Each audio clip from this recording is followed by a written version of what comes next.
Esports World Cup has taken over Paris. Here in the metro station, where everyday lives are continuing, we have the GOATs and the champions lining the walls, exposing to the general public. I just wish I had enough time to look at all of these faces, but unfortunately we cannot, because you can't miss a single moment here in the upcoming MWI. It's already day 4, much more stakes, much more emotions to expect. Now the problem right now is that we're at the semifinals and few teams are going to make it all the way to the very end. Let's go check them out right here, right now at MWI. Let's go!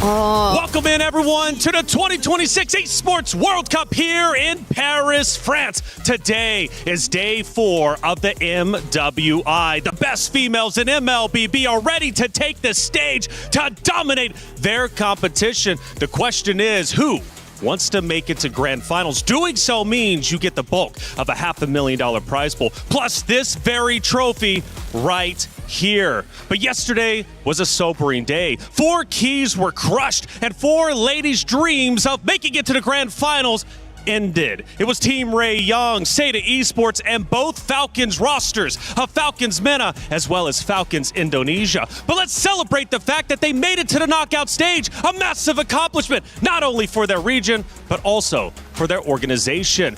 But we have 4 powerhouse teams of Na'Vi versus Galaxy Phoenix. Who will rise above? And on the opposite end, it's going to be Vitality versus Geltec Cyber Team for who rules the jungle. It's the knockout stage, semifinals. Let's get day 4 of the MWI started.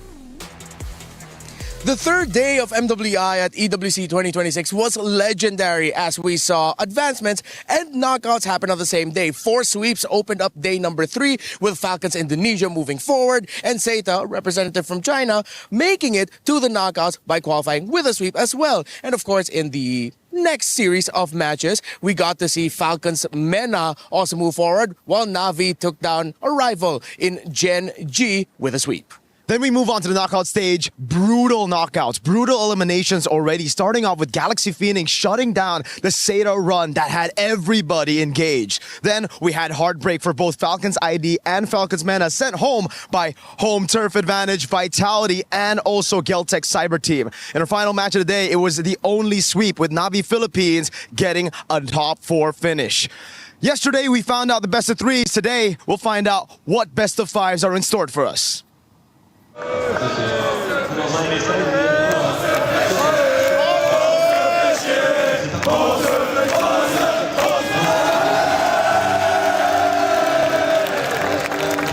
So first I got into esports with Vitality. I started supporting Vitality on Counter-Strike back in 2020. So I get into MWI when Vitality just got their team, especially when EWC has been created. When you see esports, you just need to see it as a normal sport. There is teams, players, organizations that just want one thing, is to win. Dina is already down. Now the blazing duet by Chill! Spatial migration combo. Game 1 already falling into the hands of Vitality. That is what you see, a world-class series being played here. And that's how I got curious about the club, about his values, and I just felt like it was my club. It wasn't even a choice, I just felt like it was my club.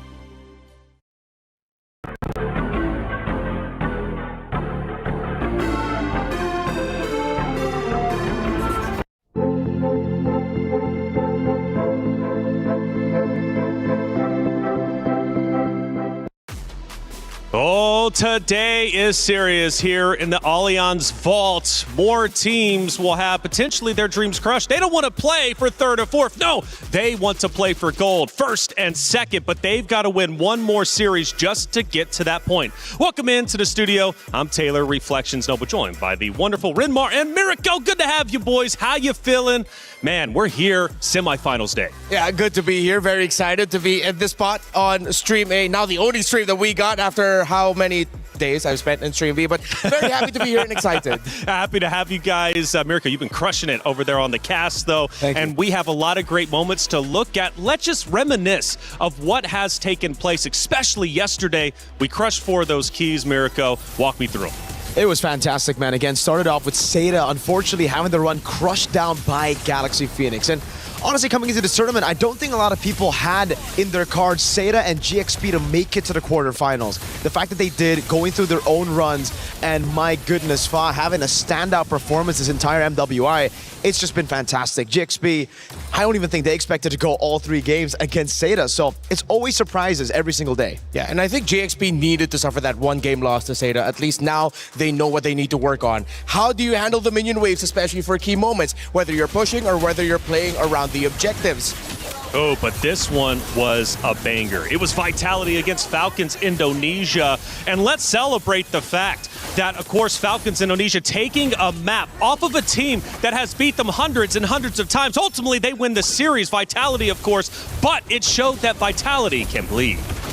That's true. And the last time we saw them bleed, the last time we saw them kind of vulnerable, it was 2024 in that run where Smart Omega Empresses were able to get the job done all the way into Grand Finals. So finally here, we get to see a little bit of that. Is Vitality overconfident? Do they have some struggles within the team just behind the scenes, or what is it? Because Na'Vi, they're looking great. That's great questions. We take a look at our bracket as it stands today. Now, Rinmar, yesterday was brutal. 4 keys were crushed. Again, we celebrate the fact that they made it, but the Falcons no longer have a chance to club championship points. But Na'Vi, Team Vitality, both currently in the running top 7 and number 1 are now in the semifinals. Yeah, even just making it to the Grand Finals for either of these 2 teams in the running for club championship points. Team Vitality, they've expanded their attempts in making sure that they get the club championship trophy, and even just making it to the Grand Finals would be great for their run. Absolutely. The club championship race is well underway. After all, this is only week number 2. Trev, give me the updates. Big storylines are emerging for the Club Championship today in MWI as Team Vitality continue their miracle run through the knockout bracket. At the moment, Na'Vi still sits on top of the Club Championship leaderboard, thanks to Dark Angel last week in Fatal Fury and their MWI team cracking the top 4 yesterday. Team Falcons had 2 teams in the top 8 of MWI, but both of them failed to make the semi-finals, leaving Team Vitality on a collision course with success in MWI. Over in Dota, Team Falcons look to right that wrong and try get to the top 4 today as just 1 game sits between them. Stay tuned as the Club Championship continues to progress today. Play is in our DNA. Whenever we let it out, it becomes our superpower. Now imagine an entire city being built to supercharge it. Kadir City, powered by Play.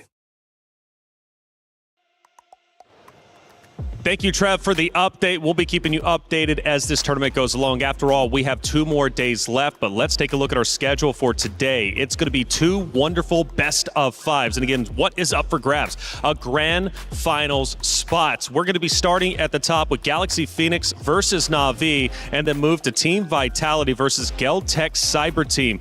These matches are brutal for all 4 rosters. Yeah, I'm just going to say, as a Filipino and as a Vitality fan for the longest time, my heart is racing.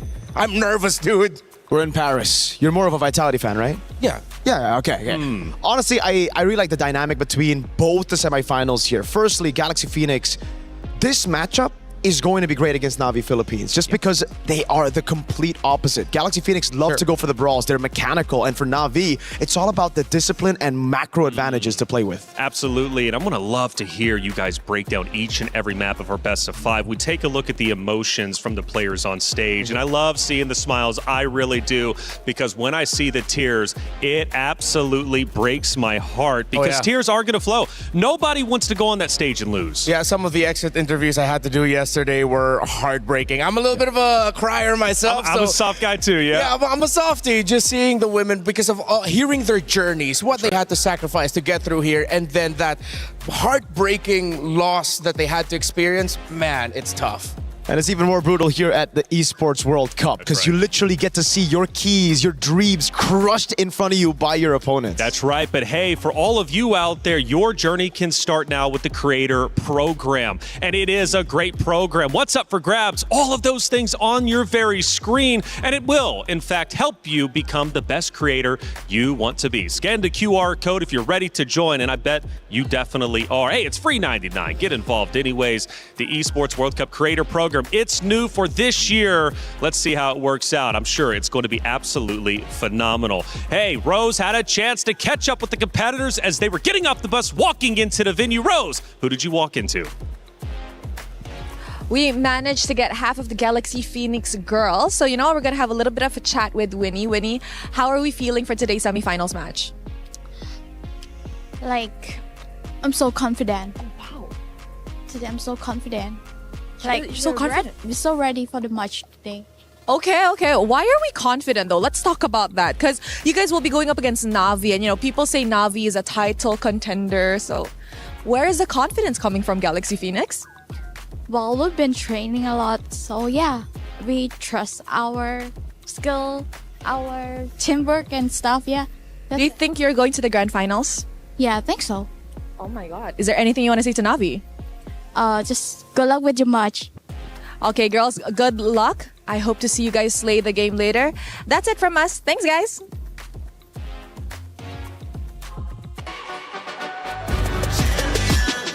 This ain't no regular thing. Came for the ring, you know what I mean. You see my name in the lights. Better get right, I'm champion.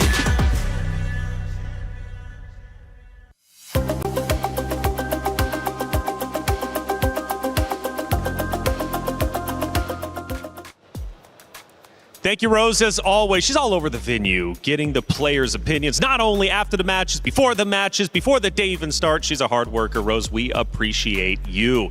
Let's get into our crunchy story of the day. And it's all about our semifinals. And the question is, who will, in fact, be the queen of the jungle? We've been asking that ourselves throughout the entirety of our broadcast because we've got a lot of great junglers. But the question is, who is the queen? Well, I don't know. Do we look towards the Vitality Queens? Do we look towards, of course, our very own Keishi and Na'Vi as a Filipino? Fa has been fantastic. Kiyue, the Ice Queen. So many great junglers in MWI. And look, this match is all about who is ready to rise above. Only one team can make it to the Grand Finals. Let's hone in on Na'Vi, who has been phenomenal. Now, Na'Vi comes into this 3/5 of the roster, of course, won way back in the day. They're looking to get back into the championship circle. Have you been impressed with the run so far? I've been impressed. I think I was a bit disappointed at the group stage performances, especially for Na'Vi. Drop in a single game, drop in that series against Galaxy Phoenix. I think left a lot of people, especially the Filipinos, wondering if Na'Vi Philippines are as good as their 2024 counterparts, because obviously there were some roster changes here and there.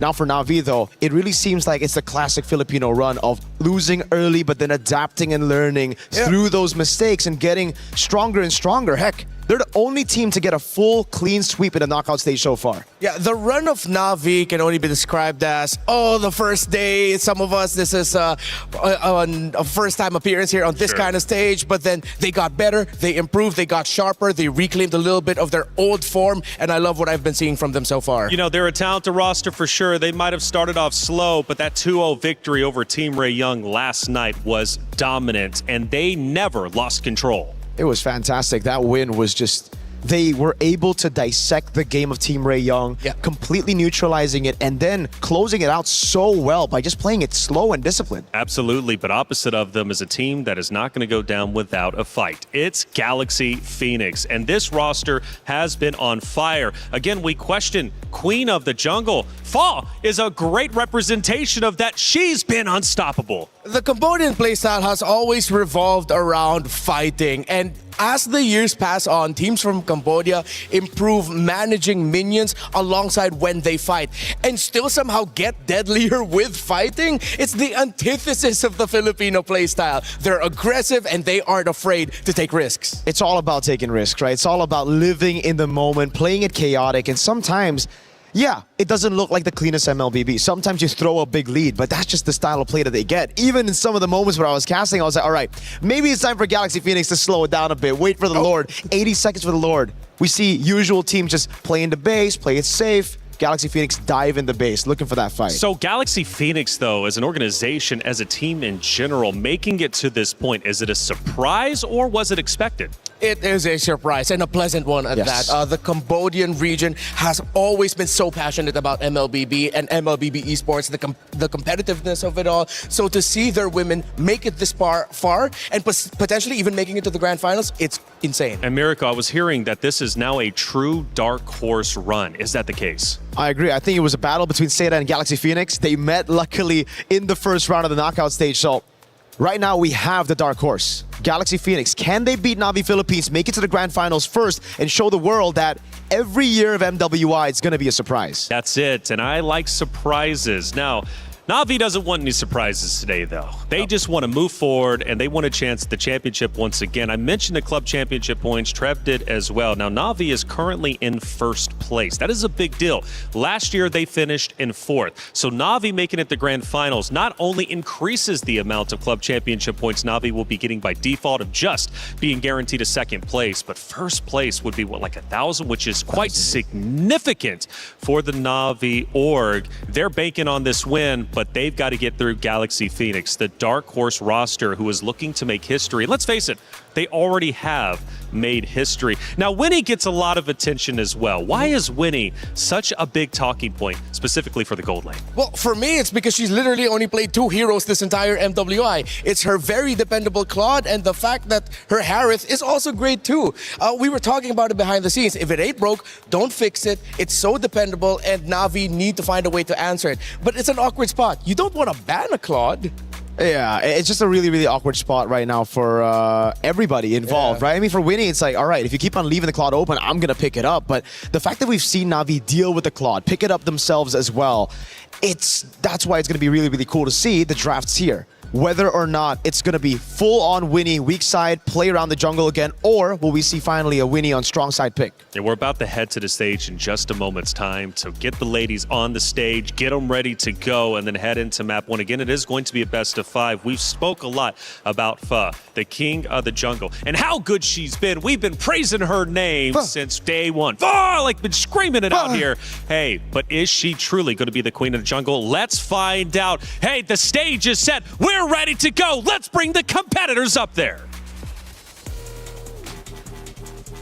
Ladies and gentlemen, it is time for day 4 of MWI here at the Esports World Cup. So far, we have seen the highest levels of play, but we are done with all of that 2 out of 3, as moving forward, everything is going to be 3 out of 5 in our 2 semifinals matches. It is about to be a movie. Damascus, what do we have today? Rob, it's an exciting day today. The semi-finals are about to be played and we're about to kick off the first semi-final of the day. Listen, it's time to welcome our first team qualifying out of Cambodia, Team Galaxy Phoenix!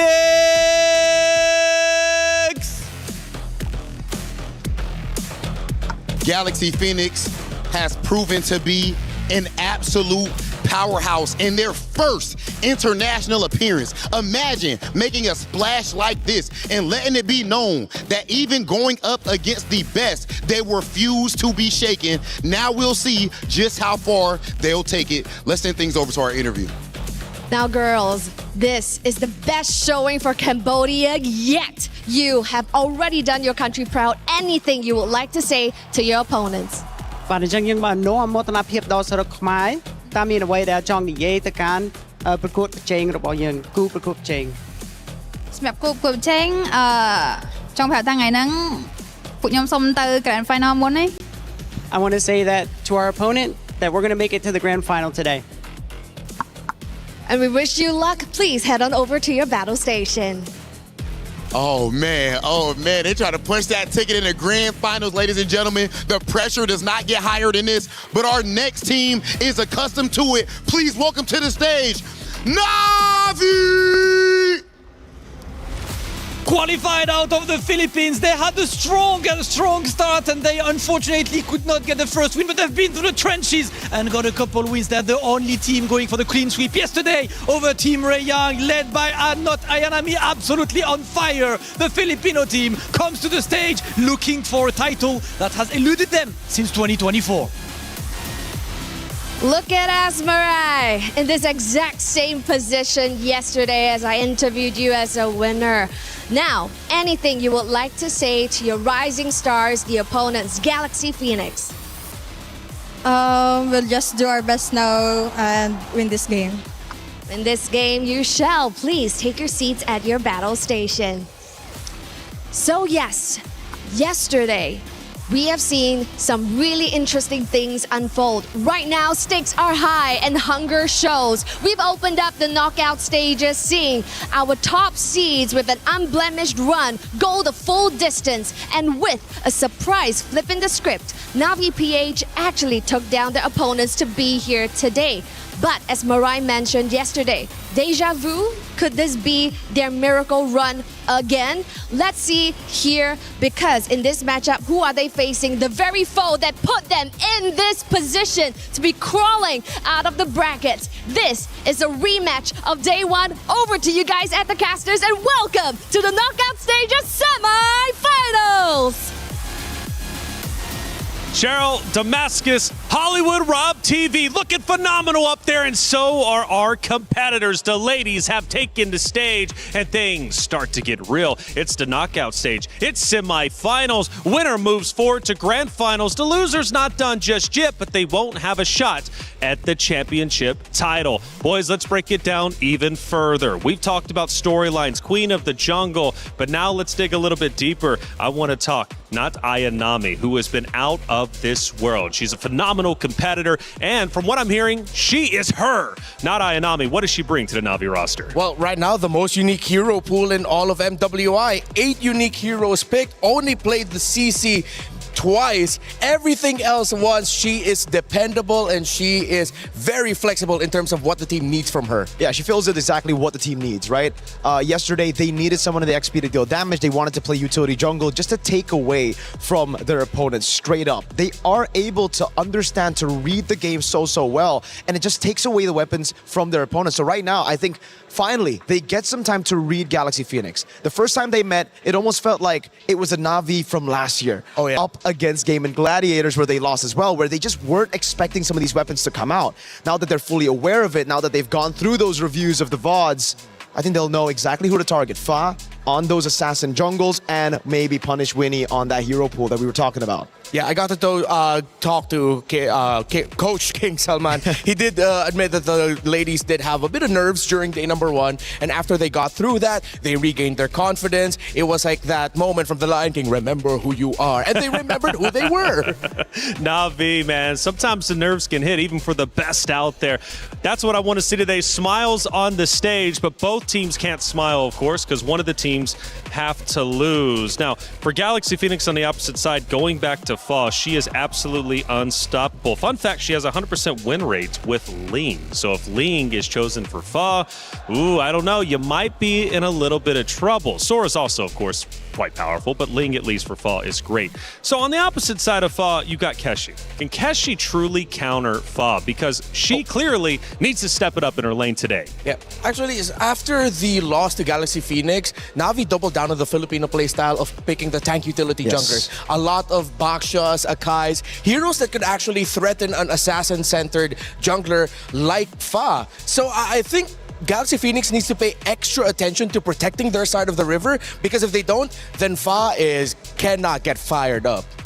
Could be very tough for Fa, but the thing is, when we're talking about Keishi, she's really good on assassins as well, right? So if we're talking, all right, you want to neutralize their game through objectives, you go for those tanks, the utility jungles. But if Navi want to turn it around, just flip the script, they could be the ones to pick up the assassins, go 50-50, especially in a best of 5. Try to read your opponents in, maybe get that morale advantage in game 1, game 2, and then maybe go for the head quick. Clean sweep. They've been the only team to have done that so far in the knockout stage. You know, these teams have history. They've met before. Sometimes Galaxy Phoenix gets the best of Na'Vi, and then the opposite way around. The biggest note, though, for Galaxy Phoenix coming into this is they really have already proven themselves. They've already made history. They were the dark horses coming in, and my goodness, they are making a championship run. They are officially in contender territory. So for Galaxy Phoenix, they haven't had anything to lose from the start of the tournament to now. I say get loose on stage, feel good. You've already made it this far. Maybe you can go a little bit further. Yeah, I think that's why that's the vibe of Galaxy Phoenix. It's they know that there weren't a lot of expectations for them. They weren't expecting a lot out of themselves, but everything that they have done has just been so natural. Their free flow style, not always the cleanest, but it's entertaining, and a lot of, I think, MLBB players can relate to how they play the game. It's something we don't see in the men's scene anymore. You know, it's always just a system. You need to follow the meta. You need to do a certain, play style to win the game. Here, we see a lot more of team identity, what their strong suits are, and how to utilize it in the game. And it starts in the drafts. Let's get the first draft started for our semifinals. It's a best of 5. This is just map 1, but nobody wants to fall behind. You want to dominate your map 1, end up ahead. It makes you feel a lot more comfortable, trust me, especially if you don't have to be forced to come back. Boys, let's break it down. All right, firstly, Flying Clouds. So far already, I think this is a pretty good map choice for Galaxy Phoenix. They're getting what they want. That aggression early on, fast-paced, trying to join the team fight or rejoin the team fight depending on the situation as fast as they can. I don't know how to feel about these first 2 bans by Na'Vi because these are the 2 picks that messed them up in their first meeting. For those 2 games, Galaxy Phoenix rushed the Belleric and rushed the Guinevere. Na'Vi had difficulty against it. So instead of trying to see whether or not they're ready to deal with it now, they just said, nope, we want to take it out. So GXP will also take out the Baksha that we mentioned earlier and would take out the Harith, meaning that we might end up seeing a return to just a trade between the Claude, Carry, and Moskov in the gold lane. Yeah, could be the Juicin as well here. Depends on what they want to try to prio, right? The Akai still comes up. When we're talking about Na'Vi Philippines, they've been able to dominate that neutral objective game through picking up the Akai. Great flex pick too. Something that a lot of teams here in the knockout stage have been utilizing. The Paquito will be banned out, despite, I think, the Esmeralda rising in popularity. The Paquito is just too oppressive still. And it's a difficult choice for Na'Vi. You have Marcel open, Freya open, Esmeralda that you mentioned. So there's 3 picks now that most likely Galaxy Phoenix will be able to get 2 of them on the swing back. So let's just see. What do Na'Vi prioritize here? I don't want to see a Juice in priority. There they go for the Marcel. I think that's like the most stable out of the 2 because at least now there's a little bit more choices for Galaxy Phoenix that I think on the swing back, Na'Vi will have some open picks for them that are power meta picks. And what's different, though, is Not Ainami, I believe, usually runs a Boxia, or at least she has, and she's found high success with that. How do you think she's going to do with the Marcel? What's the difference in a Marcel and the Boxia pick? I mean, well, for Mirai on the roam for the Marcel, I think that allows Mirai to get into the river and keep getting tabs onto where Galaxy Phoenix is. Because we've talked about it. If you want to read Galaxy Phoenix, you need to know where the jungle is. If you are letting Fa get to where she wants to go without any information, it's not a good time for you. Not at all. Claude, though, gets picked up, Winnie. Again, only played 2 heroes, and we'll stick to it. With the Harith banned out, there's only 1 hero in her pool. The Atlas comes around as well. Great choice, but to answer that question as well, I think it's also partly the speed, the tempo difference. Whenever Na'Vi go for the Baksha, they want it fast, they want it quick, they want to get those invades early to control the neutral objectives, get those early ganks. But on the Marcel, it'll be a delayed approach. They'll try to bait those resources out from Galaxy Phoenix first. Actually, this was a tough choice for Na'Vi. With the Atlas on the other side, with the Marcel on your side, you have to think about whether or not you want to pick up a Valentina for you, just so you can get that utility, and you don't get the chance to give the golden hour to Galaxy Phoenix if they want to pick the Valentina. So they said, you know what, let's see if we can give it difficulty at the center of the map. We'll pick up the Lilia instead, and they get the power pick in the Esmeralda. And I understand it, you know, on the Valentina, you deny it away from Galaxy Phoenix, you don't give the golden hour away, you get a Fatal Links to play with as well if you pick up the Valentina. But I think right now it's all about survivability. That's why they build on the Marcel. They're doubling down on sustain, on delaying fights, and playing the long game, just because they know the Galaxy Phoenix tendencies, assassins. Yes. They want to go on assassins. They want to get in, get out real quick. If Na'Vi can lock them down in the team fight for a long period of time, this looks like the comp to do it with. Oh, no junglers yet for either side. Let's see if Galaxy Phoenix will pick it here. And yeah, they do. They'll pick up the Akai. And might not be the best pick right now. I feel like the Valentina would have been much better. Even though the difficulty would provided the roam mid. I like the idea that they have the golden hour with them. That guy could have been something else, but let's see. So going so far from what I'm understanding, the side of Galaxy Phoenix, they want a quick game. They want to finish this strong and fast. Now for Na'Vi though, they're okay with postponing the game, keeping it long. They want to play the slow game to counter the aggression of Galaxy Phoenix. Now for the last two heroes to be picked though, could that change up? It could. It really comes down to picking up the CC in the XP, but the thing is, Na'Vi were the first ones to do it, right? We see the Barats getting banned out as well, just taking it away from Keishi. It really feels like they've kind of swapped their playstyles. Galaxy Phoenix now have gone for the early approach, going for the neutral objectives with the Akai, and I agree with you, Renmar. I'm not a big fan of these picks, not because it doesn't work, but mainly it's because it's just so not Galaxy Phoenix. Yeah, there's something about it right now. It's like, are you trying to show them that you can play the same playstyle as them? But that's going against how you made it so far here in MWI. You showed off your own playstyle. But also, is there a chance? Hey, it's semifinals. Grand Finals is right there. They're knocking on the door. Have they been holding out this entire time? I think if there's a time to show it, it should be now. It's a best of 5. You can come into the series slow. You don't need to go in guns blazing with your best picks. You could try to maybe get a win on some of the uncomfortable picks, you know, frustrate your opponents, deny some of these win conditions away. But again, for Na'Vi, it's the CC ban straight up. They do not want this Esmeralda to lose out on the lane.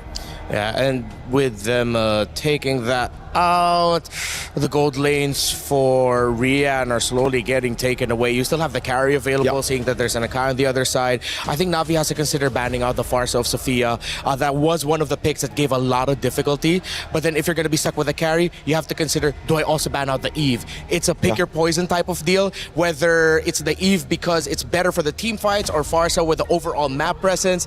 It's Na'Vi's choice, really. I'm thinking Eve right now. They need to get that carry, man. So many tanky boys here up for Galaxy Phoenix. They banned the Valentina instead. Something that can still be good, the golden hour, but I personally would take that risk going up against the Valentina, just giving the carry a little bit more range, because the golden hour, if taken by Galaxy Phoenix, could hurt them. They have an Akai and an Atlas. It's all about one moment. If they just mistime the golden hour, miscoordinated that golden hour, it'll be quite tragic. Yeah, right now it's like Na'Vi said, we don't want the choice, we'll give you the choice. You pick between the Eve or the Farsa, and they do go for the Farsa of Sophia. This is the pick that I saw with how she played it. It really stopped Na'Vi from being able to rotate around the map and take control of the river, so I understand why they would want to prioritize it. We did mention that the carry would be one of the best picks that Na'Vi could go for right now. It's not an Eve, but it's still going to be really difficult because now you have a choice. Are you going to go for the Flicker or are you going to go for the Purify? You pop your Purify against the Atlas, and Sophia still has a Feathered Airstrike. It's almost GG for the carry. It looks a bit too good right now for Galaxy Phoenix. It doesn't look like Na'Vi have an answer, but we'll find out. Do they go for the Assassins? We mentioned it. Keishi can play the Assassins. They kind of need it right now, a little bit more damage to the backline or something they can threaten the back. Thing is, they don't have a Moskov anymore. The Claude's already denied away from them. They go for the Alice. Oh, we saw this in the jungle just yesterday, and it's a Bruno in gold. Not that carry, a little bit more versatility, and I guess, I don't know, it's not really the best of lanes now against the Claude. I think the carry is still better in lane, but the Bruno gets the job done when we're thinking about the main win condition, which is long team fights. You build up on those stacks, get the crits all over. This is going to be a really demanding game for the Bruno. We talked about the carry and the difficulties it would have against those picks. Bruno, even more so. Yeah. So, Rian, now is your time to shine, to show off that you have gotten so much better since MWI 2024. You've improved over the years. GXP on the swing back, they have an EXP, I think. Oh, with the Alice. I think they also picked up the Alice later on, because I think they were thinking maybe a Yuzhao might pop up in the EXP lane. They're not going to be a lane matchup, but they did show it. Oh, they go for the Arlot instead. And it's really good. I like the Arlot here with the Akai, with the Atlas, with even the Farsa. Everybody can really proc that Vengeance. So Comes down to how they'll play it. It is all about execution. It's Galaxy Phoenix versus Na'Vi. One team has been in the championship circle before, the other a dark horse looking to make history, surprise everybody, and make it to the Grand Finals. Who is truly ready to rise above? It's Galaxy Phoenix versus Na'Vi. It's the knockout stage semifinals. Who's moving forward? Who's dropping down? Brigida Gideon, let's find out. Thank you so much, Reflections. Here today, MWI is going to continue in the semifinals, is not going to disappoint here. We're kicking off this best of 5 immediately right from the get-go as we head on into the Land of Dawn to show you who is going to be the best. Both competitors have been set up perfectly by our studio, Brigida. And I don't know about you, but I was leaning over to GXP with their performance, and I know you're leaning into Na'Vi, but one of these teams are going to go home. I really want to say I'm leaning into Na'Vi, but based on the performance that GXP has been showing us, I'm just pretty sure that this is going to be a tough task for them to overcome to make it back into the Grand Finals. We're taking a quick look at the emblems right now. Definitely, I have my eyes on the Farsec since we don't see it a lot, but this is looking like a very aggressive type because even based on the flight paths that Sophia's been showing us on the Farsa, there are just times where she plays it so aggressively, and that's nice to see. Personally, for me, it's really nice to actually see Farsa kind of come back into the meta. Yes, she has the relevant damage, but it's that range that makes the marksman's lives difficult. So far, Rian and Winnie are going to have a very difficult game here overall. Remar put it the best, right? It's going to be so mechanically demanding, and also taking Master Assassin as part of the emblem set really goes to show that Rian, from beginning to end, wants to dominate. Yep, and this is going to be such an interesting take too in the team fights because they're all on Purifies apart from Keishi. So you know how difficult it is going to be because of how overwhelming the crowd control GXP actually had. And that's actually the thing I wanted to talk about, right? When we're talking about ups and downs, pros and cons, Na'Vi for Purify sounds like a great idea. Who is going to be the one who engages? And I think they've only got one real answer for those long engages. But first, as we see, level 4 about to start, I want to see whether or not Keishi, can they back her up? Because you're going to need not Aya and Nami to join in on those engagements if they want to play the push and pull. Yep. Because I think even the panel mentioned how extended team fights would be the go-to for Na'Vi. But GXP, would they even allow that? Would they even fight back? They tried to steal away that orange camp, but they don't actually take it away from Fa.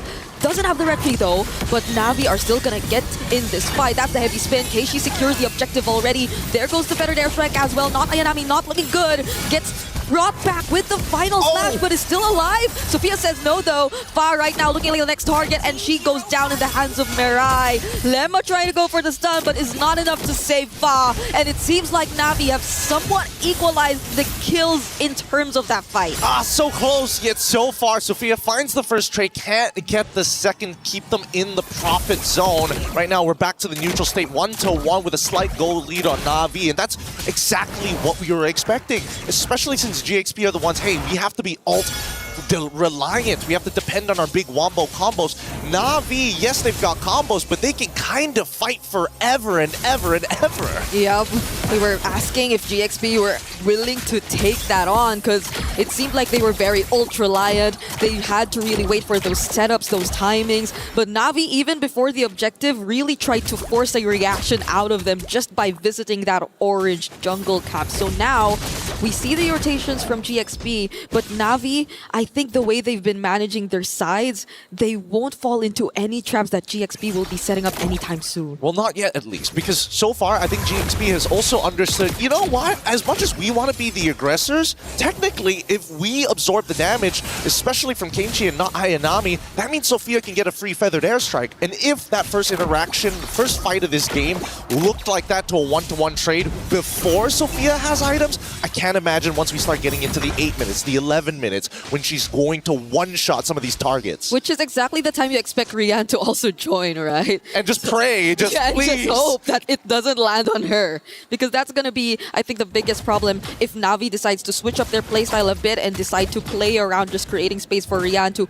either find the objectives and the targets, because really, honestly speaking, I think it's just Rian who could pull off all these structured takedowns at this point, looking at their lineup. I think it's really difficult as well to deal with not only the Akai, but the Atlas, because you're thinking, all right, at least with a Kai, you can buffer the flicker to kind of get out of awkward scenarios.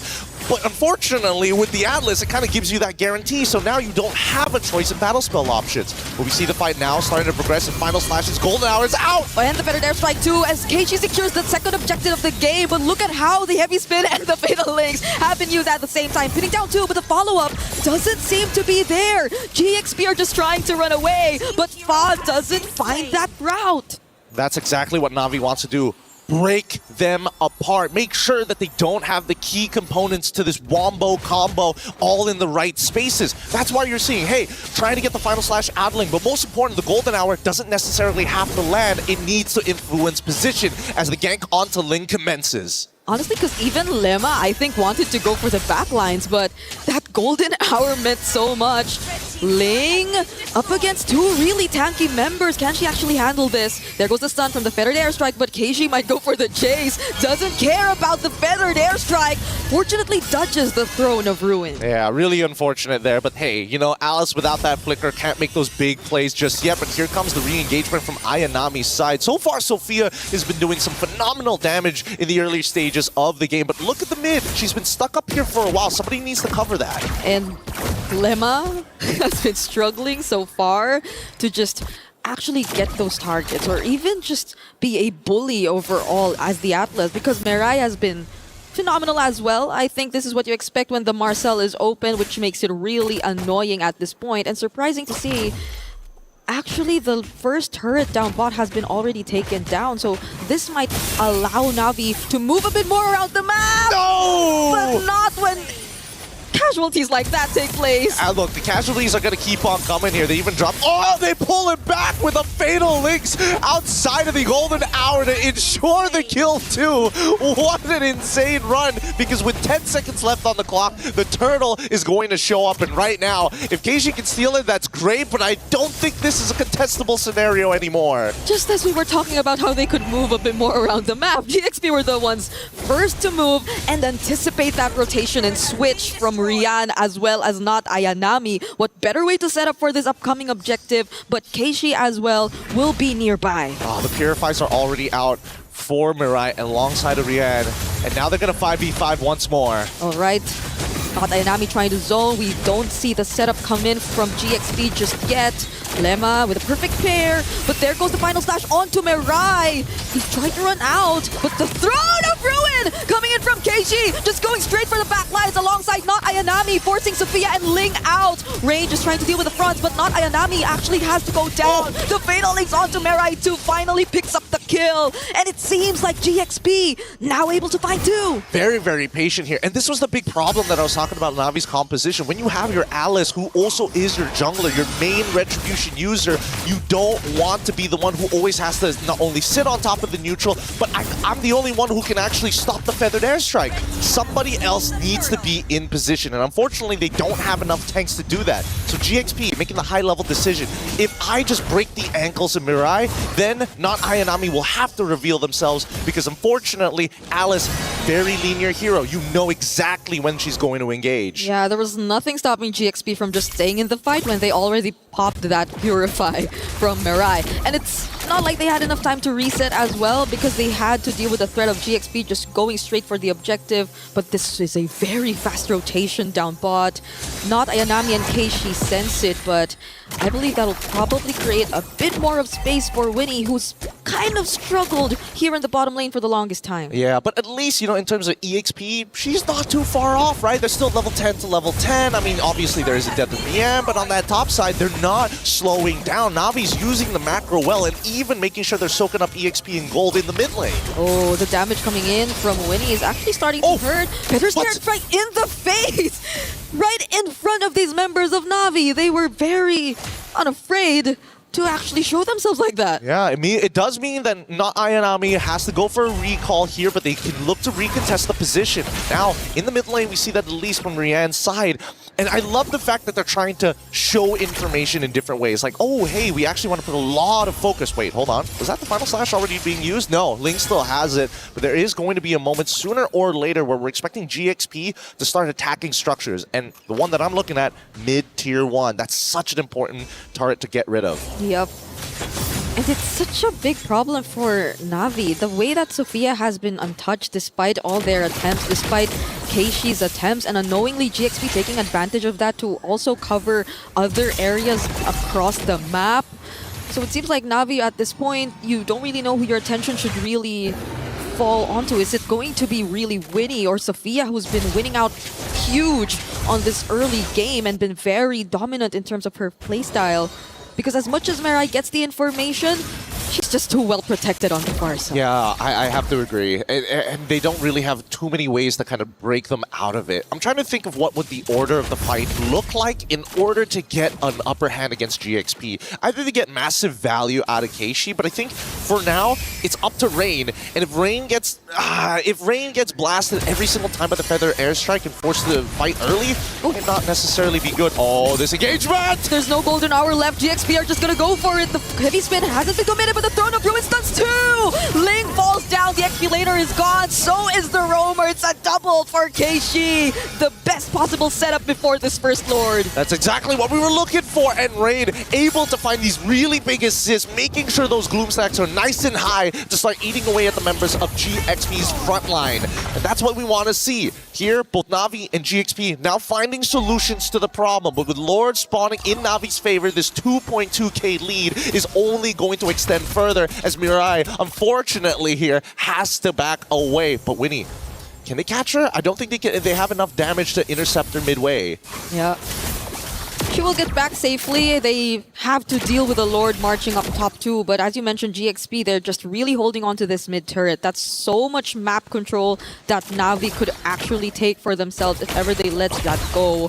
But things are looking very favorable for them. It's ballooning to an almost 3k gold lead, and GXP have to split themselves up, but you would expect them to just really take advantage of their team fight potential, but at this point, Navi are not fighting them head on in terms of that. Yeah, I think this is pretty good from both sides. GXP doesn't have full information on where Navi is, so they're trying to probe and prod around to figure out where they are, and Navi purposely denying them that information, hoping that Sophia tries to use a feathered airstrike in a predictable area to clear those waves. Now GXP looking to take that space back in hopes that maybe Navi's just a little sloppy, but both sides have been very, very clean. They back away nicely, and despite the score being 4-5, a 2.9k lead is pretty good for someone like Rian. Yeah, but it's a bit more time for you to expect GXP to actually be much more equipped to fight back against Navi. I think earlier on, though, we saw Winnie sort of already start to shred majority of the HP from Keishi and not Ayanami.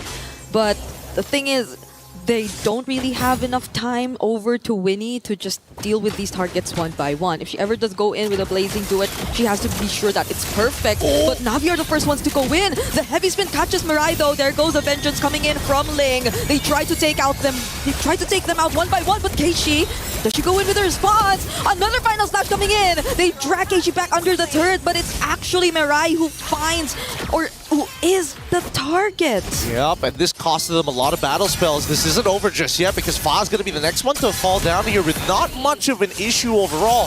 This was how many flickers? 3 flickers. The Fatal Links comes in. Final Slash is going to pull them under. I don't think they're going to... Wait, hold on. The Feathered Airstrike might be good for something as they walk out even with a Wishing Lantern. It ain't enough. The damage from Sophia can be felt, but the abilities, the escape tools from Navi are also just a bit too much to deal with. Sophia just using the wings by wings to move around. Ling trying to go for a re-engage, but that's going to be Keishi immediately making her way out. All right, so the mid lanes are actually playing a significantly huge role in this game. Rain making sure those front lines wanting to do the exact same thing Sophia does without having that same backline threat. They're attacking Lima, they're attacking Fa. If Ling walks up too far, then you know they're trying to go for a full-on counter engage. But let's look at the items because again, Ling playing with the War Axe of all things, trying to make sure that she's more of a bruiser in these fights rather than a dedicated tank. But on the opposite end, the infinite scaling of Mirai here, man, that Thunderbelt is going to stack up fast. The Rose Gold Meteor even for Ling. Like the way she's just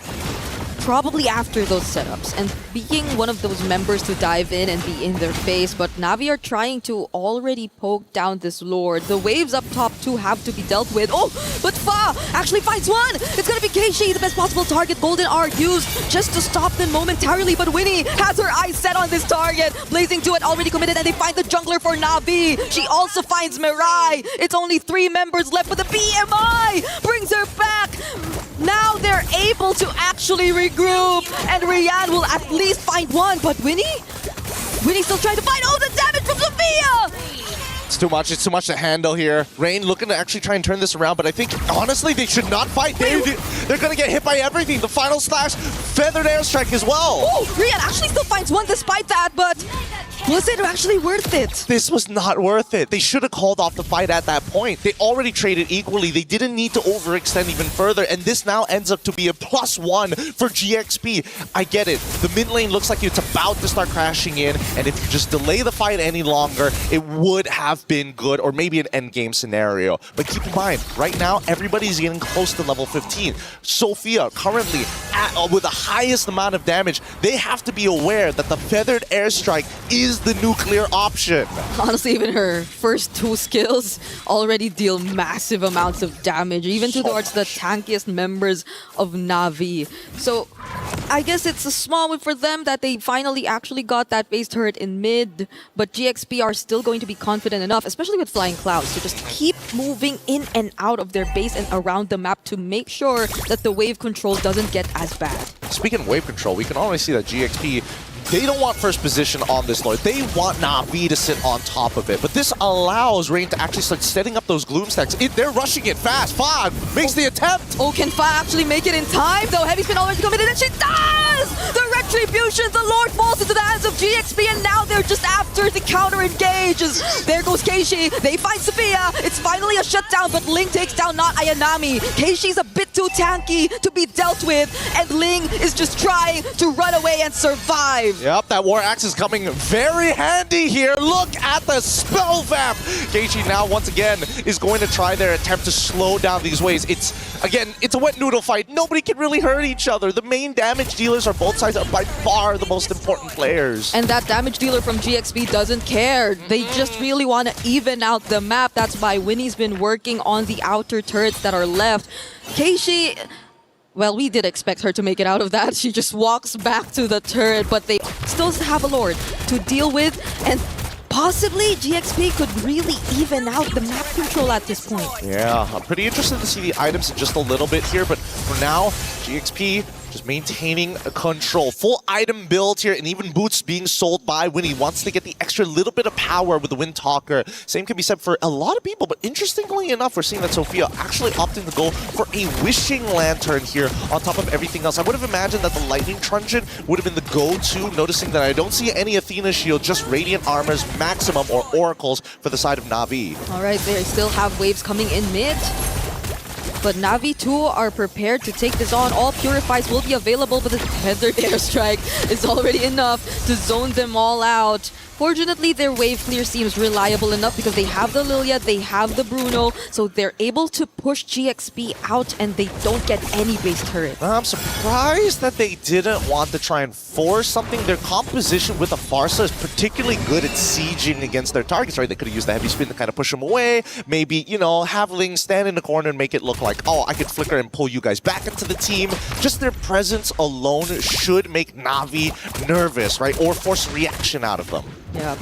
So far, at least, too, I think Na'Vi, we don't really get to see them utilize the Golden R differently, in a sense that it's more onto certain targets rather than them just creating space, or as you mentioned, maybe just breaking formations. And maybe at this point in the game, that might be a bit of help, because it's either they just really want to block off certain entry points or want to add to how they don't get to further chase, which I feel don't make it as targeted in terms of approach? I think the hard part about it is because before this, we had like multiple outer turrets, so it's easier to kind of like funnel them into the jungle. But now that we have a little bit of a free form on the map, GXP, they want to play their traditional front to back while still having potential flankers like Ling. Na'Vi, on the other hand, I'm not so sure because Mirai's position is very flexible overall. Yeah. They don't have a dedicated anchor, and I think the closest we can get to that quote-unquote dedicated anchor is Rian, because even Rain with the black shoes, where are they going to end up? Right next to Rian. Yeah. So we're setting up for this next objective, and I believe this is an evolved horde. Can't believe we're almost 20 minutes in. Hey, these girls, they don't want to lose just yet. They want to show the best possible performance in a best of 5. You have to, especially as you're already in the semi-finals. So we'll see how they deal with this. Waves definitely have to take priority first, especially in the far lane. But Keishi and Rian, I think they will be trying to start things off a bit. They do get a bit of vision for not. They're forcing. Is that why they're forcing everything now? But Fa is starting to feel a brunt of the damage. Gets caught in the golden R, but gets to walk away! Mirai now has to purify out, but Keishi as well as everybody else are trying to go in. They finally find Fa, one of the best possible targets, and look at not Ayanami dealing with Sophia as Rian and the rest of Na'Vi just clear out the front lines one by one. Oh no, they missed out the opportunity. They forced it a little too hard, and now Ling will try her very best to just delay the fight. Oh, and they managed to find a trade on terrain! Where did the damage come from? Ling now 1v2. Doesn't get to spot any minions, has no choice but to walk. Will she use the vengeance of the Lord? Sophia repositioning out, but Rian has 2 minions by her side. Keishi will be here too. Immortality already popped. No way. Mirai goes down. They don't want to risk it. Oh no, she just used her cooldowns. The next wave is already here. It's too late. And now it's Na'Vi taking game number 1 after 20 minutes of back and forths. Man, this was a high-level game. Both sides really taking everything into account, from movements to body language to, most importantly, I think that they need to start memorizing Purify timers, how long they actually are. Even if there are 3 seconds left on that cooldown, you can still force that fight. It's moments like these where the lines get thinner and the level of execution must be high. Na'Vi, after a very unexpected run, now the momentum really seems to be on their side. It really looks good. And personally for me, I don't know if any one of these teams are going to need that extra motivation, that extra push. But this is only our very first game, and it's this intense. It's only going to heat up from this point onwards. We're going to be throwing it back soon over to our studio, as our ladies are going to have to go back to the drawing board and figure it out for game number 2 right after these messages.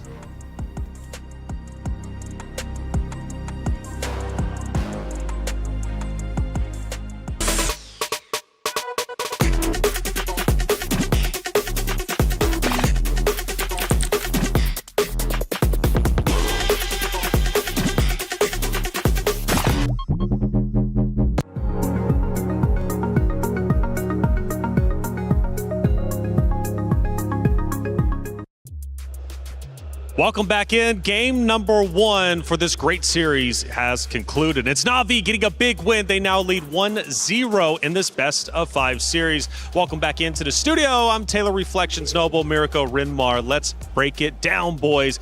Rinmar, going into it, the hero selection was a big talking point, and we knew that they were differing styles. Now, for the one side, for Galaxy Phoenix, they wanted to go in hard and heavy. They wanted to fight aggressively. For Na'Vi, though, they were okay with things being a bit slower. How do you think it worked in execution? Well, it worked out well for Na'Vi early on, but again, because they got their comforts in the Pharsa and Claude, I'm talking about Galaxy Phoenix here, they still looked pretty much within their realm of comfort. It's just that you could see the moments where they miss the explosiveness of Fa, something that allows Fa to be a little bit more of a damage dealer and a carry. Yeah, that's why I'm going to go the opposite round and say Galaxy Phoenix, it really looked like it's just not a composition they're comfortable with, right? Because, all right, we do have some components where they're doing well with. Winnie on the Claude, obviously up top as well, but Fa on the Akai, not even a neutral objective win is, I think, a big miss for GXP. Well, a lot of great moments throughout this game. In fact, it was a long game, 20-plus minutes. Let's take a look at our first moment, and this is right before the Lord. The first Lord ends up spawning up, and we have an engagement between the two. You can tell, obviously, it's very close in score, but at this moment in time, I believe it's Galaxy Phoenix with a slight lead. Yeah, again, the way that they initiate, it really seems like they're trying to build an opening or get an opening for Fada to walk up. It's still that. It's still that storyline that we have to go back to. And I think right now, even GXP know that. They are starting game number 1 in this best of 5 with a gamble. Can they utilize Fa on the utility jungle? Because if it worked, now it'll create a lot of confusion for Na'Vi. Now that it didn't, they have to go back to the drawing board. I think Assassins again. Renmar, let's take a look at our second moment from the game. This will be the battle for the second Lord taking place. Well, GXP was able to start it off well here, but this is where Rian was given a harsh reminder of if she does not watch her positioning and the formation of Na'Vi is too tight around their Bruno, it's so much easier for GXP to fight into it and find their targets.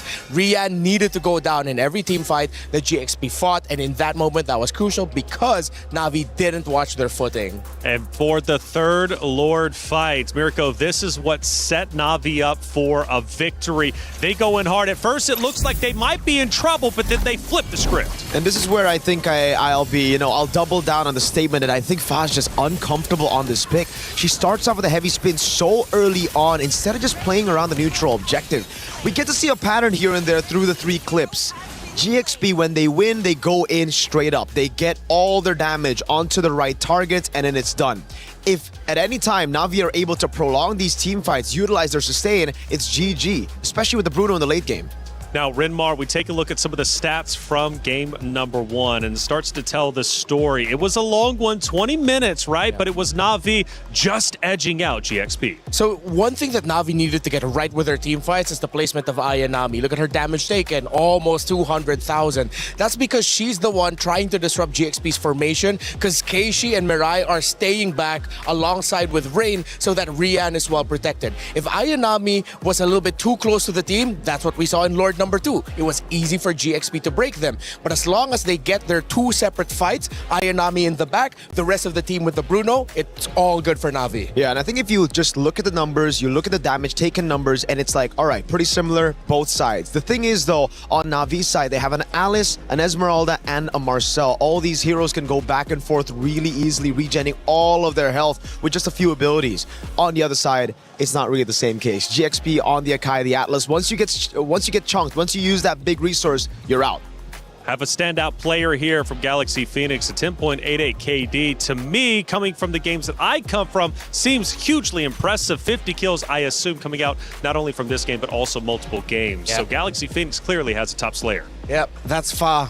Fa needs to get back into the high-impact heroes. Agreed. The impact of Akai is different, but that's more of a Filipino play style. That's right. Well, Moonton is doing a lot right, and MLBB has been ignited on the stage during the MWI. The most talented ladies have been competing, but that's not all happening at the Esports World Cup.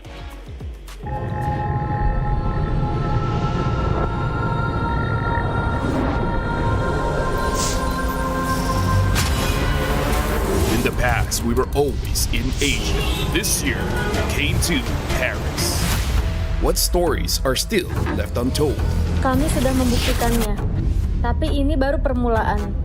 Tiada siapa akan ingat siapa nombor 2. We need the win. Bukan sekadar keinginan, tapi tekad. Hindi ang pag-abot sa top ang pinakamahirap. Ang corona ang mahirap ipagtanggol. What happened last year became fuel for us this year. This time, we bring it to Paris and finish it. A new lineup, new chemistry, new fire. Once champions, not settling for podium finishes. World champions, defending MSC champions. As the final boss of MLBB, can anyone stop them? Names have been made, stars have risen, but now they need to show the world what it takes to rise above. This time, the world is bigger than ever. Like every year, new challengers step on to the world stage. Some carry the ambitions of 2 continents. Some fight for the pride of home turf. Some have never stopped chasing the throne. So who will finally rise to clinch the title? This is where unresolved stories find their ending. A new shot at glory. One more chance at redemption. We are back. Kali ini, sekali lagi. Bukan atau tidak? Pareho lang ang chance namin. No one is untouchable. Let's fight. Bukan ako kalau bisa. Two champions, one game. Paris breaks through limitless possibilities.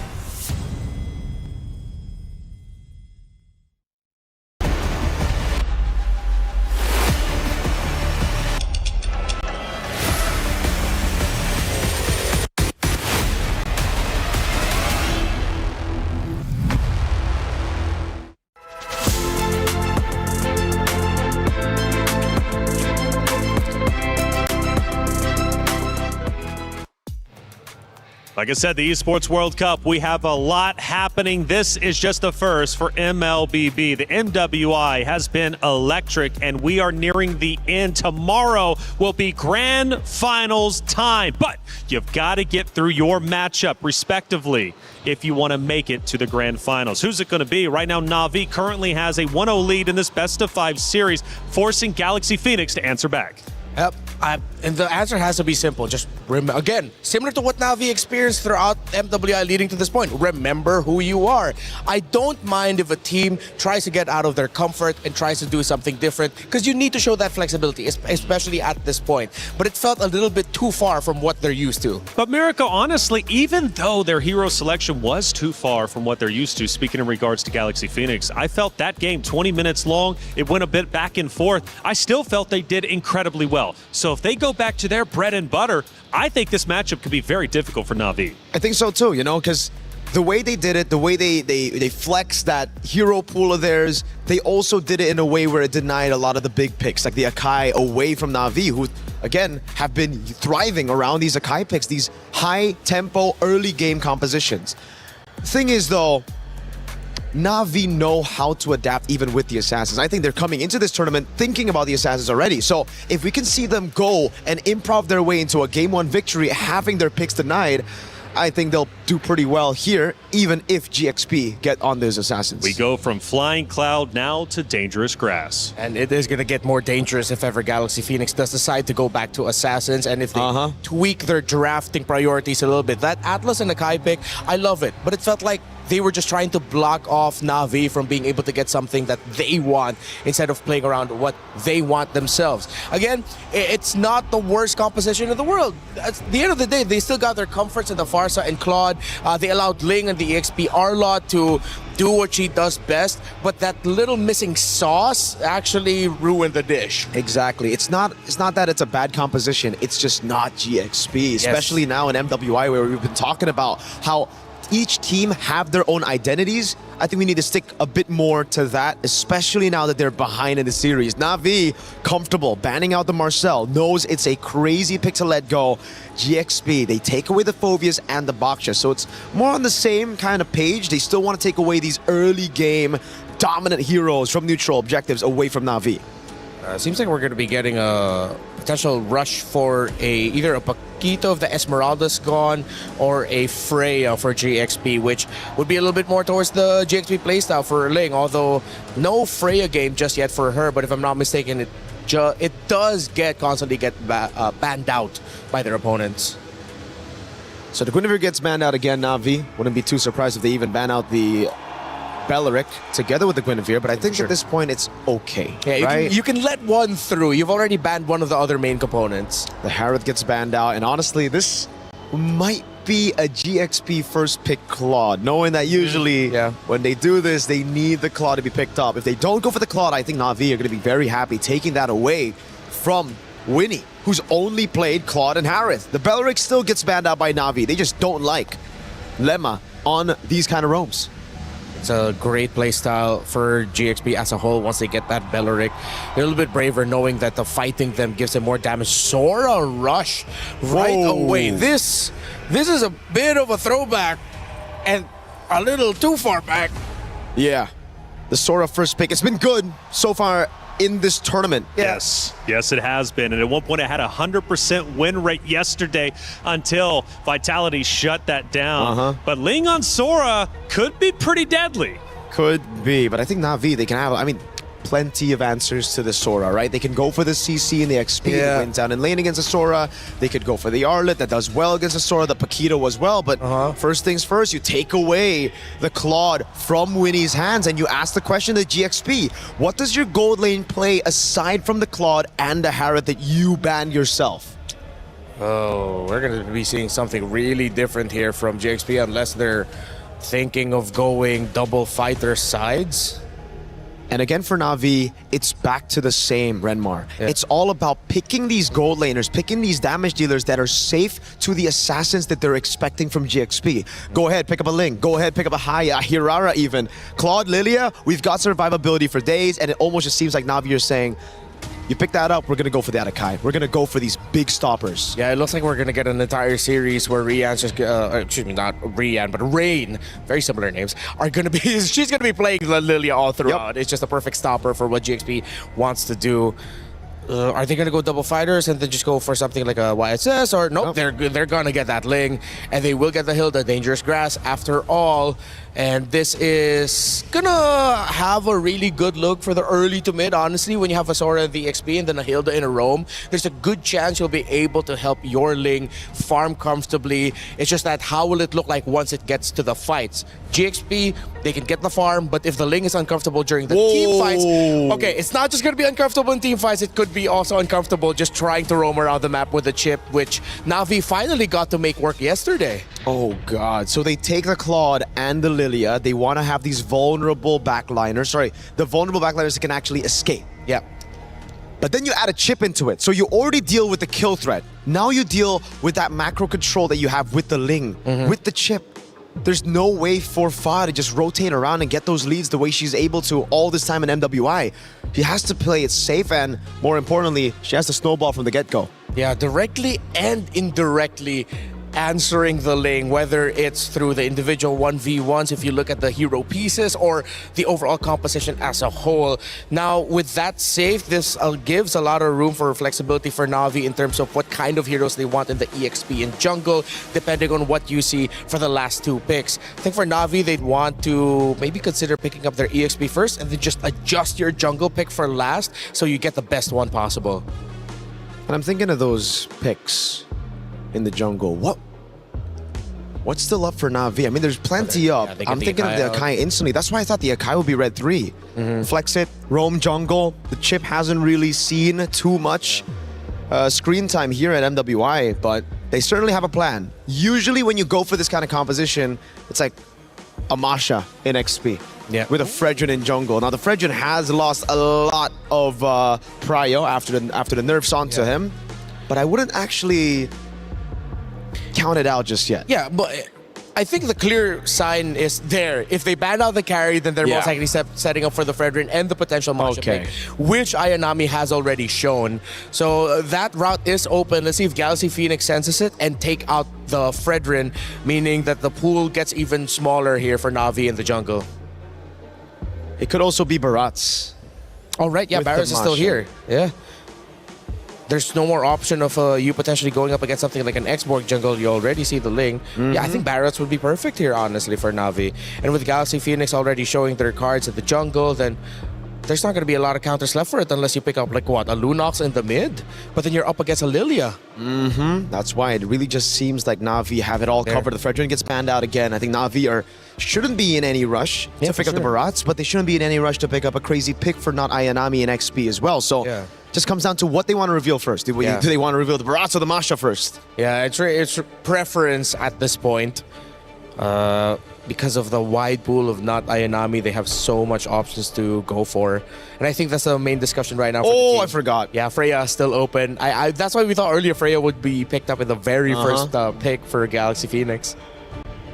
Well, okay then. Yeah.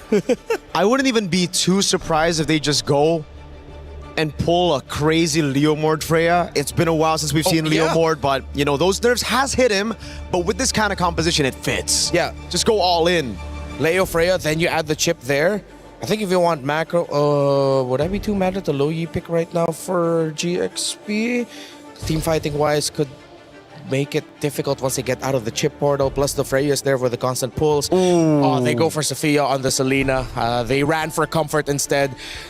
It is very mechanically demanding to make this work, but it's one of those things where if the arrows hit, it's great. If the arrows don't, kind of GG. I wouldn't even be too mad if they just run it back on the Alice jungle again. Yeah. That could work out too because of the very close to mid-range nature of the composition of Galaxy Phoenix for team fighting. Alice, the Throne of Ruin, is going to stop the tempo of the team fights. That could give a little bit more space for their Claude and their Lilia. Yeah, just lock them down for the AoE damage to come through. And it's the Bauman. Oh, physical shred, physical defense shred with a Freya and a Claude. Ouch. This lineup just screams like it hurts. They have a good amount of crowd control. Not direct crowd control, but this is very damage focused. We know Galaxy Phoenix, very mechanically focused. Ooh, I like the sound of that. Mechanically focused, the underdogs must once again fight back to protect their tournament life. They've still got a bit more leeway since it's a best of 5, but not much if Na'Vi can take this next map and lead 2-0. After all, they're already up 1-0. Again, I raised a question. Who's ready to rise above? Let's find out in map number 2 between Galaxy Phoenix versus Na'Vi. Brigitte, Gideon, take it away.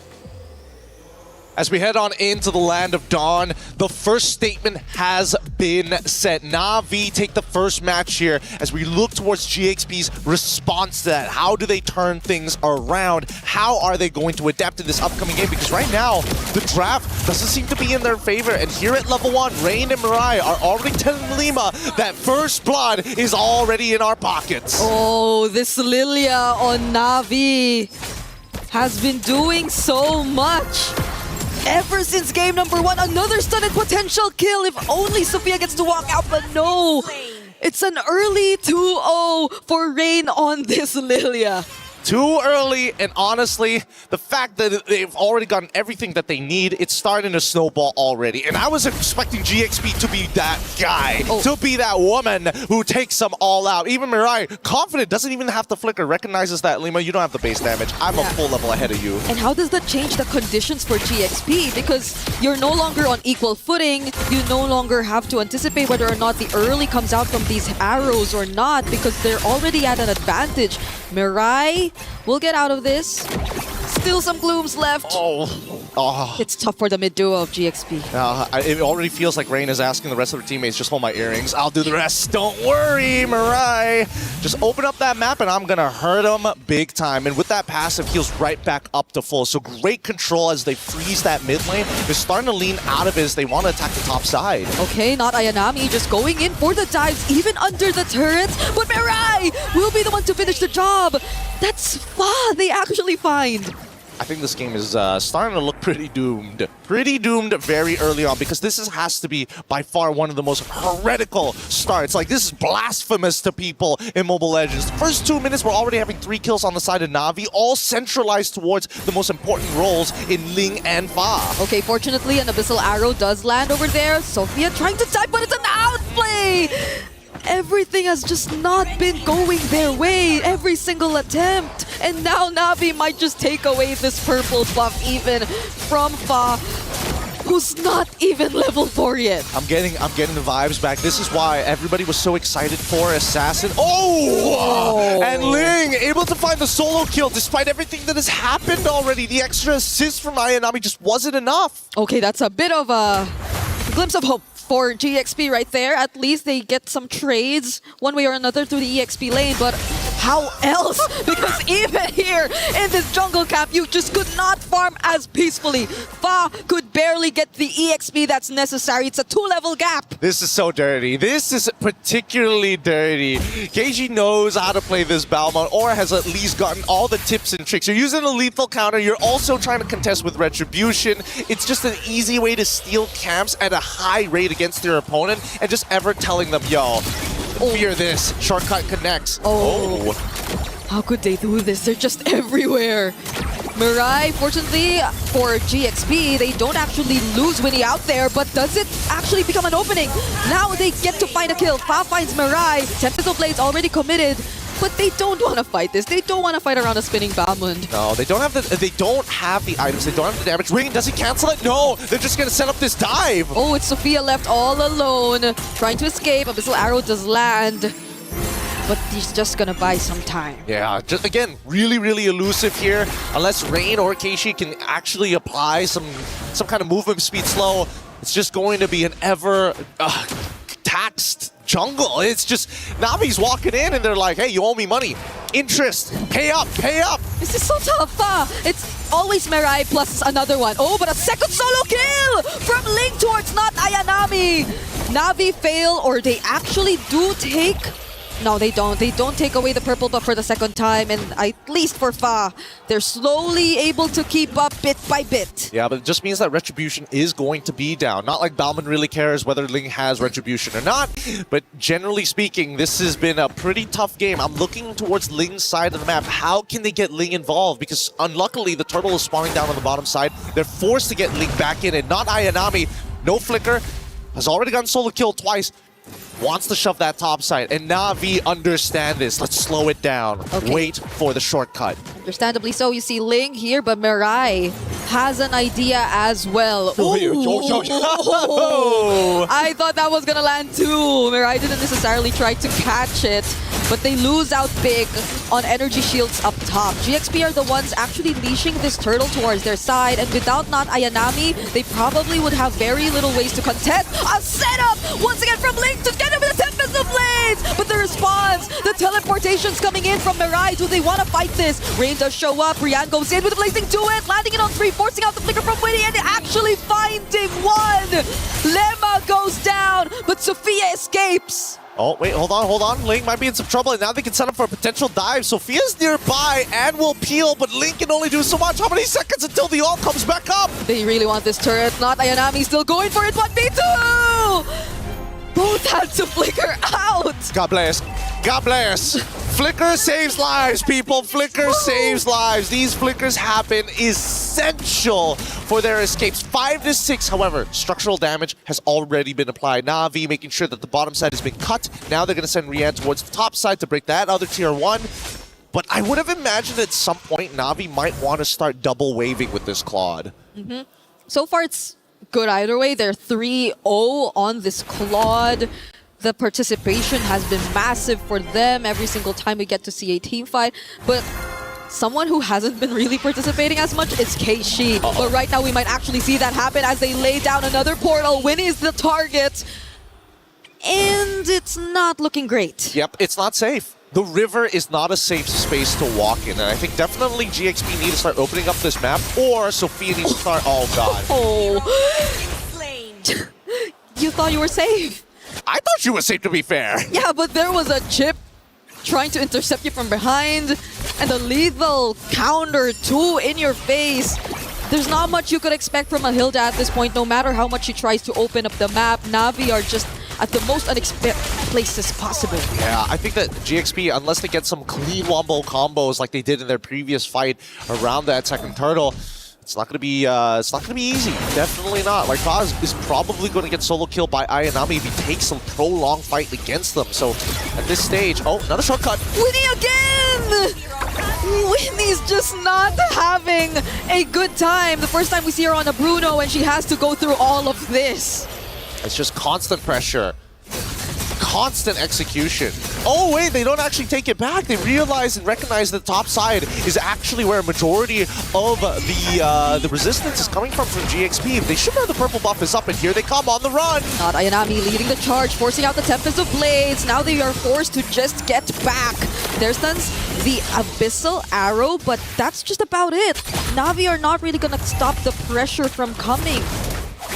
They're gonna try though. Oh, next on towards the back line. However, Ling unfortunately can't seem to close the distance. Didn't want to commit the flicker as well, but they've got battle spells out of Na'Vi. And honestly, at this stage of the game with a 3.8k lead at 8 minutes, it could have been a lot worse. Yeah, at least if you look at it from the perspective of having a Ling on your lineup, you could play around the map a bit more, but just how could you? If Na'Vi keep forcing these kinds of fights and just surprises all over, at least for now, Faz trying to stay composed by doing exactly what we mentioned, but even Keishi is just a bit too quick to expect what's about to happen from GXP. Yeah, just a little too fast. And now, here we come. Descent of the Valkyries into it. Oh, cloud shift, though! Oh, the cancels. Now it's Rian having to get away from that. Not Ayanami left all alone against 3, and she could not take out at least 1. Rain eventually shows up with a flicker.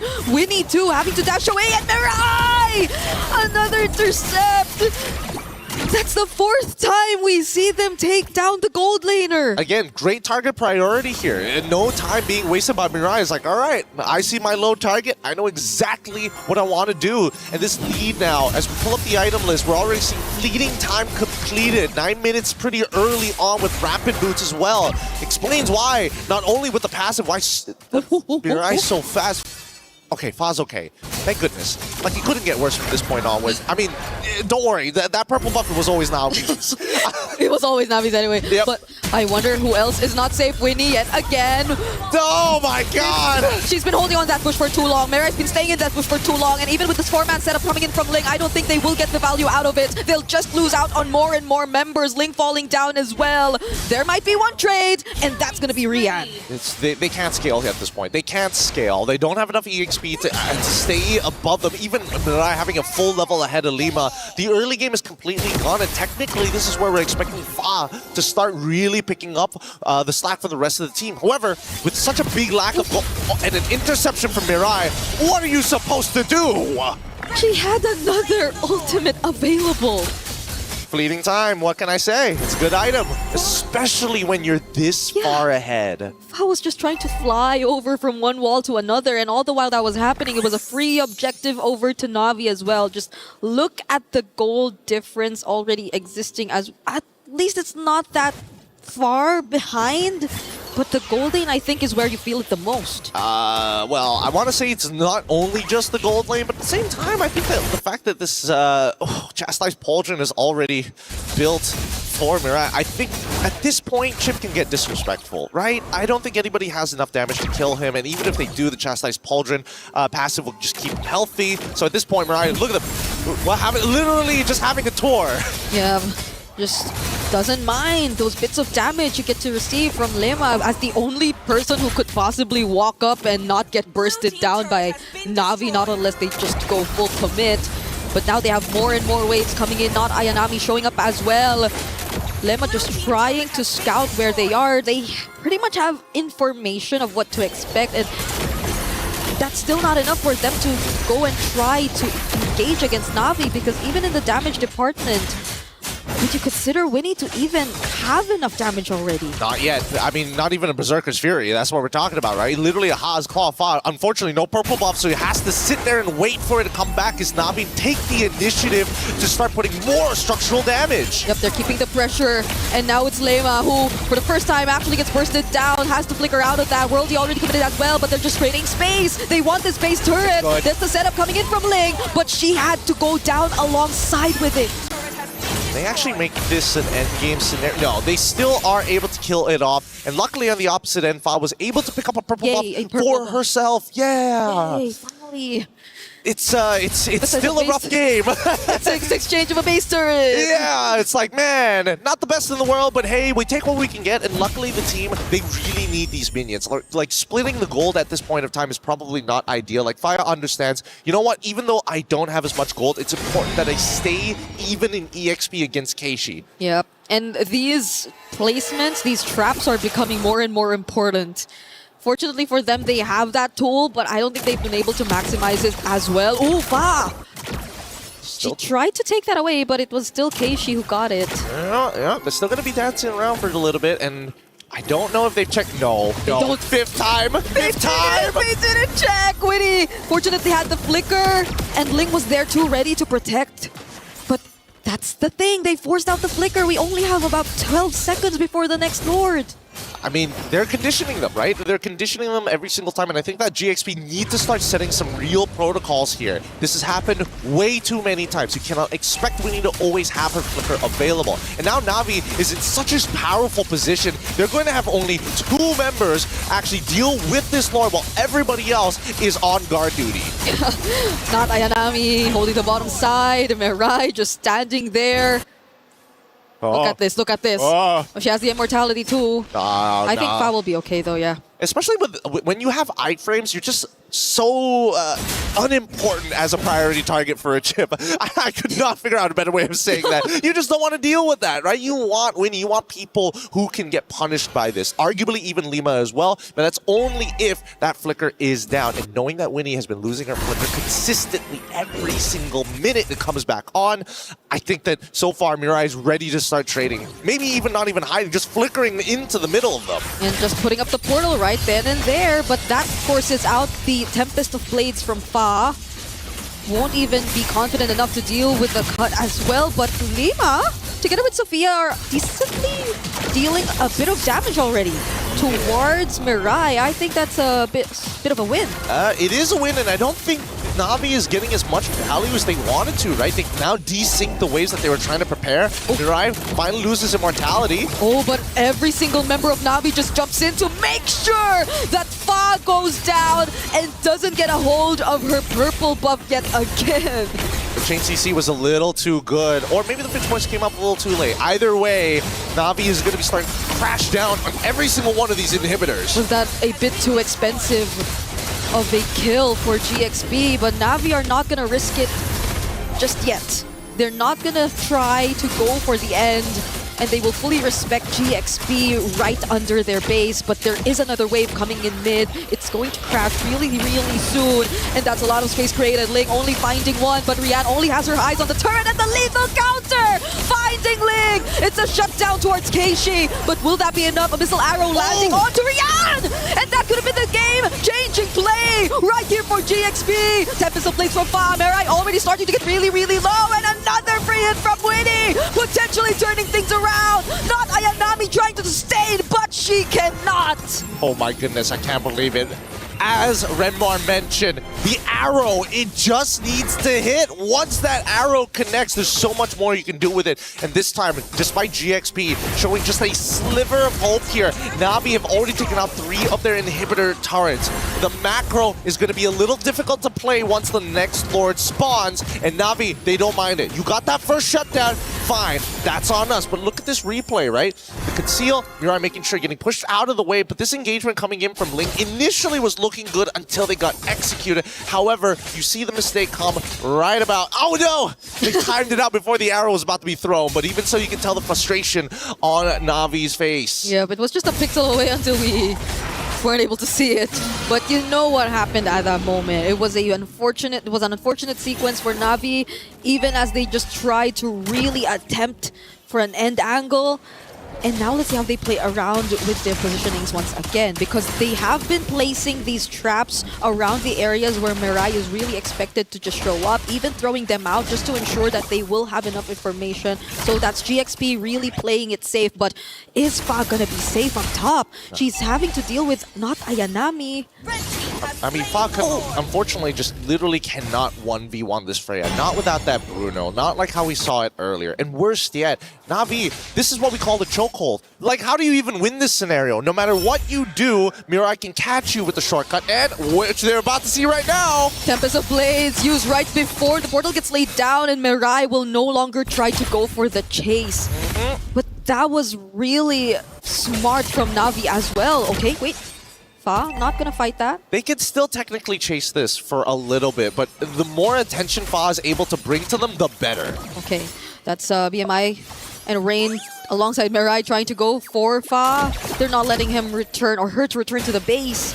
As not Ayanami, Mirai, and Keishi too are just dealing with the waves. Fa is down! And the portal gets laid down. Now the rest of the members can catch up and just go for the siege. The Lord is still up. Sophia trying to jump in. It's Mirai who she's actually targeting, but the blazing do it! And now it's Winnie using the wind of nature, but they do not care. They're after the base. Lethal counter, and that's the end. Oh, tough one. Really, really tough one. Well played here by Na'Vi. They played one solid game overall. They made sure not only from the drafting section they've had answers, but more importantly, their macro was on point. That's how you set up for a rear naked chokehold, man. No getting out of those ones. Could barely farm. And I'm not even talking about a single player. I'm talking about both of their carries, both Fa and even Winnie on the Bruno, who again was forced to play a different hero, and Na'Vi have dealt with it so well. It's so well, but at the same time, we need to see more. Right now, Na'Vi is looking like they're setting a very high standard here, and GXP, it's either they meet it or they're going to drop that game. We're already at match point, but now we're going to be throwing it back to the studio right after these messages.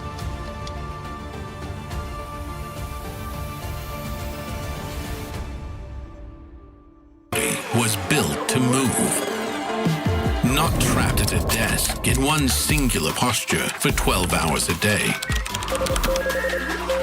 It's time your chair evolved. This is Secret Lab Titan Evo. Ergonomically engineered for you, gamers, hybrid workers, artists, backing your every move. Na'Vi are off to an absolutely incredible start, now leading 2-0 in this best of 5, putting them one map away from securing their spot into the Grand Finals. Welcome back into the studio. I'm Taylor Reflections Noble, joined by Rinmar and Mirko. Boys, Na'Vi, a big win once again. Rinmar, you got to protect that voice. You're screaming, man. That wasn't me. That was another guy in the crowd. That was Reptar. That was Reptar. Devilishly handsome. Yeah, that was Reptar, not Renmar. If you know, you know. Man, how do I feel about the fact that it's 2 games now where it feels like we can say we told you so with your drafting priorities? Yeah, I think it was also just exactly as we assumed, right? Game 1, GXP tried to subvert our expectations, try to subvert Na'Vi's expectations with crazy picks, denying a lot of the win conditions from Na'Vi. The gamble didn't pay off. Game 2, they went back to their assassins, and Na'Vi had prepared for those assassins. The Claude and the Lilia picks were so good. So how does Galaxy Phoenix find themselves now? Because it's 2 back-to-back hero selections that they didn't do well. Obviously, the coach on the back lines is doing everything he can. Yep. But Galaxy Phoenix, they are knocking on the door of dropping down to only play for 3rd place. I feel like there's a bit of an overthink on the side of Galaxy Phoenix. There was one ban in the first phase, that Harith Rush ban, which we thought meant that they were setting up for either the Freya because the Phovis was gone, or they would pick up the Claw themselves. They subverted expectations, but then it felt like it was a different writer, so the middle of the new trilogy doesn't make sense of the big picture of it all. I'm not throwing pot shots at anything. We know exactly what you're talking about. Yeah, we do. Mirko, let's take a look at the stats, though. Ooh, we get a bit of a different graph this time. Yeah, we get a total gold. It's a gold chart all around. It's just Na'Vi taking control of the early game through the Bauman. I think it's just classic. Then we see a bit of a slight movement over there on the right towards GXP. But as even the casters mentioned, there's not much that GXP could do even with that team fight win, right? Even with that almost wipeout. Yeah, we did get to see the role that Sophia needed to play here and what could have been the bad part for Na'Vi, which is if those arrows landed over and over again. But in MLBB for so many years now, it's always about simplicity. How much simpler is your lineup to pull off compared to the opponents? If you have good crowd control, good damage, and it's simple, that's great. If it's a bit too overcomplicated, it's not good for you. Well, it looks like Rain is in the building, and I don't mean Rain physically, but hey, Rain, the co-streamer. How you doing, man? Let's bring him in, because Rain has been covering the action. He's been hugely passionate about MWI naturally and giving all the coverage not only to his fans, but also to even us at times joining us on the desk. And Rain is an integral part to the MLBB scene, and I know he's been supporting a couple of different rosters, but when we get a chance to speak to him, I want to know what he's thinking about this matchup here. Na'Vi versus Galaxy Phoenix. Rain, hello, how guys. you doing, man? What's going on? I'm doing good. I actually quite enjoying the match just now. For me, Na'Vi PH playing better as a whole. They have better draft, have better early game, better targeting. Yeah, I'm quite enjoy the show right now. Hey, and that's actually what they've been talking about. Mirko, you mentioned it. When it comes to Galaxy Phoenix, they're just falling behind on the hero draft. Yeah, it really just feels like that's the case. And King Salman has really gotten the read on Galaxy Phoenix. So I want to ask you, Rain. Yeah. What do you think GXP should do for game number 3 to turn things around? I think they need to think properly their draft, especially there's like certain heroes that might quite questionable against Na'Vi composition. For example, that Hilda against utility jungler. And also, because in terms of when we're saying about mechanical skills, right? I think GXP have that quality that can fight Na'Vi PH, but overall as a team. Because right now, overall Na'Vi have better targeting, also better wave management, and also a good early game. So these three things, GXP need to fight them. All right, well, let's see if the words of wisdom from you, Rain, will end up paying off for the team of Galaxy Phoenix. Thank you as always, Rain. We really appreciate Most everything welcome, guys. that I'm you're enjoying doing the for show MWI. with you guys. Absolutely, and I hope to shake his hand eventually. I haven't actually had a chance to see him in person just yet. It's always been virtual, even though he's quite literally just right up there. So we're going to have to connect. Let's take a look at some of the players' emotions from that game number 2. And in the meeting room, this was a big moment for Na'Vi. They understand they're getting so very close to securing a grand final spot. Makes sense. Get everybody in a little powwow, discuss some strategies, get out there and fight. They have to keep up the discipline, though. We've seen them in the similar position in the Southeast Asian Games gold medal match against Team Malaysia when they were representing Team Philippines. They fumbled that. That hurt them. But they did admit that they learned a lot from that, and they have to show it here. They have to end this series and make it to the grand finals now. That's it. Americo, let's take a look at one of our great actions from that second map that we just witnessed. We're going to go towards the mid-game, and I believe close towards a mid-fight for the Lord, at least eventually coming up. What are we noticing in this engagement?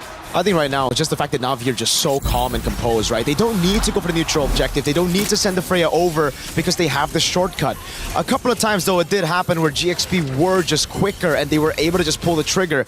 But at the end of the day, it's kind of the same story we saw from game number 1 as well. It was Na'Vi just baiting all these resources with their front line so that their back line could come in late with the shortcut and clean up. But Renmar, Galaxy Phoenix did show some life. It was a bit later on in the game, but they successfully defended their base.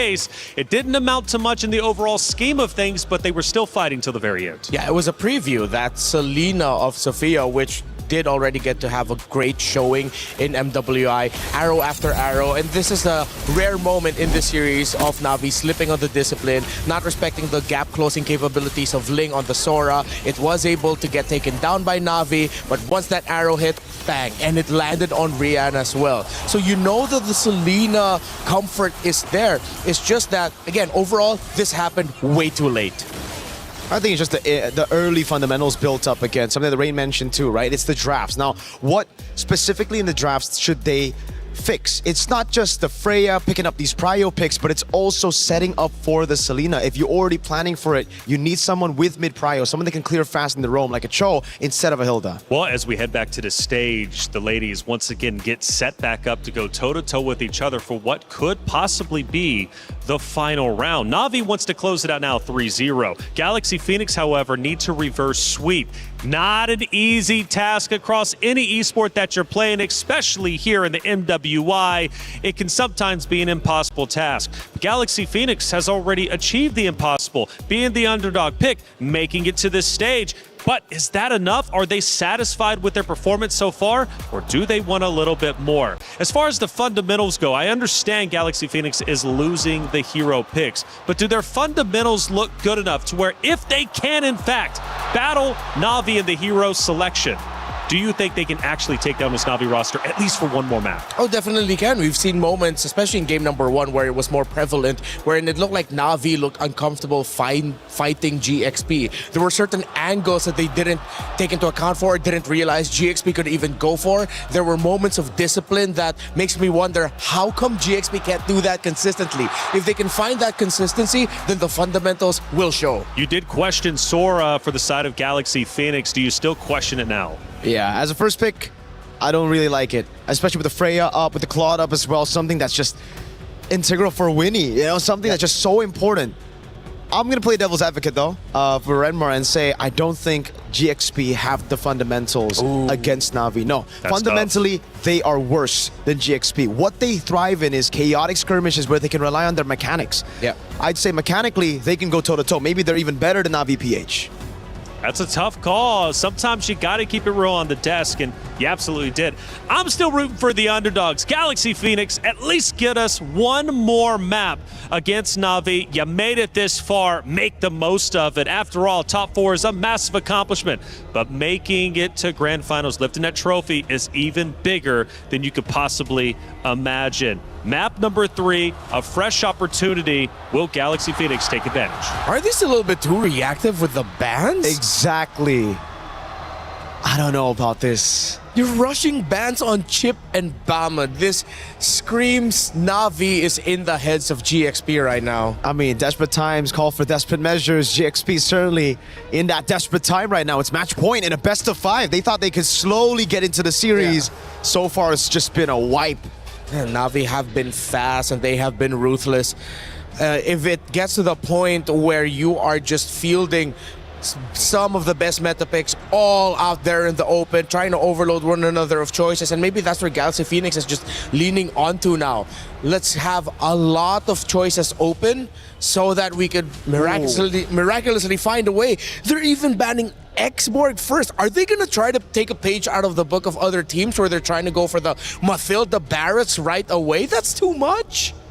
Even so, if it's not the Barats Mathilda straight up, I think it's going to be the Baksha, an Akai maybe. It's going to be a utility battle. And again, we've just spoken about this. Me personally, I don't like it. I don't like it when GXP play the slow, fundamental game, building on neutral objectives. I like it when they fight. I like it when they have a composition that relies on their strength, which is team fighting, which is brawling it out. They go for the Baksha. They're going to try to go for speed, tempo, early game. But Na'Vi, we've seen this plenty of times. Atlas Akai into the Baksha. Shut the Baksha down with pure CC. If Na'Vi PH go for those 2 picks right away, then most likely Galaxy Phoenix will have to respond with a Valentina. But Na'Vi, they are relentless. They focus on the Lilia and they get the glue. So they don't get that Kai Atlas combo. There's still a potential room for a Nakai maybe later on.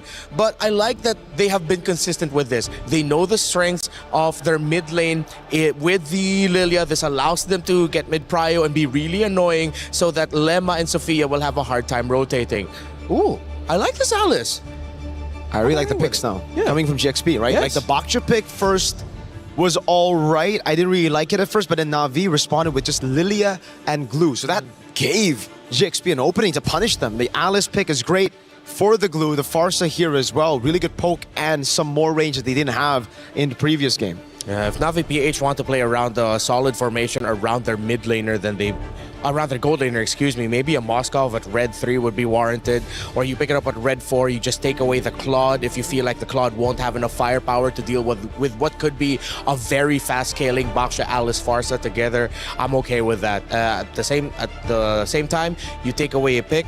Oh, but instead they still go for the carry. They wanted that melt damage, all that damage that you need to deal with a Baksha and Alice together. So now they should probably take away the Claude and the Moskov. Yep. Should be the Claude and the Moskov. There's already too much magic there. I think it's fine to go for the Harith, to go up against the Harith with the carry and the Lilia anyways. So for Na'Vi, it's just back to basics. It's back to, all right, now what do we go for in XP and jungle? Is it the safe 2 double frontliners here, or do they go kind of crazy with it? Because it could just be a Barats Mathilda on Na'Vi's side as well. Chomp down on the Baksha, don't let him get on the red trees, and then win out through playing for your backline. Yeah, they could still swerve that glue into the EXP and get the combination that is looming right now. And get Lapu for the Farsa. Lapu also. Again, there's so many options. So this is the gamble that GXP wanted to play into. But at the same time, they're still leaving a lot of options available for Na'Vi. You pick up the glue early on because you want that flexibility. You make it hard to read whether or not it would actually go into the roam, or is it a flex pick potentially for the EXP. Lots of picks. So Galaxy, they're respecting power right now. They take out the Freya. I'm not a fan of that. You know, I think with the Alice and the Baksha, you already have the anti-regen, you have the sustain, and also the burst from the Farsa to try to deal with the Freya. You're leaving so many heroes open for not Ayanami. There's already a Yuzong that we mentioned. This could possibly, if they really want to go for the lock, the Terizla too could work, right? There's just so many picks. It could have a really solid front line in the end that makes it nigh impossible for Galaxy Phoenix to make it to the carry. Even if you commit the Throne of Ruin and the Gleam, one dash out, and if you have no other hero with you to try and jump the carry, then it's going to be a great day for Na'Vi. If it's an assassin in the jungle, we'll see the Terizla. If it's a fighter / tank, then we're going to see more of that Lapu Lapu and dive heroes. Yuzong, even. Yuzong, Atlas gets banned out, so there you go. At least a bit of respect given to GXP, knowing that the glue is still very vulnerable to lockdown. Even though naturally Alice did come back into our visions when Yuzong started wreaking havoc maybe a season or 2 ago for our MPL leagues. They still respect the Yuzong. Okay, but Again, we've mentioned all of the EXP laners that not Ayanami could pick for. She is back into the position of I can pick whatever I want, and it's pretty much okay. It's kind of awkward though if you want to consider something like the CC with the Farsa there. You want to be able to latch onto the box shot, but then with the Alice also, you don't know, so still options are available. I like the flexibility of the Roam Glue pick, and I think it's difficult for Galaxy Phoenix to really read into it right now. That's why that flex pick on the glue is really... I mean, it's a mind game, for sure. Yeah, GXP, you're thinking about it, they've already banned 2 XPs. It could just go to the XP lane and they go for another roamer. Yeah. The Claude will still be open, and Claude does benefit greatly from the little mini glulets. You get your stacks much quicker. Yeah. And they show it. They do get the... again, this is another flex pick. Yeah. This could surprisingly go into the roam all of a Could sudden. still be a roam, Akai, and a glue XP into an assassin jungle, yes. Yeah. And it could be a jungle Akai to a roam glue to then something in XP, or again, it could also just be a damage in XP with the roam going glue, glue going roam. Irithel. Okay. Huh. Huh. I am not a fan of that. We've seen some Irithel performances here, and she does hurt, especially once she gets Berk as her first item, Berserker's Fury. But this feels like something the Galaxy Phoenix really prepared for. So maybe there's an angle that we're not seeing right now, but I think we're in agreement here that maybe not the best option to go for at this moment. Where do they even go? They go for Roam. Yeah, it's the Roam. Minotaur. AoE, Presence, their Irithel. Oh, this is all in for the Irithel. The good thing is they have some great damage with the Irithel and Farsa together. But once that Irithel goes out, you're just going to have really tanky dudes wondering why they can't kill anyone. I think it really should just be the Lapu Lapu, someone that can dive in the back line through the Irithel and the Farsa, break that formation as the carry and Lilia shreds through this tanky composition up front. Yeah, if not Ayanami is feeling amazing today, then if you want to really shred through the formation with damage, crowd control, then you pick up a Benedetta. But that's more of like an ego pick. That's more of like a, I'm really feeling myself today and I want to show off pick. You know what? I like it, you know? Sanford's my boy. I think the Benedetta should be the pick for Na'Vi. Oh, yeah, the flex. They just pull the crazy flex. It's glue XP, Akai jungle, and roaming Kaja. My goodness, what a hero draft, but was it enough for Galaxy Phoenix to take down Na'Vi? Who knows? The underdog story is still alive, but only just. Na'Vi is looking to reclaim what they lost a couple years ago, be back in Grand Finals, be a champion once again, and they are one map away from entering the Grand Finals. It's Galaxy Phoenix versus Na'Vi! Brigida, Gideon, let's get it started. History has told us that maybe Na'Vi just didn't have what it takes, but this year it's different. With competitors from all over the world, this competition has only gotten better, and Na'Vi are one game away from qualifying to the Grand Finals unless Galaxy Phoenix can extend this series. Let's jump into this right here, right now in the Land of Dawn, as we hope that level 1 doesn't go as badly as game number 2. They're so close. They're so close to making it back, and that's knowing that all these new regions, all these competitors have been stepping up in their own ways too. But even in their most desperate moments, Na'Vi, right now that they're back on track, they're just not letting go of these more unique types of roamers and compositions, and they're making it work every single time. That sudden flex now to reveal the Kaja, but a great start for GXP, forcing out the flicker from Riyadh. Okay, a little unfortunate that Winnie did not get the gold crab, but Mirai was able to steal it away.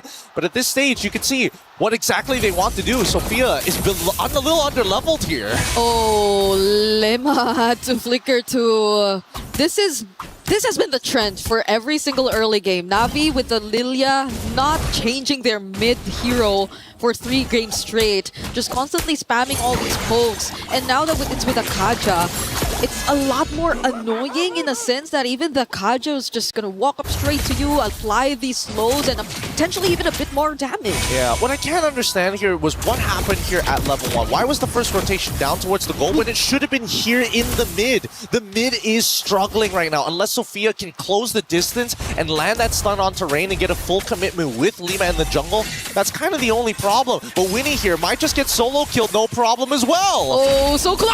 And she does! First blood over to Rian. No flicker though. Can Lima actually take her out? There's a dash and the concussive blast will actually be enough. God bless, God bless. At least they were able to get it back, and now it actually is slightly in Winnie's favor because they're going to be able to make it to that wave first. However, the gold is still in favor of Rian as now the turtle spawns out. Let's see how it plays. Link shows up, Throne of Ruin already casted, but the heavy spin 2 pins down their jungler. Fa could not lift off, but actually gets to land the retribution. Also will go down, but that's going to be an exchange of Keishi. Both junglers traded by these two teams. Oh, Keishi, or not Ayanami rather, being chased.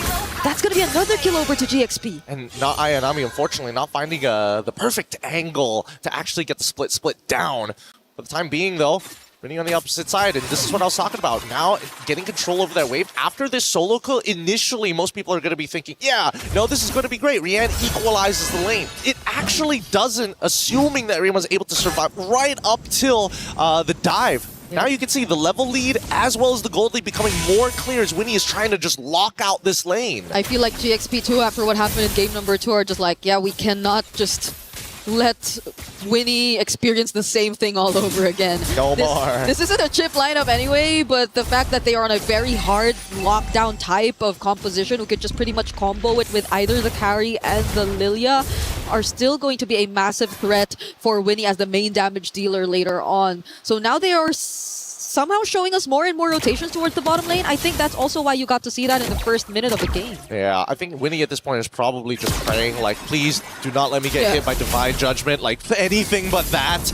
I don't mind a heavy spin. I got Purified, but now the next fight begins. Okay, it's going to be Mirai as the target quickly bursted down as expected from Sophia and the rest of GXP. Even the EXP lanes being managed really well by Link right now.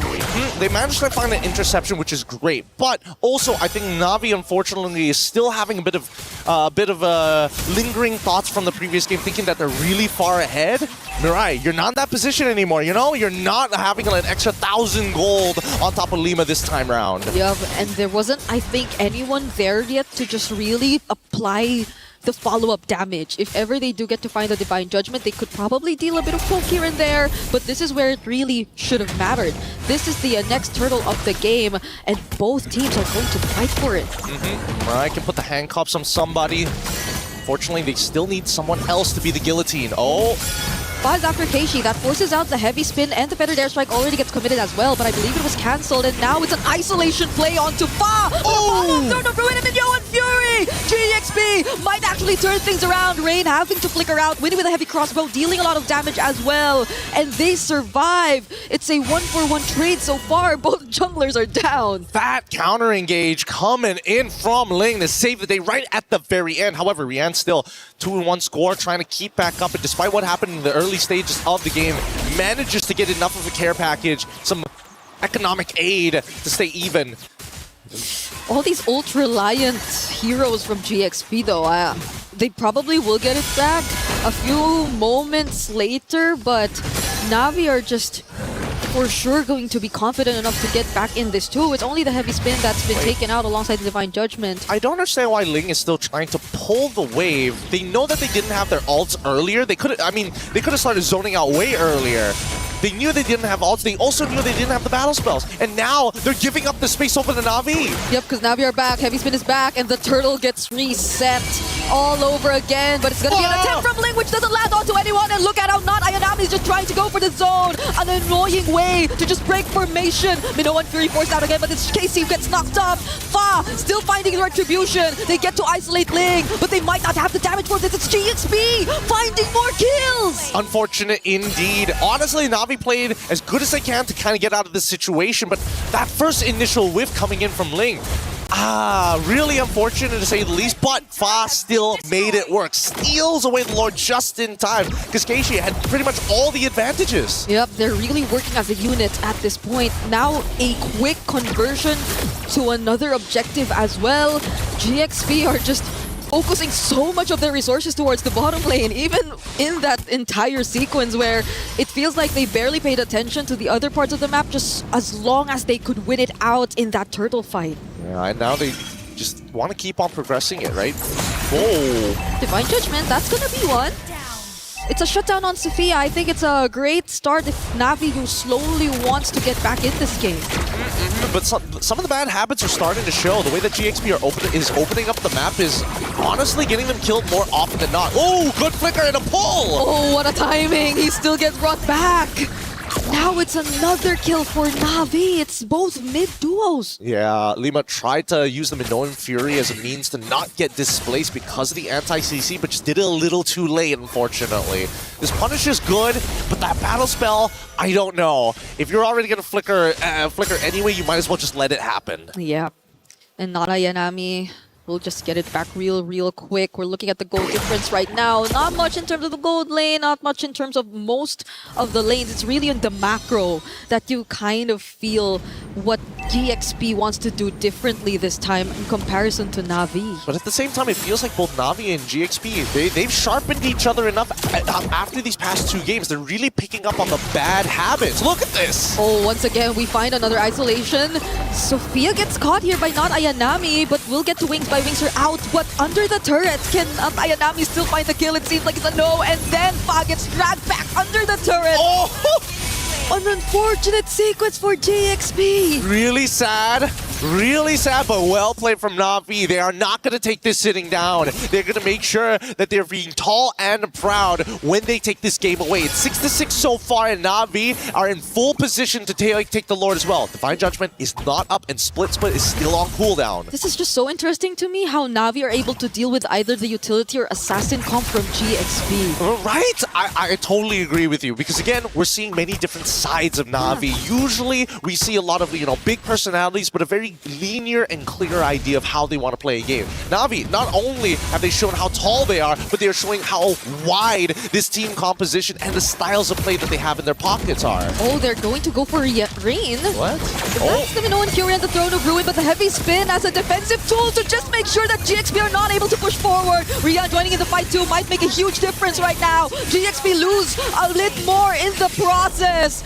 That's gonna be a 2-for-1 trade right before the Lord. That was a pretty good idea initially from Navi's side. I think there was a little bit of hesitation from Rian. Let's pull up the item list. I want to just get a double confirmation on whether or not the Trinity has been complete, and that's why she would have to commit to her full ult to ensure that at least they get a trade back. But without the DHS, it's going to be a lot harder to get through the Limas and the Fas if you're only hoping that your passive is going to be enough. They're going to burst it down real quick. They do not want another instance of GXP just potentially trying to fight back, considering what you just mentioned.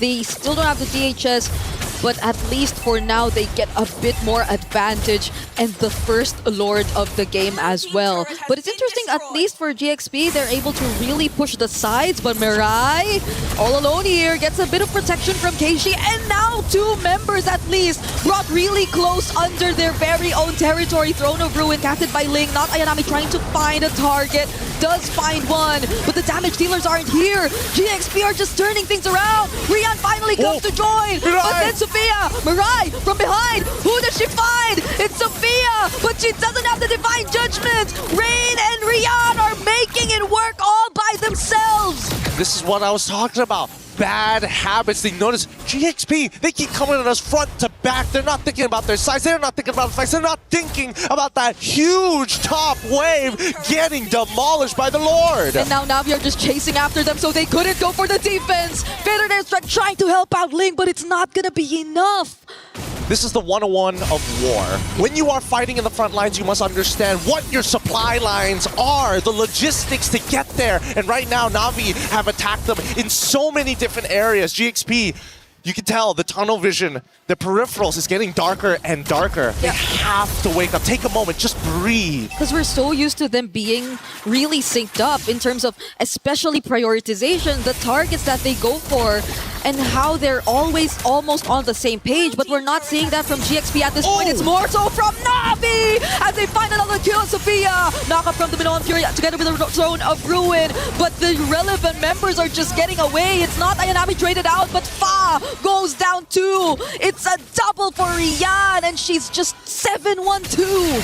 It's so frustrating because The combo is good. It's a perfect Minoan Fury into the Throne of Ruin that had to commit a flicker from Ling. They just didn't have enough AoE to burst down the members after the combo. Winnie can only hit so many targets at once. And luckily from the front lines of Na'Vi, they have enough armor to tank the explosive crossbows. It's all their base turrets exposed just with that single Lord Siege, which Na'Vi barely had to work with because they just let it walk through the top lane and every single lane too just pushed forward just because GXP kept forcing the fight. Yeah, I mean, majority of the... Oh, hold on, the Divine Judgment is good. Rihanna's already blown them up, so Throne Ruin tries their best backline. In trouble, Sophia finds one, Keishi gets another, and now the chase. Ray needs to win this against Winnie. Purify being used, the heavy spin locks down Fa, and there you have it. Na'Vi say, no, you took 2 of our members, we take 3. And GXP just wanted to repeat the exact same thing. It was probably not the exact same sequence in a sense that Lema actually got to cast the Minoan Fury, but it was follow-up from Ling that eventually, in hopes of them converting it into a successful team fight, but Na'Vi were just a bit too prepared for that. They knew who they wanted to target, and they just kept pushing forward. Now, it's a massive loss as GXP had to let go of the Lord. Nothing much that they can really do about that. Again, there's a certain level of protocols that need to be put in place, but you can tell that GXP are not 100% sure what that roadmap actually looks like. They've got some really good ideas, but sometimes when do you actually want to find those initiations? Before they try to initiate after Sophia was caught, they were thinking about, hey, if they get a little bit closer, we can make something happen, and all of a sudden the Flicker Divine Judgment was the real play. So I think that GXP right now, they're trying to set the priority order. Do we worry about this Divine Judgment? Can we get Sophia in a better position so that Winnie can follow up immediately after? Hopefully they figured out not to wait. Because we've been questioning the priority order for the longest time in this entire game. Who does GXP really want to go for first? What is the game plan considering that they're mostly revolving around Winnie and Sophia, but Na'Vi, even if they decide to go for their front lines and not these damage dealers, are actually making it work. Now they have an entire Lord with no energy or holy shields left up top. They're on the verge of losing so much more. Yeah, with the suppression as well, it's just really difficult for Lima especially. Oh, that was a flicker in, but Mirai does get cancelled though. Does have the immortality, is gonna be okay. Feathered airstrike as well as Minoan Fury trying to defend as much as they can. Keishi, defensive heavy spin, but Winnie finds a double. Na'Vi have to run away wings by wings towards Not Ayanami, and they go back right in. Do they really want to fight this Not Ayanami? Actually finds Sophia. No way! Winnie ended up killing her own teammate because of that. They could have just stopped autoing, but they were just so desperate to make it work. Literally anything would have been good there. Oh man, Not Ayanami. Despite having a horrendous early game, now it's like, this is my revenge. You've hurt me enough. Yeah, I was worried when she went back in too, but the fact that GXP, I feel like they just panicked and clicked their buttons and unfortunately cost their teammates' lives there. It's not a good sign. It's not a good sign. GXP definitely have to somehow reset and get back in this game. They were slowly finding their way around things, but it's Na'Vi all over again, all across the map. Yeah, Na'Vi has adapted a lot better to what GXP has been laying on the table in terms of their tactical plans and strategies. And I think that Na'Vi, just a little bit more clutch factor within them. But I think it's the awareness, right? The awareness overall about not only the battle situation, but what's happening across the map. It just feels like Na'Vi is just slightly more efficient and more flexible in those moments. GXP, it's got to be step 1, step 2, step 3, step 4, and they've been changing the order up, but it still feels a little clunky. So what could be the best order at this point? You would really expect it's just either Lema or Ling. Does someone have to be left behind to at least some sort of protect for Winnie and Sophia? They do have the flickers and the purifies for themselves, but it just seems that as long as Na'Vi get that one pick off done, then there's nothing stopping them at all. I think step number one is to control this mid. Oh, wait, actually, Divine Judgment. Oh, is that one pickoff? Is that the pickoff? Ling tries to stop them from getting that pickoff, but despite that, the heavy spin still gets committed. And GXP find one. They somehow find Rain. Na'Vi, do they want to push through? They've lost one of their main damage sources. That is so unfortunate. It takes 2 people to engage upon 3 in the back lines of Na'Vi, but it just takes not Ayanami to keep both Sophia and Winnie away, and still able to find that kill onto Sophia's side. Like, if not Ayanami, people were like, oh, she's going back to her old ways. No, she is a completely different player. Yeah, look at how she's playing the glue. Ridiculous. Redeeming herself after that early game. I mean, look at her. I mean, she's not really resetting. Another Divine Judgment onto Lema. There goes the burst from Rian as well. Do they really want to risk this? Okay, they actually find one. It's going to be Fa. They're pushing her out of this Lord pit.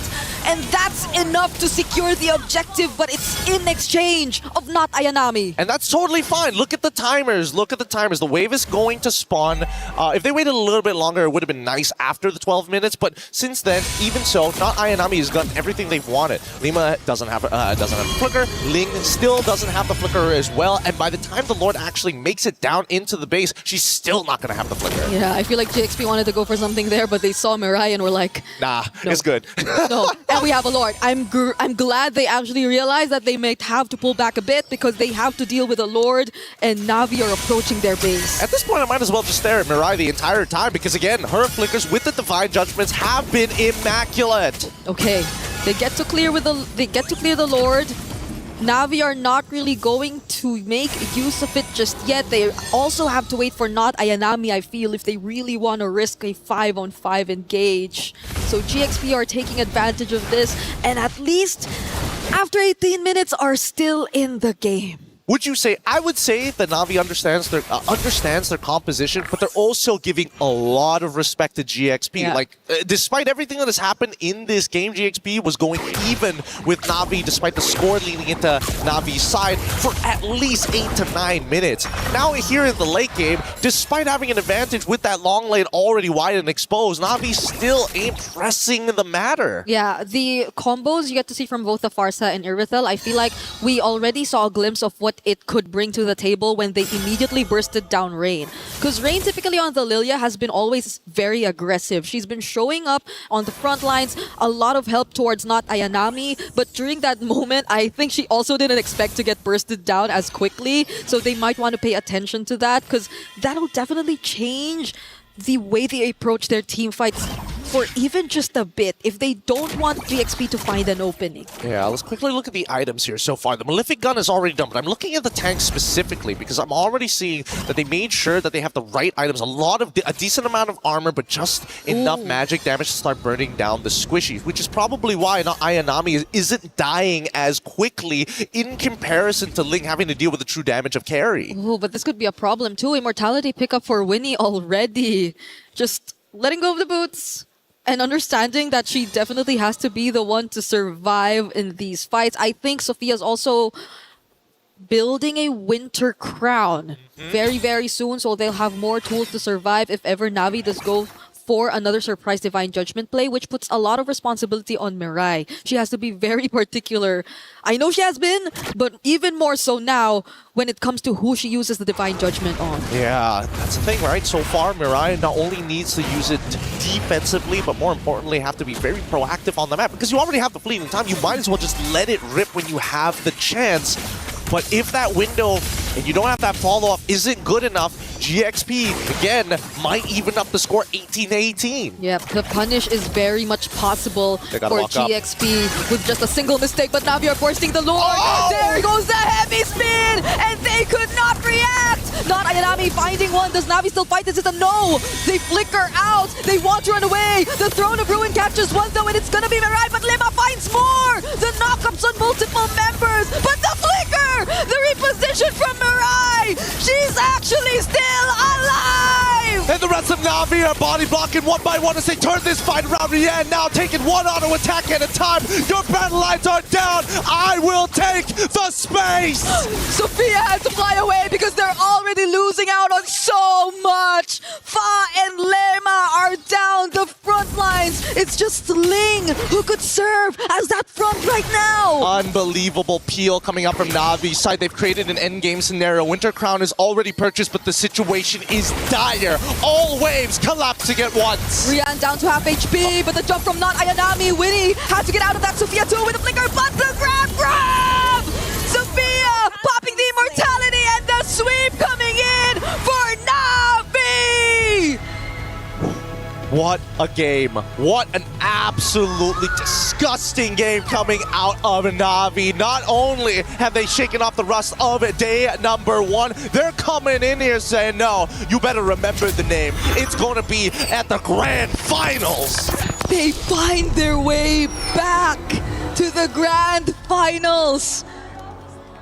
Unbelievable runs, not being able to meet expectations, especially when they first started out here in MWI, but look at where they are now. And you watch their entire history, from their inception to their success to missing out an entire year to be back here in 2026 to redeem the names. This is going to be an impressive storyline, but let's quickly look at this replay as these fights go on. Desperation got hold of GXP. They saw they lost the Lord. They needed something back desperately, and that's a great mentality to have. But at high level play, you got to count your losses, and you can tell it's devastating, but at the same time, hey, you know, there's always another year. This has been a great showing from GXP. Let's throw it over to our interview up on the stage. Hatia's congratulations right here to Navi Philippines. They have clocked in their ticket to the Grand Finals in an incredibly convincing 3-0 sweep. Congratulations once again. Now, for you guys to reach here, definitely it has been successful thus far after the decider bracket, but you know, what are certain struggles that you guys faced? I think the first we play in this stage is kind of shaky, but yeah, we made it here. You guys made it here even though it was a little shaky. So yes, now you get to enjoy the fruits of your labor. We would like to invite Galaxy Phoenix to please pass your tournament key over to Navi Philippines. Galaxy Phoenix, you did Cambodia proud, but your journey ends here still with the best finish for Cambodia. Well done. Your journey ends. Thank you. And now, wait, I still have tons of questions. I know you're excited because Galaxy Phoenix, they were the ones that put you in this predicament, in this ordeal. They sent you down to the brackets to crawl out, and right now you're here in the Grand Finals. You know, what were the adjustments made that you guys did to face them today, the exact same foes? I think we just play confidently, that's all. You just played confidently, and now that you have their keys here in the hand, the very ones that defeated you in group stages, what do you have to say? How do you feel? I'm so happy because it's my dream to play here in stage now, and also I'm so proud to my team because we made this so far. And the Philippines is really proud of you as well. And final question, can we, you know, the fans of Navi Philippines and the fans who are watching you guys back home, can you tell them confidently that this is Navi PH in its competition from the championship form? Guys, please support us tomorrow because we're gonna claim the championship. Let's see if history will repeat itself. Ladies and gentlemen, this is Navi Philippines going to the Grand Finals. Take your walk of victory. Okay, ladies and gentlemen, Navi officially in Grand Finals. Congratulations. Go ahead and drop that key in there. This is a moment in history for Navi. Congrats. She said, thank you. She's hyped up. I can feel the aura. I can feel the aura coming off you right now with good reason. Team Navi officially about to go ahead and crush that key. But yeah, let's make sure we make sure that we safe. I will make sure that you protected from this huge explosion. Oh my goodness, ladies and gentlemen, it's about that time. They fought valiantly, but Oh my goodness. Ladies and gentlemen, Team Na'Vi getting it done. Congratulations again for qualifying for the finals right here at MWI. Will they be able to punch their ticket? And more importantly, for the time being, who will end up being their opponent? Ladies and gentlemen, let's go ahead and send things over to our highlights before we get to our next match.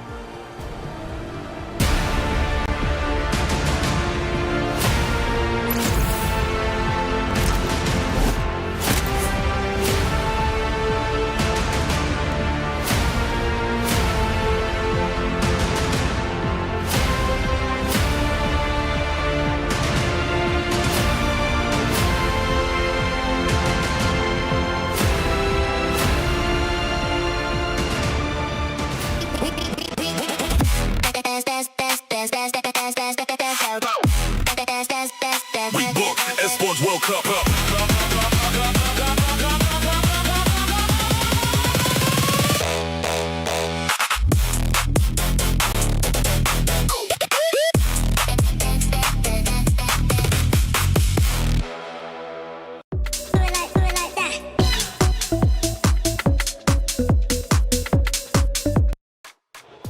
And the first semifinals has concluded. Na'Vi gets a clean sweep 3-0 over Galaxy Phoenix. A tremendous win. They will officially be in Grand Finals. A big moment, not only for the org, but also for this roster. Yeah, congratulations to them. It's been a long climb back. Now they have a chance to reclaim the crown, especially for the three players that were part of the roster in 2024 that won it then.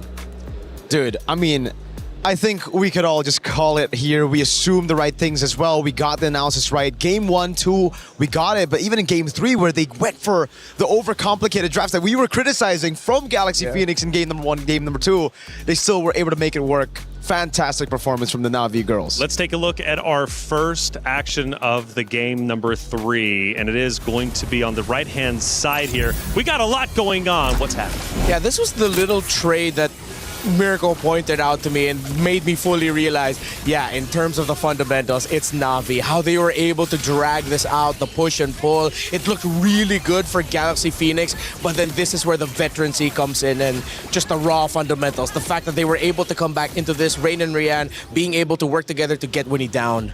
That's why for me, I'm just not a fan whenever Galaxy Phoenix tries to go for these kind of compositions, you know. Yeah. So build the lead from the start of the game, just getting those neutral objectives and relying on discipline to end the game. They're a team that needs to rely on that chaos, on that team fighting. Miracle, let's go to yet another moment. Now we're towards the tail end of game number 3. The Lord is about to be slain, and they are looking to push up to take over the base. And I think this just shows you again that chaotic nature that GXP wants to play with. Unfortunately, they were not facilitated with the right heroes to actually pull that off. They went in for the play, but as you can see, it just doesn't feel like they have the right resources. Fa on the Baksha as well. Just sticking on these targets instead of zoning people in the back gave Na'Vi so much more of an opportunity to get away, to kite back. As Renmar mentioned, the back and forth. It's just classic Filipino team fighting though, right? Yeah. What Mirai did there was just an ankle breaker of epic proportions. The fact that she not only ankle broke Fa, who was trying to chase her, but technically it ankle broke the entirety of GXP because they got tilted trying to chase her. Those are 10 ankles. It's hard not to be tilted, right? Yeah. At the end of the day. And for our commentators, hey, we were watching you. Let's see what they were getting into during those tense moments. Oh, that was a flicker in, but Mirai does get cancelled though. Does have the immortality, is gonna be okay. Feathered airstrike as well as Limino and Fury trying to defend as much as they can. Teishi, defensive heavy spin, but Winnie finds a double. Na'Vi have to run away wings by wings towards not Ayanami, and they go back right in. Do they really want to fight this? Not Ayanami actually finds the No way! Winnie ended up killing her own teammate because of that. They could have just stopped autoing. But they were just so desperate to make it work. Literally anything would have been good there. Oh man, not Ayanami. Despite having a horrendous early game, now it's like, this is my revenge. You've hurt me enough. Yeah, I was worried when she went back in too, but the fact that GXP, I feel like they just panicked and clicked their buttons and unfortunately cost their teammates' lives there. At first, I thought Gideon was a little bit too still until he exploded. It's always great to see Brigitte as well, because I'm used to having her up here for the analyst desk where she's poised, nice and calm. Up there, she's exploding with energy. Yeah, and that was an explosive play. I mean, what Ayanami did there when you're up against a team that loves to team fight. Glue is the perfect tempo breaker hero. And the fact that she got away with it too. Oh, that felt criminal. But it was beautiful to watch. Well, two great organizations are still in the tournaments, Na'Vi and Vitality, which means the club championship race is now starting to heat up. And we've got Trev to break it down. Behind me is 3 years worth of history. EWC26 is looking for the best esports organizations, and with the club championships and 2 years worth of history, it seems we may have found some of the best. Here with me, let me introduce you from Gen G. This is Ashley. It's great to have you here, but I gotta ask you, this is the 3rd year of the club championships. I mean, does it change the way you're gonna be representing your organization, or is there no pressure at all? Well, as you guys know, this is my first time representing Gen G, which is a huge opportunity for me because Gen G was one of my top dream organizations to join, and to be able to represent my home country, America, as well as my root origins, Korea, it means the world to me. Well, I mean, I would love to leave it off at just that, but we also brought in the one and only from Team Vitality, the mother of tanks, Vivian. Vivian, this year's MWI is taking place here in Paris. Does that make this tournament feel just a little bit more special? Sangat spesial karena kita turnamen di Paris, di mana tempat timku berada, tim Vitality. Now, this is going to go to the both of you, because both of you were here in the Grand Finals. But Ashley, what do you think it's going to take for your team to make a really deep run this time? It's a good thing I'm from the country where dreams come true. Vivian, do you have any final words before we end this interview? Keep dreaming, Ashley. For you, Ashley? Are you still in your dream? Come to my dream! Come to my dream! And there you have it. Vivian and as well as Ashley, two heavy competitors here at MWI representing both organizations, all for the club championship.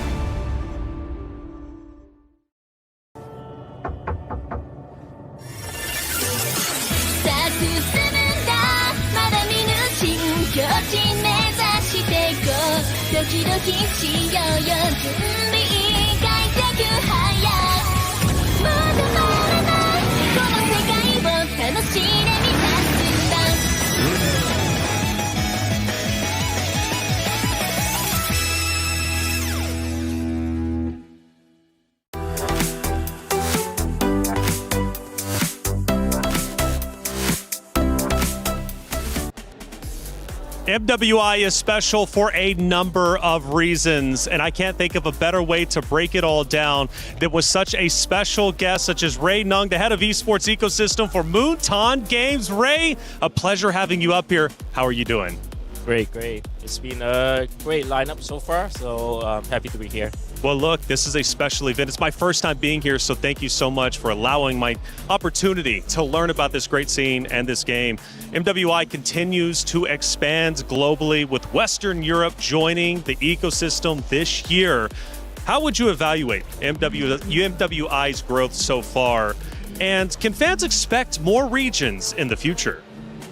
Yeah, first of all, it's the 3rd year we're working with the Esports World Cup, and we are working with on the women ecosystem in the long term with the Esports Foundations. So we're looking ahead. We are definitely looking to see how can we make like a better inclusion ecosystem. And MWI has always positioned as a very unique product as part of the Esports World Cup. And in fact, we are already scheduling how the next year's schedules looks like for MWI and also for MWC. So can't wait to see how we can further expand the product. Ooh, that's exciting. Okay, so what has made MWI 2026 so special to you? Because I've had a blast watching the best ladies MLBB has to offer join that very stage. The energy is incredible. So from your perspective, what are the biggest highlights of this year? Yeah, I would say definitely like what we are setting up right now for the storyline telling is very good for this year. We have Na'Vi, like the first first edition of MWI Esports World Cup. They were the champion and then make it again to the finals. That's a setup for the storyline. And now we are having a lineup of Vitality having a next match. If they can make it, I think that will be a very good storyline, having the two champions to face again at the at the finals tomorrow. And on top of that, I think moving to Paris also give it a special meanings. We have Vitality, French esports club, and also have the super fans here cheering for the teams. I think that also add on like additional meanings so that in this city of love. That's so true. You mentioned the two traditional powerhouses that we have, Navi from the Philippines, Team Vitality, of course, here from France, here on the home court. But we've also seen emerging new regions challenge these powerhouses. You had teams like Galaxy Phoenix make it this far, Geltec, Saita all make it this far. How important is it for the future of women's MLBB that you see these new challengers? Yeah, I think we continue to, like I mentioned, inclusion is some of the unique position of the product. We want more regions to be part of the ecosystem, to be involved, to be in the tournament. So that's why we are having like Western Europe a slot this year, to having them to have teams to compete at our MWI, a very unique product. And moving toward to that, we are already seeing some teams you mentioned from China, from EECA, and also from MENA. They make it all the way from group stage and knockout stage. And if we look at all the teams' competitiveness level, is getting closer to closer from each other team. Even though it's like a 3-0 from the last match, like Philippines versus Cambodia team, I think it's still very close in terms of competitiveness. So this is the scene that we see how it grows. From the beginning of the women initiative we started like 5 years ago until now, we're seeing a lot more teams coming in. I think it also ignites the dreams of our player base that they are female. They have stage for them to shine. That's amazing. Ray, you clearly, this product is special to you, obviously, for MWI, and I really appreciate you coming up here. I just want to hand the mic to you one more time so you can just say what you would like to say to the MWI community, MLBB as a whole. Yeah, I think to wrap up, I do like to thank all our community continued support to our ecosystem that we are building. Building an ecosystem, especially women ecosystem, is not easy. Like we have to be very dedicated, and together with the Esports Foundation, we are looking at this for long term. So we are very looking forward to the futures for MLBB women. Well, so am I, Ray. It's been a pleasure having you on the desk. It's been a pleasure being here in general. And we got a monster of a matchup about to take place. And it's going to be Vitality going on that stage. And we had a chance to catch up with them before the matchup begins. Hey guys, as we enter the second semi-finals match of the day, Geltec Cyber Team and Team Vitality is now in the arena. Hello, how are you? Hello, I'm fine. Now, a lot of people are very happy to see Geltec Cyber Team in the top 4. How are you feeling about that? We feel excited, very excited, I know. How do you feel about going up against Team Vitality? Do you feel any pressure? I think, yeah, because we're champions. But are we confident? I'll see you later. Good luck on that match. And you know what? Over here, I think Team Vitality is still on the bus. So maybe we could go and see if they're coming down right about now. Let's take a look, guys. Let's take a look.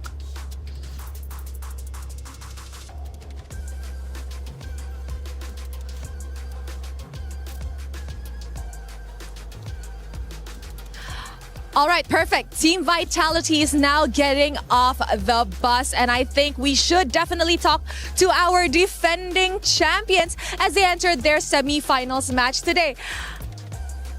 Fumieko, you know what? I haven't talked to you today. You're walking too fast for me. How are you? I'm good, thank you. Are you excited for today? Yeah, I'm excited because I meet Kyoai. Kyoe is so pretty, but so are you. Fumieko, I just gotta ask, are you confident that you can actually win against Geltec Cyber Team and defend your championship tomorrow? I'm very confident today. Aw, good luck. I'll see you later. Bye. Guys, she is so cute. Thank you very much. That's it from us. Throwing it back to you guys.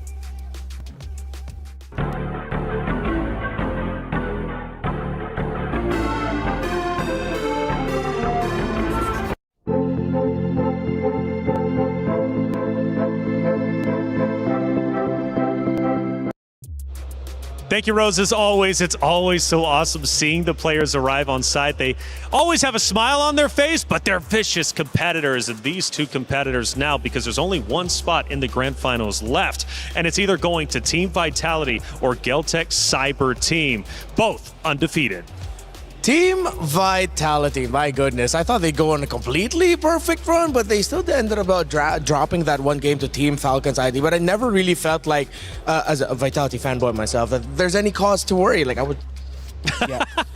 Cut from the same cloth, me and Mirko. But Geltec also have been quite impressive, and I'm very happy for them that they made it this far. Geltec Cyber Team, they're very impressive, you know, again with these assassins, with these unorthodox picks. Heck, the Hanabi showed up, the Aulus as well, and the fact that they made it work is even more impressive. So we'll see if that chaotic nature in the drafts can hurt Vitality. Well, the CIO of Team Vitality, Danny Ingles, had a chance to catch up with Trev. Trev, let's hear what he had to say. I'm here at the Vitality booth with the best dressed man in the place, Danny Engels, the Chief International Officer of Team Vitality. Obviously, welcome to the Esports World Cup in general. I just want to ask firstly about what your strategy was when it came to Stage 4, the Allianz Vault, with heavy investment in fighting games, and obviously you're the favourites in MWI at the moment. Yeah, correct. It was clear to us that on this stage we can turn into the Vitality stage with obviously the favorites in Mobile Legends Bang Bang Women. So I hope that we hoist at least one trophy, maybe more, because I'm excited about the fighting games, of course. We had a fantastic story with the Creek Twins last week already. Even though it didn't work out to raise a trophy, it was still amazing. And we have like TFT coming, heavy favorite in Trackmania as well, which will be super exciting. So looking forward to really own that stage. Yeah, absolutely. So obviously over the past couple of years, you haven't had the result you wanted. Not a bad result by any means, but you want to come out on top against Falcons this year. What was your game plan for the Esports World Cup as a whole to take them down? Yeah, obviously we also are fighting against the Liquids and all gamers, right? So we gotta beat them all, and for that we heavily invested into new games, new teams. We have managed to qualify a total of 18 teams, which is so much more than last year. So really investing more in order to hopefully get enough points to beat the Falcons. I keep saying it's going to be a big challenge, but we all have to win a trophy first, right? And I hope we can make it happen at MLBB Women. I don't know where the Falcons can actually make it happen, right? So that will be very exciting and a lot of pressure on them as well. Yeah, they do seem to be struggling at the moment, the Falcons in general, dropping out the competition. Obviously, in MWI yesterday, they had 2 teams in it, and none of them managed to get through the semi-finals. So do you think this is going to be the break you need to really get going? I mean, it feels amazing to break their keys, right? So it starts there.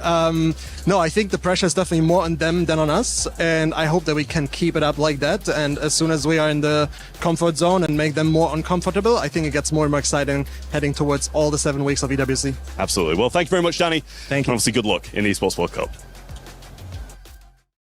Is in our DNA. Whenever we let it out, it becomes our superpower. Now imagine an entire city being built to supercharge it. Kadir City, powered by Play. Danny, it was great to hear from you, Trev. Thank you for the interview. Committing so much for the club championship trophy. They want to defeat the Falcons, who went back-to-back in the club championship race. For Vitality and Geltec Cyber Team, they now face off against each other. And I got to ask you, boys, especially you, Mirko, are you a fan of either two of the teams? You know, I'm somewhat of a Vitality fan myself. It's been a long run. The girls look great. They're the ones that always manage to break my expectations in a good way. The guys have been less successful, but recently, boom, MPL champ, domestic, bringing it on to MSC. I'm excited for Vitality. Are you? Of course I am. Of course I am excited for Vitality. I mean, my allegiances will change once, if ever they do go up against not VPH in the Grand Finals. I am Filipino first, after all. But Geltec Cyber Team, if we're going to be talking about them, I have so much respect and appreciation for them. Their brand of MLBB, what they've shown, the journey that they've undertaken, making it this far. KOA making it to the semifinals yet again, leading a squad with names that we're not so familiar with, but carrying attitude with them, a courage to them, which I always respect. Ooh, Geltec Cyber Team banging on the table. They've got intensity, and they have the energy to match Team Vitality. I asked you, Mirko, are you a fan of Vitality or what? Yes, I am. And Mr. Danny just gave me a special gift just earlier. Let's see. Whoa. He told me to unbox it live, so. Okay. Okay. Oh! Oh, no way. Oh, and it's signed! Oh my goodness! Yo, that's actually dope. Oh my and God. From what I'm hearing, by the way, the Vitality fans are running deep. Damascus, who do you got over there?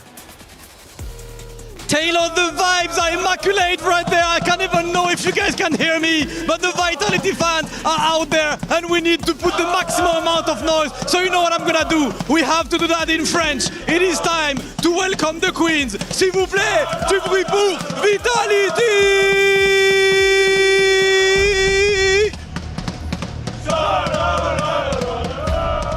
Les champions en titre qui arrivent sur la scène et la foule qui est absolument en feu. 2-0 contre MVPR, 2-0 contre Genji, 2-0 contre Navi. L'équipe qui ne peut pas perdre, l'équipe qui ne peut pas être touchée. Ce sont les reines de MLBB et elles reviennent récupérer leur trône pour l'instant absolument intouchable. Les 5 reines qui montent sur la scène et vous savez que le bruit sera maximum. Rob, Cheryl sur la scène, on va kiffer aujourd'hui.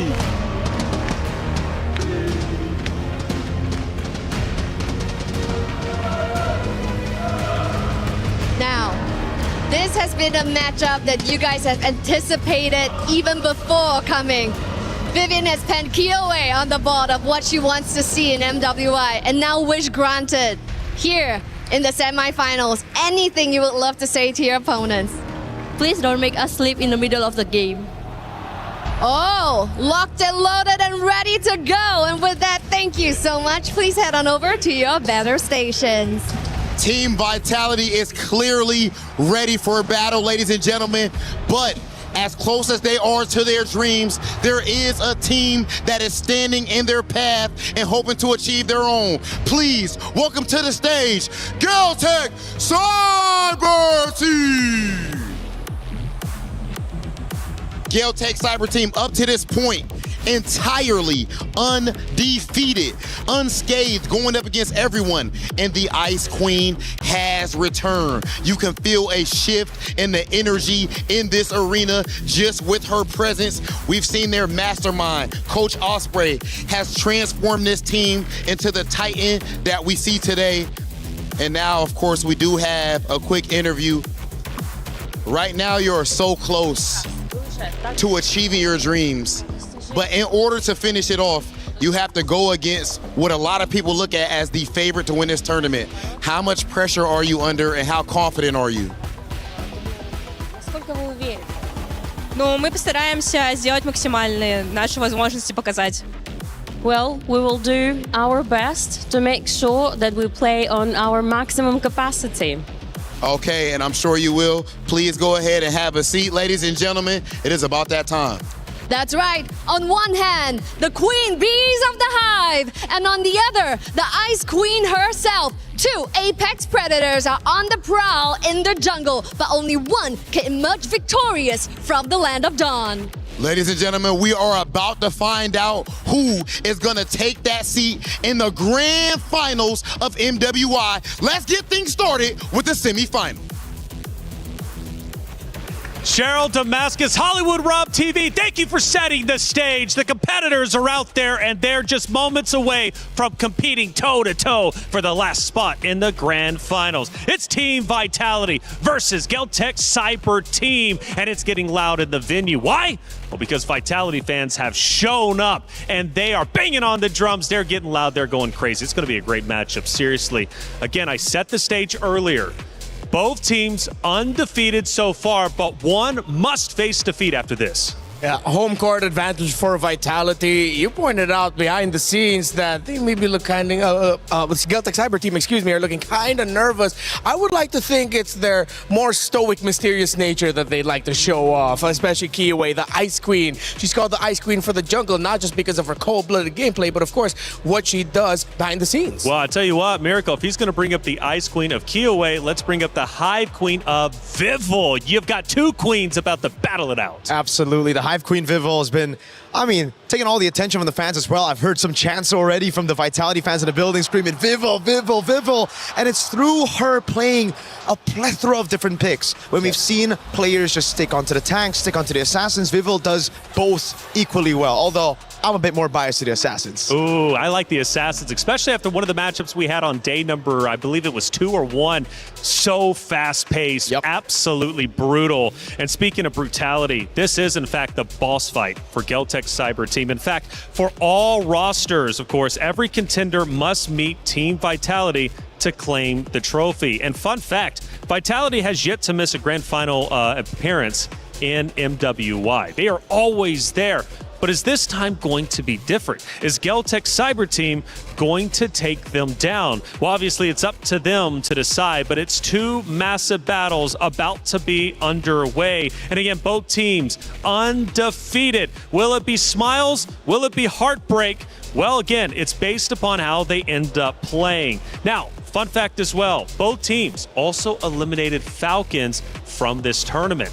They will no longer get more club championship points than what they got making it to the knockout round. That includes Falcons MENA and Falcons Indonesia. So the history between the two is immense.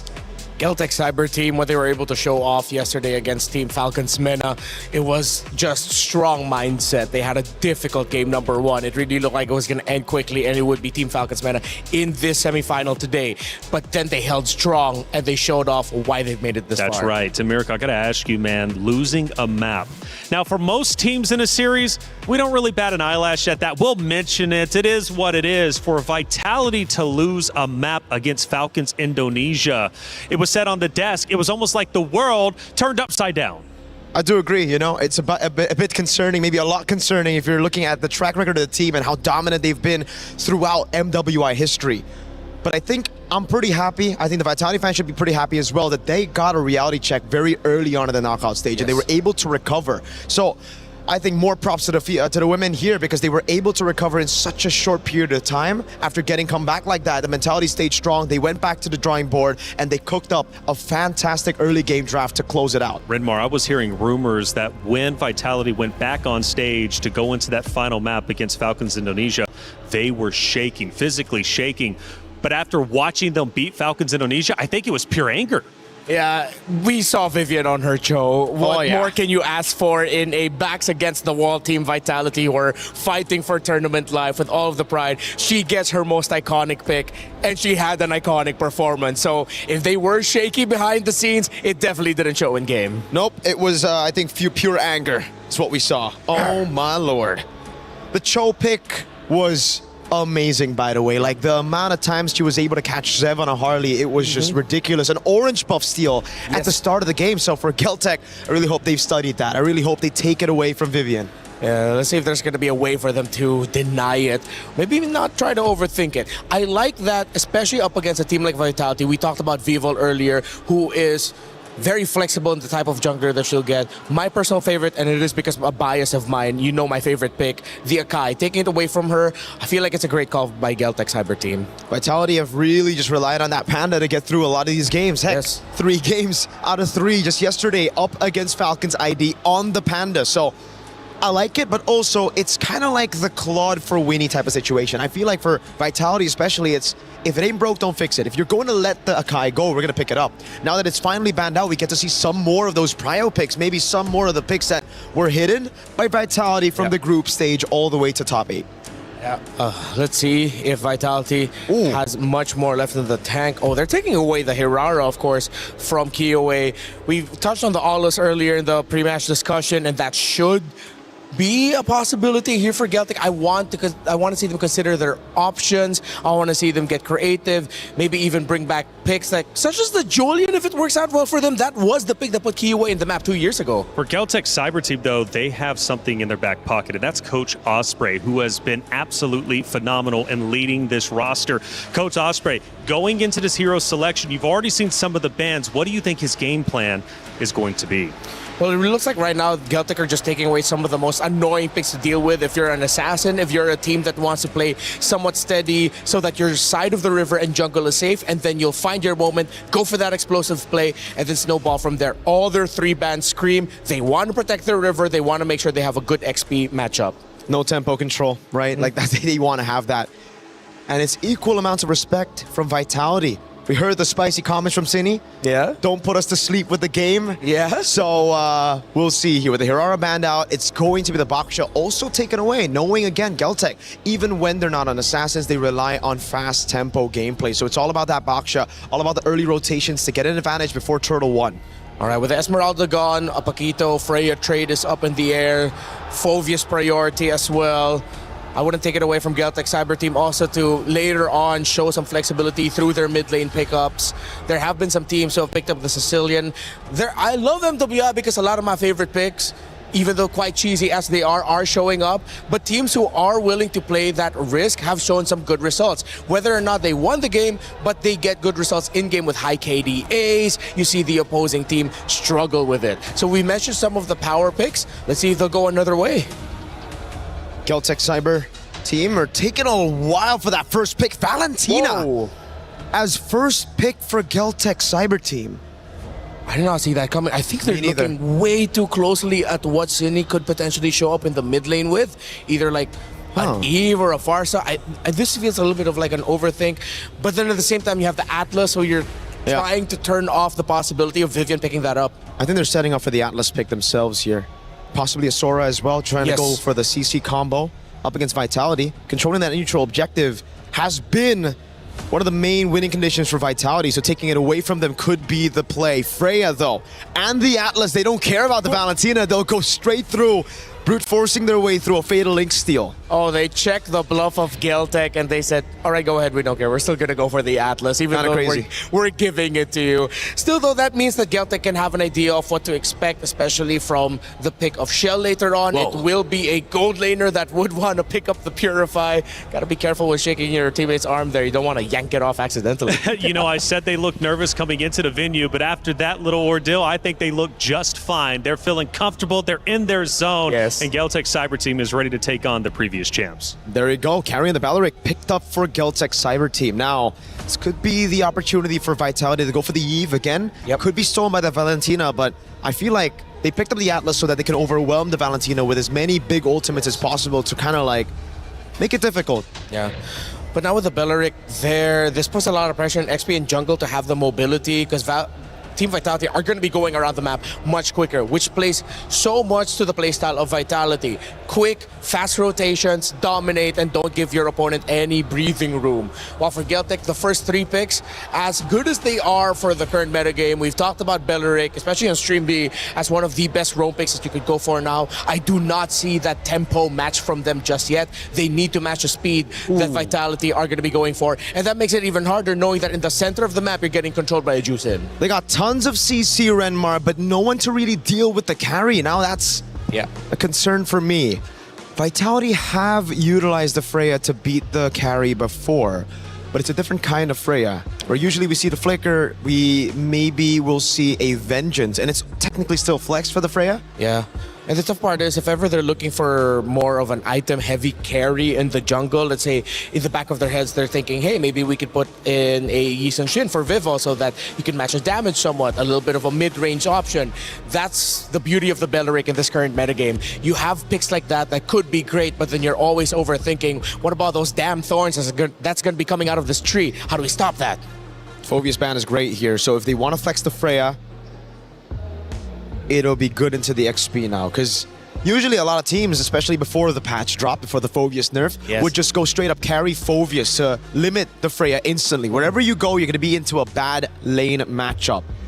So now for Vitality, I think they're going to have some of their prio picks banned out, mainly for Chell. Those weak side picks should be taken out, as again, they've already banned the Phobius. It really looks like they want to put the Freya in XP.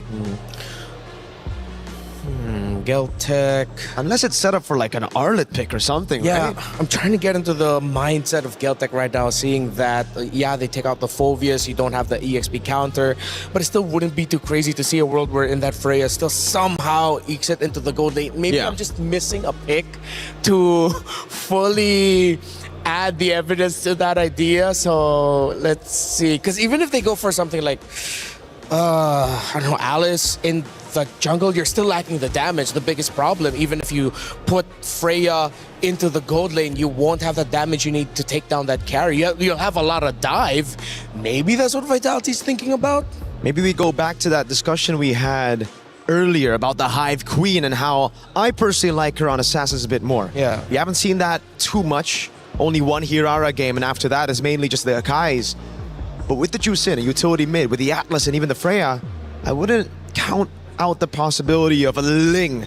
A signature, old signature of Vival. Yeah. A Hayabusa to walk up as well as they try to get a lane bully to get carry low, a winning lane in gold. There's no hard crowd control just yet. Exactly. Oh, okay. So Geltec read the Yi Sun Shin and still want to take it away as a option.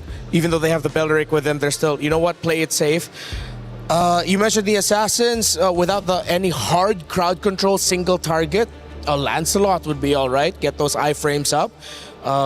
You could extend team fights to the point where you're uncomfortable and they might lose their position and you suddenly find Tokyo wide open and that carry left alone.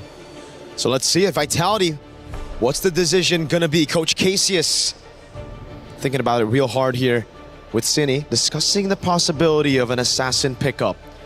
No marksman in the jungle, but it will be the Moskov picked up first. They will indeed move the Freya into XP. And now the big question is, will Vival finally get her hands on a damage dealer, or will it still be tank? Very basic attack focused are the side lanes of Team Vitality that I wouldn't take it away from them from still putting in something tanky in the jungle, but at the same time, damage with all that damage sounds kind of good. Maybe it's just like a little greedy nature sometimes in MLBB. But for Geltec, I think it's to ask of them for more range. So they will just lean on the idea of them having a lot of dive. So they need a strong team fighting comp. And of course, who is stronger than the Aulus of Kiowa and Liubon's Paquito, who I told her myself personally, I'm a big fan of how she plays the Paquito. Still though, against the Atlas, kind of scary. For sure. I mean, you got the CC immunity for the Aulus, but not for the Paquito. That's, I think, the reason why we've been seeing a lot more Atlases, right? With the utility jungle and the Paquito, it gives the Atlas so much more ways to just lock people down. But the Aulus for Geltec works in a different way. It's kind of like a third carry. You have the Paquito up top, the gold lane on a carry, and the Aulus is kind of there as a bait. We saw that bait just yesterday. It looked really bad. It looked like Kiowa just face checked out of nowhere, but she was able to CC immune her way out of the skirmish, and the whole team just collapsed on everybody else who've already used the resources. Yeah, commit too much on that Aulus, and Geltec's gonna be very happy with that. Fredrin. Wow. So they still do lean in on the tank, which theoretically does have the damage the more you hit him. So in a way, they sort of balance it out, just not traditionally. They have a lot of crowd control and some great setup for the Moskov and the Freya, not gonna lie. One team knows what it is to be a champion. They've done it many times. Can they do it again? If so, they've got to get through Geltec's cyber team. To be the boss, you have to beat the boss. It's the battle of the undefeated Team Vitality versus Geltec cyber team for our last spot into Grand Finals. Brigida, Gideon, let's get it on. Thank you so much, Reflections. We are looking for our second Grand Finalist, and it has to come down between these two teams so far. Geltec have fought so hard for so long, and now they face up the current defending champions in Team Vitality. They also have stuck with their very own identity throughout this entire tournament, and not a lot of teams have found their way around that, if not really struggled up against Geltec. But if there's one thing we know, Vitality too have shown some cracks in their armor. They're more prone to the longer games, so I wonder if Geltec can afford to do the same against the quote-unquote team to beat. Yeah, that's what I'm interested as well. I mean, I didn't get to personally witness it on a stream or cast that game when they decided to whip out the Aulus in the first place, but it's absolutely correct. It does work as a secondary carry with the help of the true damage. Now, luckily, they've actually made sure that Aulus is a little bit more auto attack reliant to get his damage out. But that's where the curiosity comes through, because when I'm looking at the side of Vitality, as much as I love the fact that they've got Fatal Links, there's just so many, like, quote-unquote micro CCs to deal with. Your CC immunity is, like, great, but there's a limit to it. Yeah, and how could they really time these engages as well? Because I feel like GCT has a very melee type of lineup who really just wants you to close in on their opponents, might just be willing to fight you directly instead of them trying to find a workaround around let's say, the angles or potential entries. So let's see what the timings are going to look like, because even now you're seeing how Ginny's not having the best experience in the mid lane. Yeah, I mean, that's not surprising to anybody. It's, yes, you will always get that first move. So what? What can we do about this? And now, at least from GCT's perspective, you know what? Since we do get that first move, let us at least try and contest for some of these smaller camps on the side, whether for EXP Crab or even Gold Crab. Ideally EXP this time around, because they want to make sure that their junglers stay ahead of the game. Allus, he needs those levels on top of those items, but if you don't have the gold, at least get the levels. Yep, and there's a bit of help now for Fumi Echo coming in from Vival, but Quejo will be there too to anticipate the rotations. At least they got their level 4s already. They will both be ready for this upcoming turtle, but it's currently just Vivian to hold it down. Oh, wait, Fumi Echo actually gets bursted down. That's a first blood for Geltec Cyber Team on the EXP laner.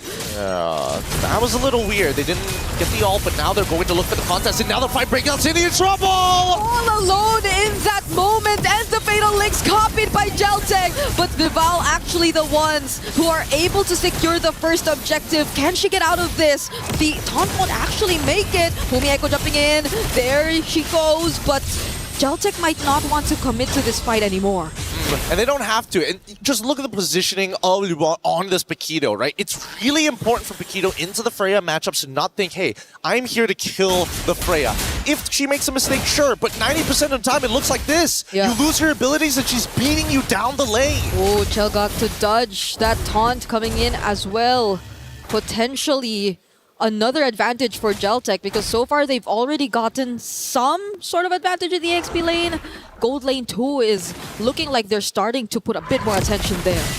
It's the perfect amount. It's not enough to completely dominate, but to make the lane obsolete with the help of that first kill going off to Luban.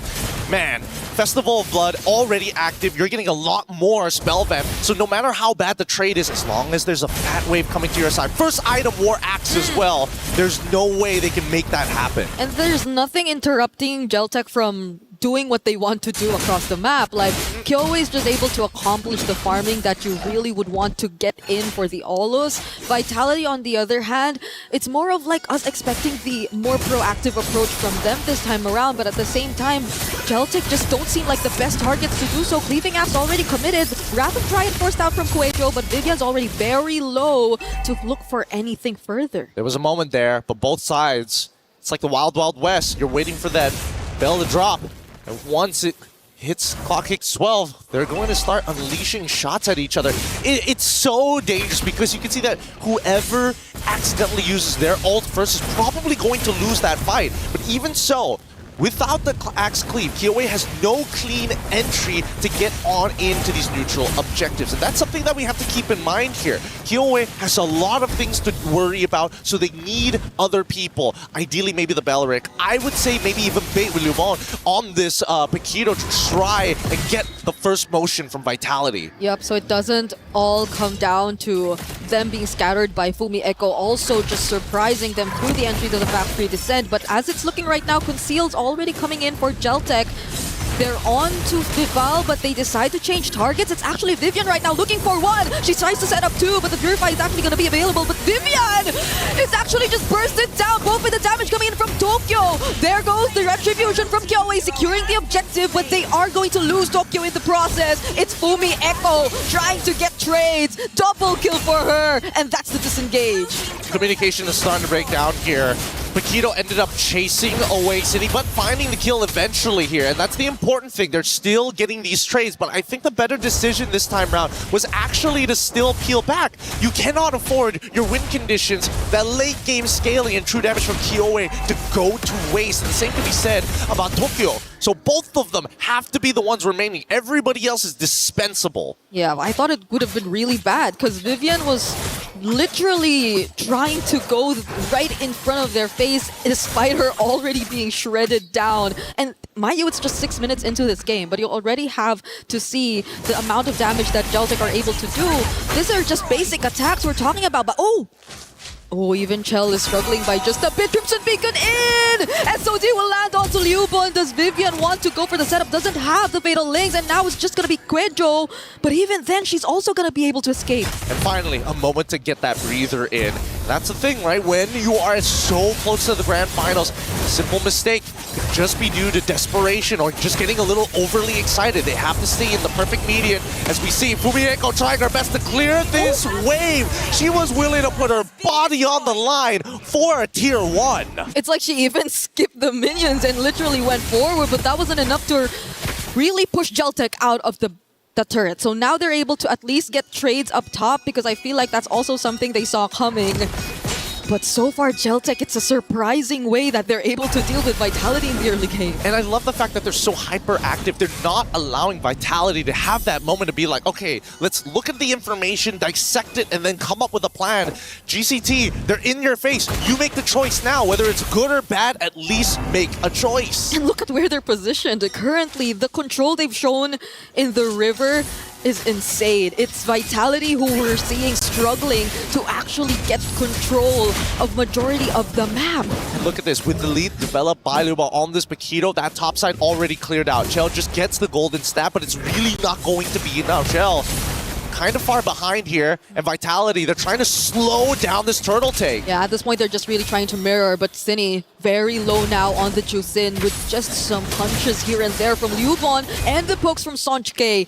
Vival, how is she even going to find the right entry? Sonchike taking the Fatal Links as well. Fumieko does have the Valkyrie Descent, but it's Vival who wins on the Retribution.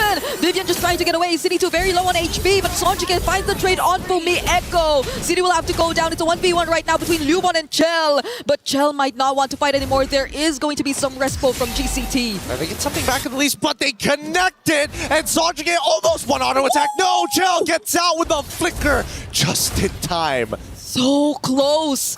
Vitality are being forced into these positions by GCT, and who could have imagined seeing this outcome heading into this matchup? The best way to explain how GCT is playing, it's all about tempo. They are the ones setting the pace of the game. Vitality merely react to it every single time because GCT, they're lining up the questions. Hey, how are you going to deal with our split push on top side when our neutral objective is up? How are you going to deal with 2-item Paquito already setting themselves up really, really good? Even Alla's 2 items as well. Their ability to kite is insane. The way that Vitality seem to always be ready for at least a potential engage, but every single time, look at Cine. Majority of the time, she has to go through the worst positionings just because of how GCT are dealing with the team fights. And they almost are the ones mirroring what GCT are doing. Almost. Like, it's close, but not far enough. And that's where Kyoe is super dangerous, right? That Wrath of the Dryads, as much as we hate Fatal Links and how you can't really react to it, the same can sort of be said about the Wrath of the Dryads as a counter-engage tool when you're so deep in that sauce. And not everybody has anti-CC here. Vival, doesn't really matter. As long as you survive, that's great. But Cine, in particular, with no Purify and only taking Sprint, it's a risky gamble. But at the same time, if Vitality can dodge those ults, they can chase them down like right now. Okay, but Quejo will be very tanky to deal with. And Vitality are always forced to send someone to their sides just because of what Liubon has been doing across the map. It's a 3-0 Paquito who is just slightly ahead of her counterpart, and that's Fumieko, but the burst on Vivian! The roamer's down for Vitality even before the Lord. A beautiful piece of chain CC. Quejo just played that perfectly. I mean, what can I really say about that? Oh, I know! Cine doesn't have the sprint, or maybe she just used it, but it's also not enough. Kyoe just has her eyes set on the Lord as Quejo and Liubon deny Vitality of any contest. Beautiful game so far, but this is their style. GCD, early to mid, just nasty stuff, and they're still trying their hardest to crack open this mid-tier 1.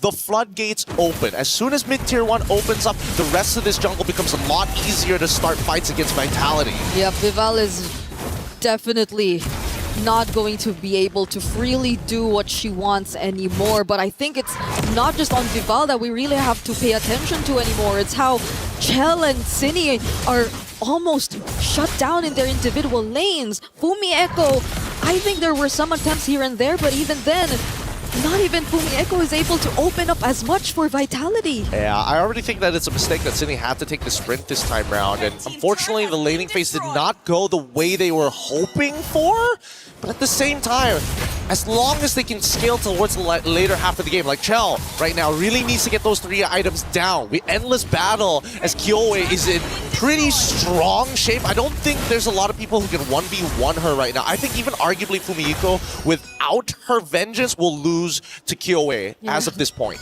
It's a killing spree too that you actually see on the Olo, so I think the longer the fights, as long as there won't be any direct burst, which I don't think you're seeing from Vitality, Kyoe is pretty much gonna be okay. Like, she could just keep throwing out these high mobility skills and basic attacks to survive, but can she do that against 3, even with additional layers of crowd control? As of the moment, she actually is able to, even in the face of a Valkyrie Descent. All right, let's pull up the item list. Last time we checked 3 items, like, excuse me? Excuse me? That was all it took to deal with 3 members? As Vival just isn't too far behind. Wait, do they have enough anti-heal? Wait, let me just double check this. Sydney has the glowing wand. I don't see anybody else with anti-heal at this point of time. So there's only 1 applicator of anti-heal. Yeah, that was insane. You already used the Fatal Link. Oh, here you go. It's another Fatal Link though, but this time on the other side, taking down City for the 4th time in a row. Vivian flickering out just to survive. There's no one stopping this Olus from Kyoe. They're making it real tough, and now they also net themselves an inhibitor tower. Beautifully done by GCT. Vitality are not even going to look for a fight there. At least they sent Fumieko up top to somehow manage and trade, but it's not enough. It's a 7k goal lead already in favor of GCT, and Chell had to prioritize the Wind of Nature more than the damage. I think right now the biggest issue is the fact that GCT really took advantage of the miscoordination of the mid trio specifically, right? Like, Sydney has been taking a lot, so much so, and I would have imagined that the mid duo at least would be communicating more with each other to be able to like peel one off of the other, but they have completely separate roles in the team fights. Yeah, and it's not the best of hero synergies either. Seeing an Atlas alongside the Jusin, but right now Geltech are just exposing so much more of the weaknesses of Vitality and Tokyo. My goodness, Vivian had to pick up an Immortality after that. Hey, true damage is already in, and the Trinity build is done. Currently with a 7.4k lead, GCT. This Lord, if they can figure out a way to end it right here after this push, that would be the most perfect time for GCT. That's going to be a statement. It's going to be a statement right there. Valkyrie Descent out from Fumieko, but I think they are going to try and chase. Kyoe is just too quick to move with this Aulus. Quecho will be there too. Doesn't have the Wrath of Dryad, but it's enough. Fumieko could not regroup with Vitality. If there's one thing that Aulus is particularly good at, other than just dealing true damage and auto-attacking, it's chasing his targets. And I think most people tend to forget that. They think that he's just a traditional bruiser. No, he's kind of alpha-esque, except he just sticks on you. Yep, alongside damage too. Alongside damage. I mean, both do. It's true damage, you know? Your stats don't matter when the bar is white, I suppose. But even so, with Lord now about to crash into their base, this base defense is going to look a little rough. Yeah, a lot of their wave clear is just going to be from Chell, who's currently doing a lot of catching up, already prioritizing just the winter or the Wind of Nature just to survive. But does GCT force the fight? Quejo trying to close in, already half HP though. Leaving Axe coming in from Kyoe, gets pushed back by the Spear of Misery, but Fumieko from the sides trying to go in with the Valkyrie Descent. Vival somehow still alive, popping the Immortality, but the center from Sarjike! And now it's a Maniac from Tokyo, but they don't care about the Savage! It's not about the ego, it's about closing out this game. This ain't just a simple sprint, it's a marathon. 1-0 so far as Caltech take the very first game from our defending champions. This is gonna be a real series. That was a bit too clean against the defending champions, and I no longer know what to expect. After that game number 1, we got to see from GCT. The tempo, that's the problem. Caltech got them early to mid-game with the way that they played their tempo, and they never let the foot off the gas. Beautifully done all across the board, and the technicalities of it, attacking the mid lane, making sure, yes, you have a couple of bad matchups, but we can compensate if we have control. But we're going to be throwing it back over to the panel to break it down for you guys right after these messages.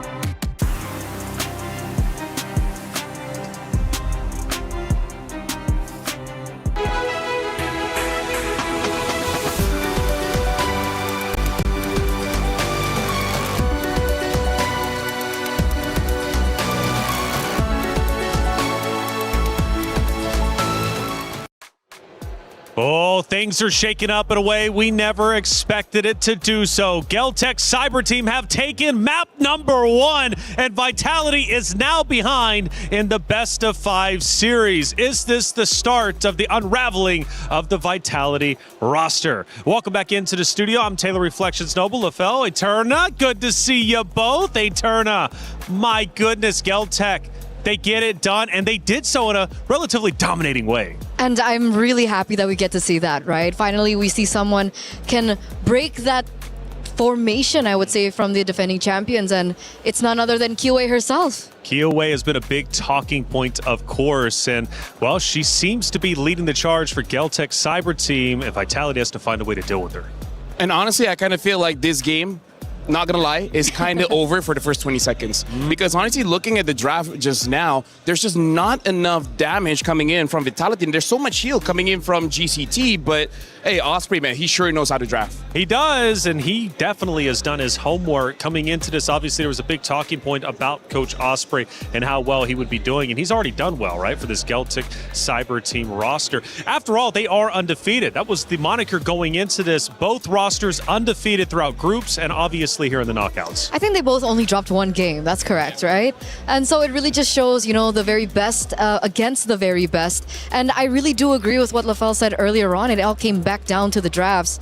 It's an interesting position to see for Team Vitality that they get drafted in such a corner, because obviously after the first few minutes of the game that you mentioned earlier on, you'd expect Fumi Echo on the side lanes on a hero that is so OP like the Freya to actually be able to carry it through. But unfortunately, I think they were just really falling behind on rotations. So could you imagine a roamer like Kuejo dealing more damage than Freya or Fumi Echo? No. Fumi Echo only did 29,000 damage. Kuejo did 35,000 damage in that game. And part of the reason is because of her passive, where you attack me, I hit you back. But the problem is, you attack me so many times and I just don't die, so you take all the damage. Tough stuff coming out, obviously, for Vitality. They've got to find an answer, and they need to do so very quickly before the series falls away. The Vitality fans, though, are unwavering in their faith. They are still out there, even after the loss, screaming and going off. Coming into the venue, Geltec Cyber Team, I thought looked nervous, but I guess it was pure concentration. They got on that stage, then they started joking around and having fun, and I knew, okay, they're comfortable, they're great. And even for the side of Vitality, a couple of smiles. One of the highlights, LaFell, yesterday was the fact that Vitality, even though they dropped the map to Falcons Indonesia, during the interviews with Rose, asked, like, what went wrong? They recognized what their faults were, and they came in to fix them. But did they truly fix them? I don't know. Map 1 was tough. Because personally for me, I think this is a very easy thing to fix, because they noticed that the jungler was hit. So I feel like just pick up your jungler earlier, don't get to all the way to the red 5, and then you have no other choice than the Fredrin, and it should be fine. Because Indonesians, they like to fight. So when they have a draft that don't have enough damage, I feel like game number 2, not going to happen again. Hey, Turner, let's look at one of our in-game actions, and this will start to tell the story of what ended up unfolding throughout that game number 1. Truly a phenomenal game indeed from the side of Geltec. And Eterna, I can't even imagine what we're going to see in this moment. Okay, we're 14 minutes in, so it's already a little later in the stage of the game. You can see the Lord marching down on the bottom side of the map as well. And unfortunately, at 14 minutes, it feels like Shell just really didn't have the damage yet. Either she was lacking behind on the farm, or she just really didn't have her items down. But you could see her being the only person to clear on her side. There's not really much that she could have done in this moment. But what I found really surprising was this SOD hitting and her actually going into that. And that's huge, because in the interview that you were referring to yesterday about them taking accountability of their mistakes, it was actually Shell that was like, you know, okay, that was my bad on my part. And I felt like in that particular clip, we see Shell kind of faltering as well in terms of her decision making. What about Cinny? Now, Cinny has been a big talking point for the side of Vitality, and from what I'm hearing, she is the IGL, one of the more vocal figureheads on this roster. What is Cindy's game plan? What do you think she's telling her roster going into this match number 2? Because she's going to need to get her team behind her. Well, honestly, for game number 1, it looked like her role for that one is to control. Make sure that the front lines was disrupted. But in the early game, we can see that she didn't have enough time to really farm her own lane. So I really feel like in game number 2, I think she has to be a bit of a carry role, because I feel like in that game, all the weight is on Shell's shoulder. And I think going up against Geltec Cyber Team, that should not be the case. I feel like 2 or 3 members need to do damage. Fumeko could, but she was disrupted so much by Kyoe on that Aulus. A lot of true damage, she couldn't do much. I agree. I think for the moments that we find Vitality in a position of success, even though we've been talking about Vivian so much, even though we've been talking about Vival so much, it's usually Cine that holds a pivotal role, but based on the hero that she's given. Now, we were talking about it during the game as well, the fact that Jushin was nerfed out. So it's a little bit more difficult for her to do the playmaking role. And so when she's given a hero like something like the Valentina, that's a little bit more creative, a little bit more, difficult, like with a higher skill ceiling. Maybe that's why when she Valentina really first shows. pick, right? Maybe. Steal it away. So what do you think hero-wise? Because you actually said it was lost within the first 20 seconds, which I've started to learn from the both of you and everybody else here on this MWI team. Man, the hero pick and bans really does make it or break it from your roster. No matter how good you are, you fall behind in the hero selection, you're pretty much done and dusted by the very beginning. Where did Vitality fall behind? Because you're convinced it was over before it even began. Honestly, Eterna, I think this is showing the growth of the female scene here in MWI, because before this, Vitality was so strong, even with bad drafts, they can get away with it. Now everyone is at the same level. You make that mistake, you're not getting away with it. And I thought that they learned from that. I thought they learned from that from last year because not last year, 2 years ago rather, 2024, because that was the run where they lost against Smart Omega Empress with a different set of coaches. They had Coach Susugaja at the time, and in that best of 7 or best of 5, I completely forgot, but in that series, it looked like they were falling behind on in terms of drafting, and that's how they really lost against Smart Omega Empress. So with the change of Cassius, him stepping up, they've been undefeated, and then we see a draft like this. So we can say that from the beginning of the entire competition that Vitality had a target on their backs. That much is definitely true because in that first phase, we saw so many of the important heroes from Team Vitality being taken away from them. Well, they are the boss after all, and everybody has to eventually beat them in order to get the grand finals. This could very well be a historic moment. Now, I know I'm counting my chickens before they hatch, but if Vitality does not make it to grand finals, this is the first time in MWI history that Vitality has not made it. And that is a big, big deal. They already dropped the map earlier just yesterday to Team Falcons Indonesia, something that didn't happen in last year's MWI. This year, they have now dropped a second map, this time to Geltic Cyber Team. And we've kind of talked about how the competition amongst the regions and various regions have been improving. Is Vitality's end and reign starting to come to an end? Like you said, they are the boss. And usually what happens to bosses is they're not invited into the group chat. Ooh, right? Because I okay. really feel like, because honestly, if you go to the player lounge, you see all these players, they hang out together, right? So of course they'll be talking, and everyone has theory crafted how to deal with Vitality. And Vitality being the #1 at the top. Everyone wants to take you down. They're not a part of that conversation. So when a team loses against Vitality, they're like, you know why we lost? Because of A, B, and C. So other teams get to learn from that. That's true. And Eterna, this is something I noticed across multitude of esports, and that if you are the best team and you have one of the biggest fan bases in a game, such as this case with Vitality, when you go out there, any team you play, it doesn't matter if they're one of the top dogs or the underdogs, they are going to give 150% because they want to be the ones to say, I beat Vitality. So every single matchup Vitality goes into, whether it's day 1 or the finals day, every team is giving their all. No, for sure. That's definitely what is happening right now. You can even see it every time they get into a certain matchup. It feels like the next opponent that they always, happen to oppose is a lot stronger than the one before that. So it really goes to show how much homework everyone is doing on them. And specifically so in game #1, Team Vitality has found so much success, not just this year, but also last year on Akai. Akai specifically for Vival. And we're starting to see a lot of teams deny the Akai away. So do they want to still stick with the tank jungler system? Or will we finally see Vival on one of her really strong heroes like the Assassins? Well, Vivo is known as the Hive Queen, but on the opposite side, you got Kyoe, the Ice Queen. It's the Queen battle. Who will end up ahead? Let's find out during our pick and bans. Yeah, right now it looks like Geltic Cyber Team is going to be first pick, Vitality on a second. They're going to be playing in Dangerous Grass. Looks like the Guinevere has been banned quite early, as well as the Marcel from Vitality. And honestly, Kyoe, so far, she's been doing very well with the Aulus.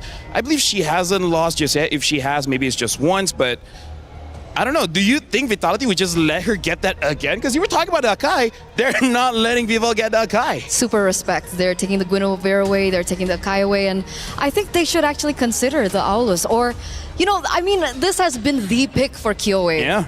I don't think that Cassius has not thought about it. Right? If they didn't decide to ban it in first game, maybe they had an idea of how to take it down. Maybe it didn't work out. Maybe they want to go for something different. Because, Benedetta was her thing last year. Now she has the Aulus. So we're going to see whether or not Cassius will actually start to respect it in the first phase. But the Hirara goes as well. So is this starting to eliminate my hopes and dreams for an assassin matchup between these two? I feel like it's not completely over just yet until we see the EXP. Because I feel like if Vitality picks up something like Esmeralda, which not going to happen because Esmeralda gets banned, it looks like both team... Actually, Turn, I think this is smart, right? Because both teams are opening up the Paquito as well as the Freya, kind of forcing Vitality to just pick up tanks. And maybe Kyoei just prefers that because Aulus, after the revamp, is very interesting. He has a way to cleanse crowd control, and when he uses his ult, he has damage reduction, making it so that he can basically fight forever, which is great against tanks. So maybe this is just Osprey's way of saying that, please pick up tanks, that's what we want. Oh, but no, never mind. They're going for the Boxia. Interesting. It could still be flex. You know what? You're right. Oh, definitely it still could be flex, but I think for Geltec Cyber Team in particular, Kuejo really hasn't picked it up so far. So we're looking at the idea that this should be jungle, but just for those of you guys back at home and for those of you guys in the venue as well, just keep your peels out for that possibility. Team Vitality though, earlier on we did see the Valentina being prioritized by Geltec. For Vitality, do they want to take the Valentina for themselves here, or do they want to look for a winning lane of their own? Because I feel like that's what they really lacked in that first game. I feel like you still... Personally, for me, I would actually pick up Carry as well as Freya. It's very honest. You're showing your opponents where each other is going. It looks like they're going for a different route. They do pick up the Carry, because Carry, as of right now in MWI, has been amazing in Turtle. And now the Atlas probably just want a little bit of control. And maybe they're saying, no way Geltec is going to pick up Freya, but I kind of feel like Freya should be picked up here. I feel so weird about this, though. I feel really weird about the gold lane matchup and how, volatile it is. Like, obviously, there's an argument to be made for Moskov and the Claude. And the carry is great if she gets going. But I feel like in the grand scheme of things, the Claude has a little bit more value, especially in these team fights with his AoE damage. But it looks like they prioritize the carry instead. Geltec as well understand that with the choice of the carry, she's a little bit more, low range, so she'd have to really dive into these particular team fights. They also see the Atlas on the other side. I think Beleric is a good call, and they again take away the Valentina, just really putting Cine in a position to think, all right, you're really good, but what happens if you don't get a hero that can really accommodate? I feel right now Vitality needs to get lane winners. I think that's the biggest problem, because right now they're kind of winning the mid trio, right? Boxia, Valentina, Beleric. They have Atlas. That's a good start. The problem is, they only have one slot before the other bands come through. So I think Coach Osprey is attacking that mid trio game, making sure that they don't have enough damage, or they don't have enough tankiness, or at least they pick up the Eve Atlas. Honestly, pretty solid. Exactly. That's what we were waiting for, right? That mid trio. You talked about it as well in game number 1, and it's definitely true. And that's the adjustments that we're seeing Coach Redmar, sup JJ? really go through. Oh, so that's where he went. Hey, they love MLBB. They do.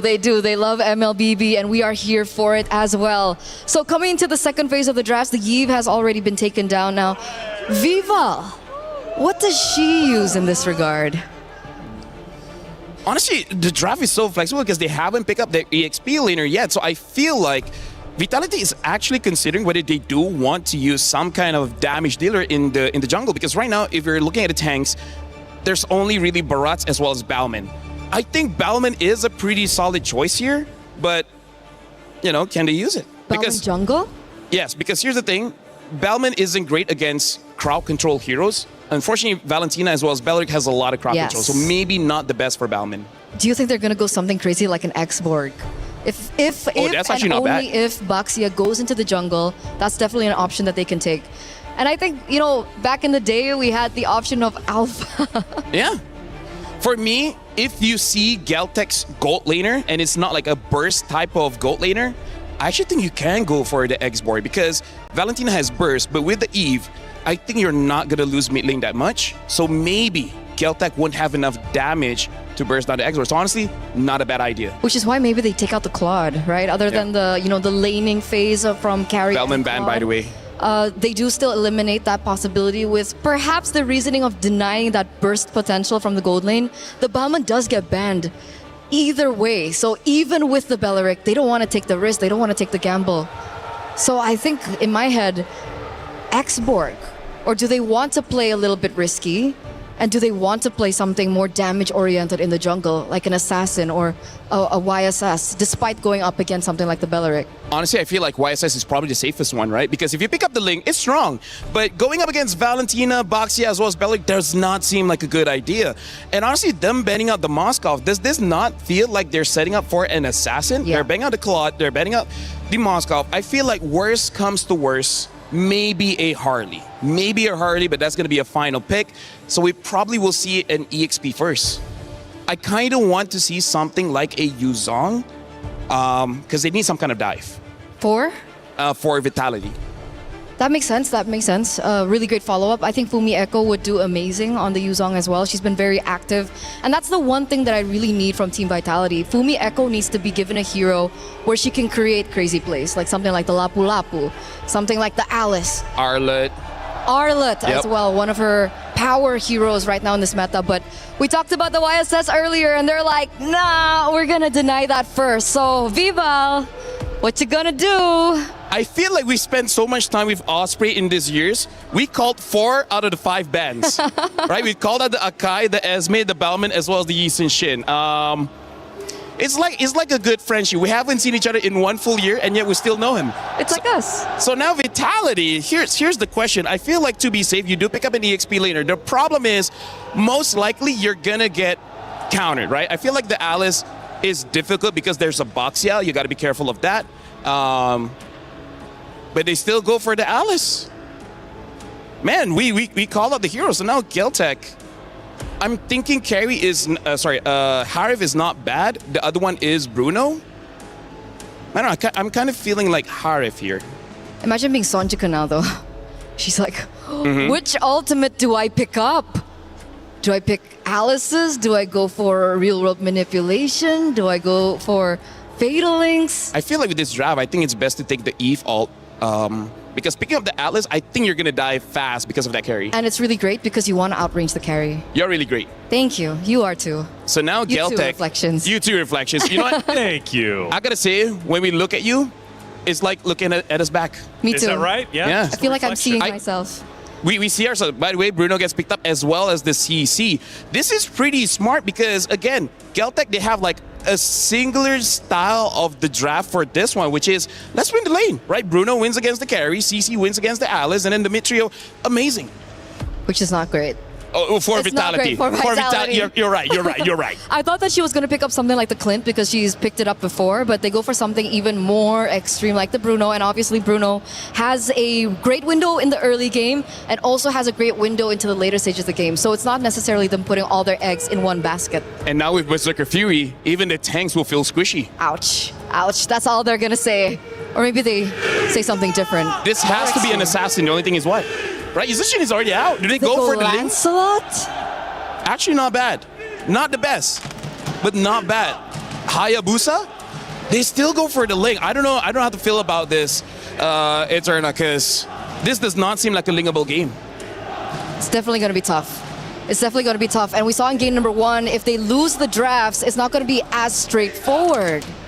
Oh, the Vitality fans are loud, but can the Vitality team get another W? Tie up the series 1-1, or will Geltic's Cyber team secure their spot in the Grand Finals by closing it out 3-0? They've got 2 more maps to get there, but they're well on their way to doing so. It's Vitality versus Geltic's Cyber team, map number 2. Brigitte Gideon, let's do it. Thank you so much, Reflections. We go into the land of Dawn with the world watching. Everybody looking for somebody to stop Vitality's reign. But with the fans here and how much energy they give, they can only watch and bear witness as our competitors hit the field. They cannot let any other feeling take over. I know we might be worrying by a bit just looking at how the Ling could potentially be playing into this game, but you have to give out all your energy because if GCT get on the momentum, it's gonna be tough for Vitality here. Keep in mind that, truth be told, as much as this might not be a Lingable game, as long as Vival is able to take out Tokyo, there's a really good chance that Vitality still win the team fight here. There's not a lot of big damages, nothing that really leans into what they want to do. There is anti-synergy on both sides, but for now, at least the laning phase is going smoothly. So they've went for a very specific win condition if that were to be the case. It's not a Ling just constantly going for the kills all over the map, but more on making things difficult for one of the main carries of GCT, which is looking to be, once again, just the Bruno. But Kyoei seems to be on to Chell at this point. Vivian does show up though, but they're not really gonna go for the fight. Yeah, this is more of a punishment on the GCT side. Like, look at the tax on the HP, right? Getting a lot of the regenerates out of them, while Chell barely missing any EXP or even gold in lane itself. Now, Newbon, this is the real question here. The fact that they banned out the... Wait, hold on. Oh, Vivian does find Tokyo, still has the Purify, but Vival shows up. And right on cue, you mentioned it, this might be the game plan. Yup. Again, the laning phase going really, really well. They got to be worried. Like, GCT need to recognize and remember that Ling, similar to Fanny, you take trades in lane, you better stay at least above 60% of your HP. Anything lower, there's a good chance that Vival's gonna show up and dive you. This is why they took out so much of the more safe options in the gold lane, the likes of the Moskov. They just wanted a gold lane that was easier to access for a Ling, but then right now, we did talk about the EXP lane. It seems like Yubon does have a slight advantage over Fumi Echo, at least for now. This is great. Vitality understand we don't actually need the first turtle. All we gotta do is see whether GCT wants it more than us, and we're gonna start stealing camps away. Look at that. Minimal. Give it up. Doesn't matter. Ling's gonna get a purple buff on the opposite side, and still, unless GCT recognize, hey, after this turtle, we need to go for a fight and invade on the enemy purple side. Vitality had enough time to get back despite that steal. Now Fumi Echo though and Vivian are quite low on HP, so Vival just does it alone! Vival steals it all alone! There goes the Real World and the Tempest of Blades, and Sonjik is nowhere to be found. What a macro play by Vitality! What was that? What was that? Wait, I'm pretty sure that Vival didn't even have the purple buff. Yeah, Vival doesn't have it. They didn't steal it. They decided, you know what? They're actually rushing it down. We're gonna walk back over to the turtle and just take him out. They got 2 kills for no trade on top of the turtle. I think that I don't want to say that GCT kind of let it happen, but it sort of feels that way. Yeah, they weren't able to really scout out what else Vitality was doing up on the map. I think they realized it very, very late too. So now they're losing out on a lot of resources. Fortunately, they are somehow balanced out in terms of levels and EXP, but that was a good start for Vitality this game. Yeah, especially since GCT already had all the advantages that they were looking for. Well, maybe not on the gold side, but other than that, they had first position, first move. Quaito all alone here. There's 4 members and Chell decides to go in with the ultimate and the setup from Vivino as well. There goes the Real World manipulation. The follow-up is just too much from Vitality. Viva constantly finding more and more kills. City gets 2 as well. All right. I gotta think about this for a moment because they are not playing as confidently as we saw in Game 1. Revitalize was still available technically for Quavo, and by no means, I understand by holding your battle spell, knowing that you are going to die, that you want to save it, but at the same time, the cooldowns and knowing that the next turtle, you're not going to have the right abilities just yet anyway. So At this stage, Vitality are starting to take control. They control the tempo, not like GCT in game number 1. They're making their statements now and loud and early. And isn't it a dream start for an assassin lineup too? Because even at this point, Chell just confidently taking on the 1v1 against Tokyo. That's where you see the Revitalize come in, but is it a bit too late? Because the Tempest of Blaze from Vival is going to finish everything off. Doesn't have it now though, so she just might get traded out, and it's a shutdown for Kuejo. Huge shutdown. Really sad that it had to go on to the roamer. It would have been nice that, you know, maybe Sanj or maybe Kyoe, somebody else. Most ideally Tokyo, because right now Tokyo is taking so much hurt. 0-3, 5 minutes into the game. 2 of those deaths ended up being handed over to Vival. One I don't really count, but even so, it's not the best position for any gold laners out there. Yeah, it's been a bad day for Bruno. I think a lot of Brunos have been going through the most unfortunate of early games. We saw that happen too earlier on, but this time around, hopefully they do get to find some way to get back in the game, because again, it's still a very fast lineup, but just as fast, Vivian finds a target and they decide to pour in all of their resources there. Wrath of Ryan 2 burned it down, but it might not be enough. They only find Sanj for now, but the follow-up from Fumi Echo! Look at that Throne of Ruin as Chell also finds Tokyo in the top lane. So much wins for Vitality all across the map. A beautiful chain. Are they gonna dive this? Yep, Lubon, you got it. Oh, got the flicker out of them. Doesn't get the kill, and that's fine. Getting the flicker is good enough. GCT, at the very least, are punching back, but Vitality, this is a sweeping victory across the map. Top tier 1 already taken. Another neutral objective while they were at it. And not to mention, just really racking up the kills. 9-1. Oh, that hurts. Chell just walked up straight to Tokyo, and you already saw how she brought her down to half HP, but Vitality have been heavy on the macro so far in this game. They've been very specific on their win conditions. They've accomplished it in their first rotation, and they need not repeat it a bit too much, enough to a point where GCT could read them out. Now it's GCT who we are currently questioning in terms of what the game plan currently is. Well, right now, we just need to see a full-on team fight 5v5. We need to see how Lubon really impacts and influences the shape of the fight, right? Because so far we've only seen the traditional 4v4s, and somebody is always late to the fight, unfortunately. And the chain CC on Vitality has been proven an effective strategy now that they've opened up mid-tier 1. They're just going to reapply that same script here in the jungle. Whoa, Vivian decided to take that stun from GCT, but maybe at the expense of her life, or maybe not. But Kuejo has enough damage to do it. Fumi Echo holding down 2 members as they also eliminate that Belleric in the back lines. They trade 1-for-1 here. Not too bad. They still have 20 seconds left. Oh my god. Whoa. Sonj looking at the target, but City picks up the kill. A lot of help here for Vival in the body block. This is just such a fast game for Vitality so far. A really fast game, but at least Lubon going to make the difference here and try to at least get some gold back. It's a 4.7k lead, one of the bigger leads that we've seen here from Vitality in this matchup against GCT. 7 minutes into the game. So relatively early at the 8th minute, we're already getting a rough amount of 5k differentials. Yeah, I can only imagine the amount of gold Chell has right now on this carry too. Look at that. So rich. 8 to 11 is the gap between their levels. Tokyo, unfortunately, on a 0-4-1 KDA right now, and I feel like at this point, Chell could just confidently take on even the tankiest members of GCT, so that's going to be a problem for Kyoe and Kuejo. Well, speaking of confidence, you can see that Vitality showing themselves, hey, we're in the mid lane. Are you going to do something about this? Because we're walking to the Lord right now, and you don't have much of a choice. Now, the purple buff on the enemy side is spawning in 2 seconds, and Vival back into the same little shenanigans. They're repeating this script. Yep, GCT badly want to contest, and they have not paid attention to the other parts of the map, all the while they've been trying to set up for the entries here in this upcoming Lord. But Vitality are just baiting them out.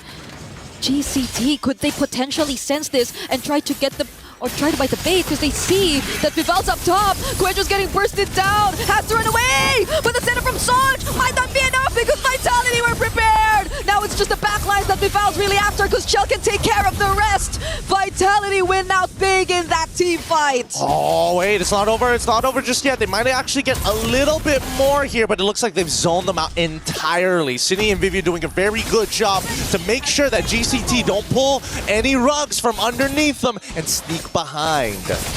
Vitality, that was such quick movement. Vival, just for a moment, showed herself up top after stealing that purple buff. And GCT were a bit too occupied with trying to get in and follow up with both Cuejo and Sonj because they both went for setups anyway.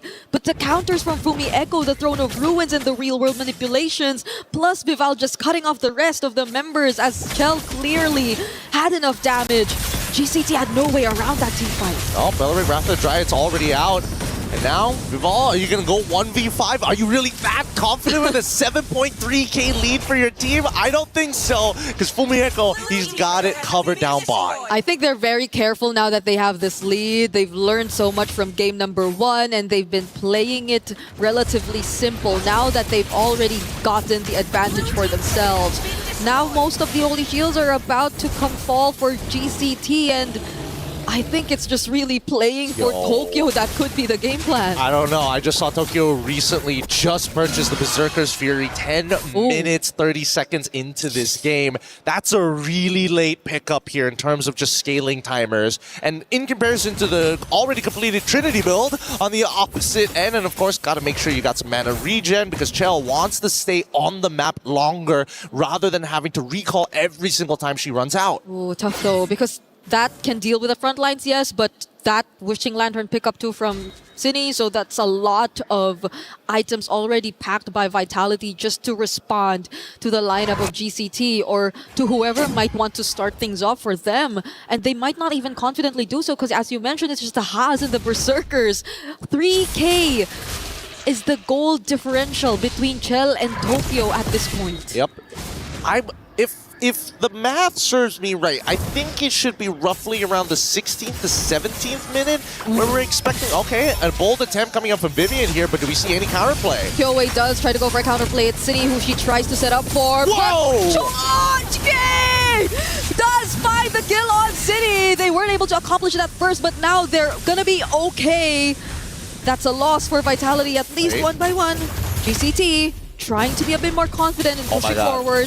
Yo, Fumi! Echo, Throne of Ruin on the far! And the follow-up from Vival, now it's Vitality with a re-engage! They're dealing with the front lines first, one by one. It's the exact same script for Vitality! The spread of the damage, a triple for Vival, and a double for Chell! What a huge engage coming out of Fumiko! This small woman has some big guns at such high-stakes games, and that is going to be it. Tokyo coming up in 7 more seconds, but the game is already done. A clean wipeout from Vitality to say, no, we're defending champs for a reason.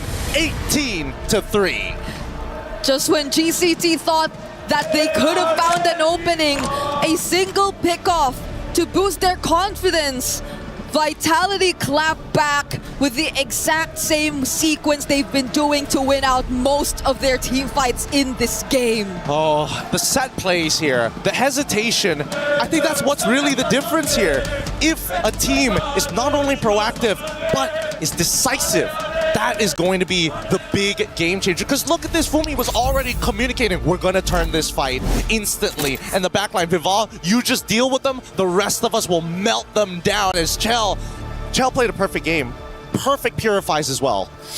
You have too many guards. Chell is too well guarded in this game. We're going to be throwing over back to the studio. Break it down for us after these messages.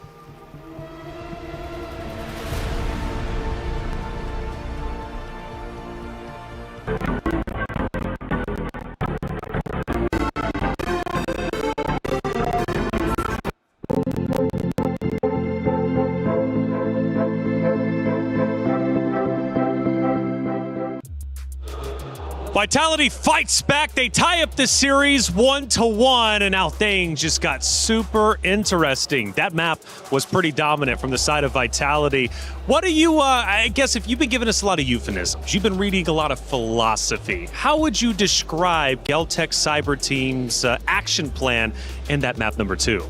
I would say for Geltec Cyber Team, they saw the future, but the future is many, and they tried to go for all of them. And that was the bad play, where sometimes, this is what we call Occam's razor, where the simplest answer usually is the correct one, but instead, they tried to correct all the questions, and that was the bad move. I want to just say something, by the way, that was not planned at all. LaFell literally just freeballed that, and he did such a good job. Very well done. I'm impressed. Eterna, let's start talking about some of these stats, because it's clearly very one-sided. Yeah, so it goes back down to the drafts. I think even LaFell mentioned it. This looked like a not lingable game. Is that what you said?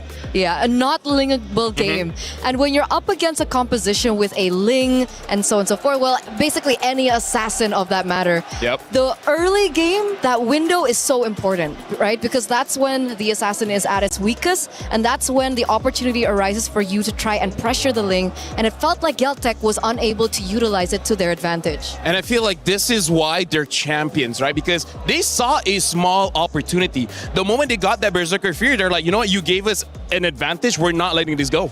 We just saw just for a second Kioe versus Vival, again, that Hive Queen versus the Ice Queen, and it's been highly entertaining. Only one queen, though, will get to play for the championship, and Vitality is coming back quick. It's now tied up 1-1. We take a look at one of the moments from that matchup in map number 2, and I believe this is going to be towards the tail end when Vitality says, enough is enough, let's take the win. So this was an interesting, well, it was a big play by Fumi Echo, right? Because initially it looked like, before this we don't get to see it, but it felt like a botched Vivian play because she missed the Fatal Links, and Sonjika even emoted after that because she was able to deny that away from her. And you'd think in that moment, like, okay, Geltec is able to get the upper hand, they get a good team fight going for them, and then Fumi Echo just is 2 steps ahead. She waits at the back bush. We saw it in the replay there as well. She goes in, Thorn of Ruin, and catches so many, and everyone else was able to collapse over that. I gotta say, we're talking about the story of MWI here. Fumi Echo has been getting highlight plays over highlight plays, no matter what hero she's been using, especially on that Alice, really setting up for her team for success. And my goodness, Fumi Echo, this season of MWI is something different. Yeah. Unstoppable. I don't know if the Terminator is the right call. We'll get a name for Fumi Echo in just a little bit. Our commentators, though, are giving all their emotion and giving all the energy they can for this great series. Let's see how they looked during that map number 2. Vival just does it alone! Vival seals it all alone! There goes the Real World and the Tempest of Blades, and Sonjik is nowhere to be found! What a macro play by Vitality! What was that? What was that? Wait, I'm pretty sure that Vival didn't even have the purple buff. Yeah, Vival doesn't have it. They didn't steal it. They decided, you know what? They're actually rushing it down. We're going to walk back over to the turtle and just take him out. Again, they're giving it their all. Always love it when they lose their minds. It's hard not to when you're casting over 2 great teams. No, especially, honestly, I was losing my mind as well because, honestly, at that point, Viva already gave up on the purple buff and then tried to go for the turtles. So I'm like, wait, that might be the bad decision. But then, Kioe as well, she didn't retreat at all that turtle. So that was... See, even Gina was still random. What was that? Right? They're still trying to figure it out, and we'll give them a little bit more time to figure it out because luckily Rose was on site and had a chance to speak to Zorn. All things meta-related. Rose, what did Zorn have to say? Hey guys, Zorn here all the way from Malaysia. How are you? Hello guys, I'm good. It's nice to see a familiar face here in Paris. So how has Paris been treating you so far? I feel like this is a very good atmosphere that I alami apa? Experience. Okay, now as you all know, Zorn is a pro player and not just a KOL. So I want to get your thoughts on, the meta that we have been seeing here at MWI. What are your thoughts on it? I feel like the meta is currently, I feel like it's similar to MSC, which is the boys, which is, I feel like maybe because of the current patch is still on the same page, but I feel like there's some interesting heroes that they bring here, but I feel like there's so many heroes still not coming out. Oh, a lot of heroes have not come out, but you said a lot of interesting picks has been picked here. So, do you foresee or do you perhaps think that some of these heroes will carry over to MSC? And if so, which ones? Do you mean which one? What hero? Ya, meta mana yang you rasa akan dibawa kepada MSC and kalau ada pun yang mana satu?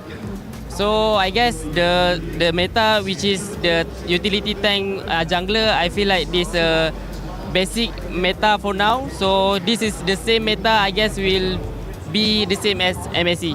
Now, Zorn, you know what? You're here in MWI, you're experiencing this, but I gotta ask you, what do you think about the level of competition this year? Do you think it has improved compared to the previous years?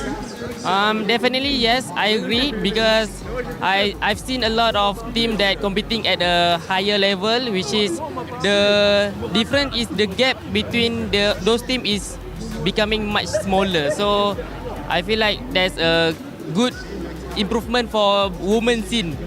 I agree. I'm pretty sure all of us have been, surprised and disappointed with some of the games that has unfolded here at MWI. My last question, Zorn. We know that Malaysia is out of the contention for MWI, but who do you think is going to win it all? This is a very hard prediction for me, but I feel like it's either Navi or Vitality. Those two. Either one. Either one. I cannot predict. Thank you very much, Zorn. It's good to have you here. That's it from us.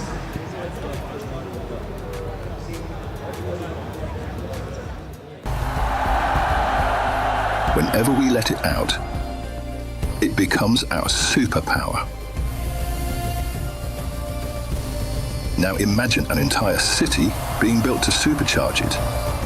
Kadir City, powered by Play. Thank you, Rose, for the interview with Zorn. His official predictions are in. Grand Finals, Navi versus Vitality. But who's he going to cheer for if they're both in the venue? I noticed he was sitting on the Vitality side. How could you not? They are the loudest in the venue. I got to say, he was pretty brave to be like, I don't know, could be Navi, could be... Honestly, for me, I would just say, oh yeah, Vitality. Woo, for sure. Well, we're going to the stage. The fans are getting hype, and the Vitality fans continue to jump. I don't know how they do it. How do they have so much energy? I guess they're not 34 like me. They're giving it their all, and they've been screaming at the top of their lungs, and one name has been coming to the attention. It's Vival, constantly chanting her name, and Vival is about to play once again. Now, I've got to pick your brain, LaFell, because we were talking about the hero selection from before. Correct me if I'm wrong, and please correct me if I'm wrong. I think you mentioned that Team Vitality did fall a little bit behind in the hero selection, yet they dominated that map too. So is this one of those rare moments where even though their heroes were a bit outpaced by Geltic Cyber Team, their overall skill and experience ended up overdoing the hero pick from Geltic? Honestly, that's an amazing question, but I would actually say it was Geltic's mistake. They made such a big mistake where the best way to explain it is they lost focus, right? It looked like they were autopiloting. It looked like brain fog because they started doing things that doesn't make sense according to the draft. In fact, the very last play, Fumi Echo jumped in. That was great and all, but why didn't Geltec Cybertech check the bushes, right? Isn't that like a normal thing when we go into the late game? So it really looked like for that one, I apologize, but this is a true analysis. They were just autopiloting for that one. Which is why we were always talking about that window, that early game. The early game has been so important from game 1. The early game has been so important to game 2. And it was the execution of Geltec in the early game for game number 2 that really lost them the battle at the very end. Like that 10k gold lead that eventually built up by Team Vitality, that was because of the early game once again. And that concerns me because now it's one of those moments where it's like you have the hero pick, you won the pick and ban, but now your fundamentals are starting to fall. You cannot afford that against the final boss of Team Vitality. Going into map 3, they got to pick themselves up. Now, LaFell, though, the reality is we're here at the MWI. We're in Paris, and we are the home turf of Vitality, and the fans are loud. How much of an effect do you think that is happening for Geltic Cyber Team? Because they've got to listen to that. Dude, that's huge. Like, imagine when we just started becoming talents, right? The cameras are intimidating. The lights are intimidating. After years, Then we started getting used to it. But for them, they got to get used to it pretty fast. I mean, like, Kiyoe, sure, maybe the Ice Queen, she can handle it, but it's a 5-player team. Everyone has to be on the same page. That, and also Kiyoe is the only one with international experience. Yeah. So she's here with 4 new faces, and I've spoken with a lot of, the female players when they've made their debut from last year, even the year before, and every single one of them has mentioned the lights, the stage, the audience, it all has a mental impact. It's hard, isn't it, as a competitor, but if you want to be the best, you have to ignore all that and play the game you know. We know for a fact Celtic Cyber Team can win this series. They won map number 1 in a convincing fashion. If they can just play like that, who knows, they might take down the Titans of Team Vitality and be in Grand Finals tomorrow. But they've got a lot of work to do. We're tied up 1-1. Let's see how our pick and bans go. Eternal, let's talk about this. Cassius, Banner, the Boxia, the Aulus, as well as the carry. Does this not just scream like, we're respecting you and we want to take this game? This is a completely different system or a completely different strategy, I would say, from Game 1, Game 2. The fact that Team Vitality have swapped sides with Celtic, they've really tried to facilitate the opening of this debut Hirara pick. Right? First pick Hirara here for Team Vitality. They're very confident with that. And the surprising thing is, when you're up against Hirara, do you not think that heroes like the Moskov would be more of a problem compared to the carry? I feel like that shows that they just want to make sure that both Vivian as well as Fumi Echo has a good time, because, Hirara, jungle, damage dealers are probably going to have an EXP that's more tanky. I think they just understood in this game, as long as Fumi Echo has a good time, as long as Vivian is having a good time, Vival is just going to have a good time. Okay, so we're talking about the EXP lane now. Because on one side we have Esmeralda, and on the other we usually see either Sora or perhaps a CC or a Yuzong sometimes even. What do you think Freya is the is best? open. Right? Even Freya is open. So this is very interesting here, because I wonder what pick Kiyoe will pick here, because technically 4 junglers has been banned now. Aulus has been banned, Boxia, the Gwyn, as well as the Akai. Celtic, they early picked the Esme. I respect that because there is no carry. And now they early picked the Clint to possibly say, hey, don't pick the Claude. We already have your counter. And now the Atlas has been picked up, and even the Alice. Look at the AoE that Vitality has. It seems like they want to fight. But what do you think about the Alice into the Esme matchup? Because it's not necessarily like the best of matchups for the Alice. If Fumi Echo wants to get a good time going, usually she's the one who's playing strong side instead of Shell. Just ignore the hater. Like, I'm not going to win against you, so I'm not going to fight against you, right? The way that you play Alice against Esme, you just try to freeze the lane on your side, get level 4, and then try to win the first turtle, and then after that, do the same thing at game number 2. Okay, so we're expecting that kind of mentality coming into game number 3, and technically it did work out for them in game number 2, so let's see if it crossovers to their 3rd game. But of course, we are still waiting the last pick in for Team Celtic. Lilia. Okay, so they see really strong heroes for the first 3 from Team Vitality. They're picking up something of a momentum hero of their own, the Lilia, with highly fast clear and already really good base damage in the early game. Very good against tanks like the Alice as well as the Atlas. I'm just slightly worried because going up against the Hirara, because Lilia, out of all the heroes in ML, has one of the lowest HP pool, making it so that she's extremely squishy. So a good engage by Hirara, she's dead. And we don't know what the mid is going to be. If the mid is something like an Eve or even a Farsa, this Lilia will not have a good time. So I think it's an amazing pick, but it's not without its weaknesses. She needs to be very quick when and how she gets to that level 4. Because that's the only saving grace that she has, her black shoes. The black shoes can take her out of really sticky situations, and she's going to be relying on that. So they need to be able to facilitate that with an equally strong roamer pick.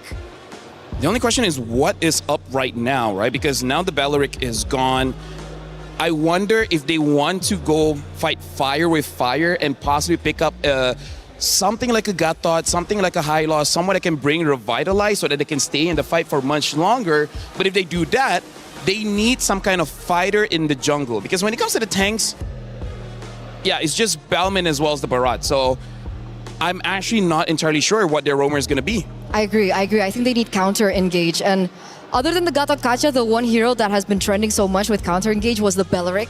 So that is a really good ban coming in from Team Vitality. And the second one, which I'm kind of 50-50 with, but it has won games, is the Minotaur.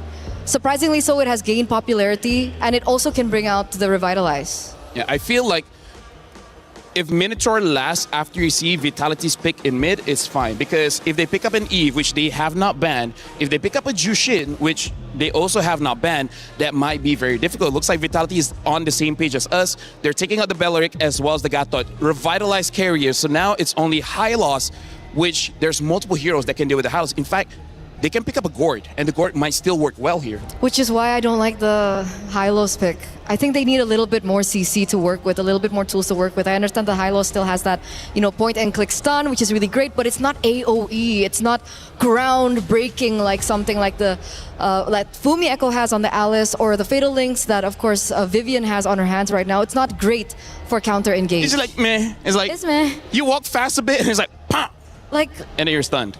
Because I would say Cho if they want.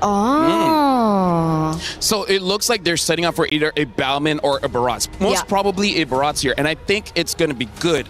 But this is high risk, high reward, Eterna, right? Because they have a lot of bursts. They can go in and out, but this is one of those drafts that requires high mechanical prowess and a lot of trust. If you don't trust your team, it's going to look very bad, very fast. And Matilda really has to be on point, I think, when she utilizes like all her resources. So with that in mind, carry was already banned by them. The gold lane is still wide open. They don't have any source of shred or burst just yet. So we're waiting on the next two picks. Without the carry, what would you utilize in the gold lane? Selena was not my first pick, but Claude still makes sense here. It sounds like Vitality is rushing to go back home here. Selena can just make the farm so fast, get Hirara moving, and then Geltec, they don't have a lot of HP. It's just the Esmeralda, even the Matilda, right? If she gets the Flash of the Oasis, sure, she's kind of tanky. But before that, I gotta say, both teams here, they're on the same page. High octane draft, we win fast, we lose fast. So, Barats? I think Barats is the choice. I can see a Balman. If they go crazy, anti-CC, right? Yes. So that's, I think, maybe one of the key factors that they're thinking about, because if they do go for tank jungle, they really need to work around these neutral objectives. But the choice is Balman, and Balman is highly sensitive to crowd control, which Team Vitality has a lot of. Win fast, lose fast. We'll see how it goes. Vitality also has a lot of wins, Eterna. So will they get another one? They're tied up 1-1, but Celtic Cyber Team refusing to bow the knee. They do not want to give up this match, and they are going to fight back. But the question is, who will be the first one on match point? It's a best of 5, and whoever wins will be up 2-1. It's Team Vitality once again going toe-to-toe with Celtic Cyber Team. Let's get Map 3 started with Brigitte and Gideon. We've seen two sides of the story. One where Geltec might overcome the defending champions, or of course Team Vitality holding on to the trophy all the way to the end. Only one spot in the Grand Finals to fill as we jump into the land of Dawn. The match score is 1-1. And we will be witnessing another Selena game from Cine to top off this draft that Vitality has decided to field, which I think came as a bit of surprise for both of us and even the panel, as they've decided to go for this instead of any other source of burst and or even shred.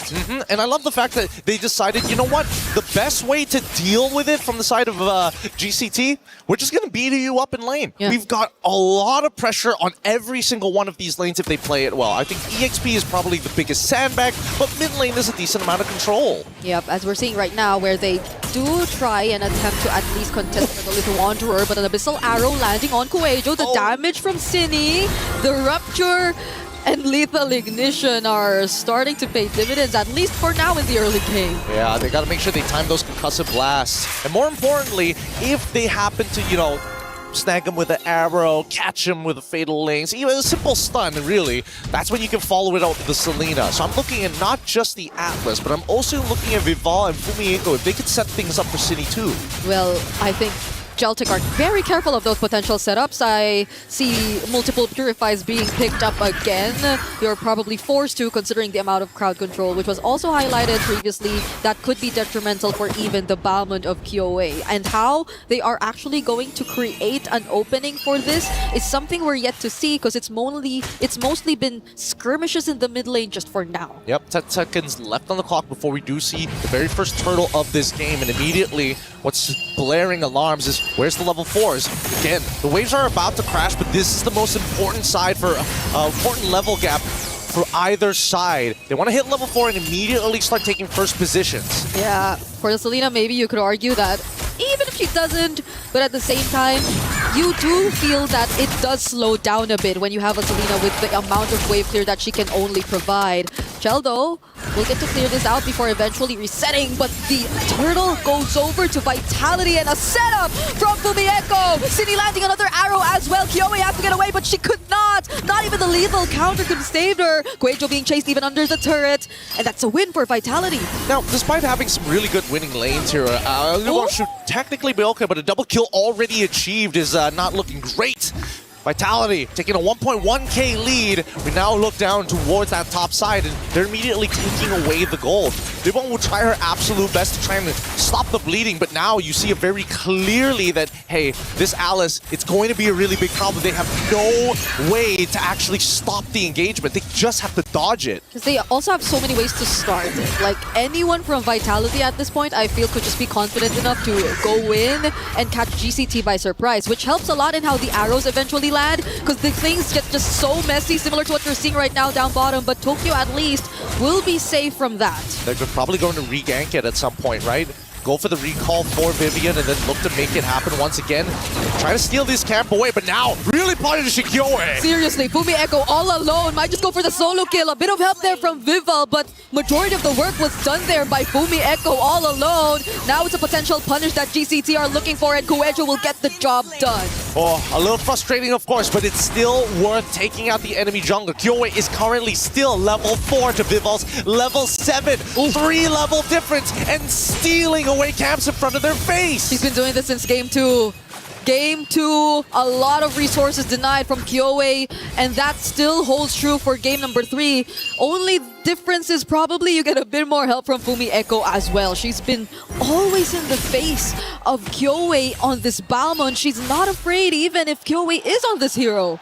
Yeah, I'm a little shocked as well, but at this point of time, we're just going to have to wait and see, right? Mid-game is when we're expecting GCT to really start picking up the pace, especially since Tokyo has yet to get that first item down. And once that first item is down, it's only ramping upwards. Purify out early. Yeah, that was even before the first objective. Cine too.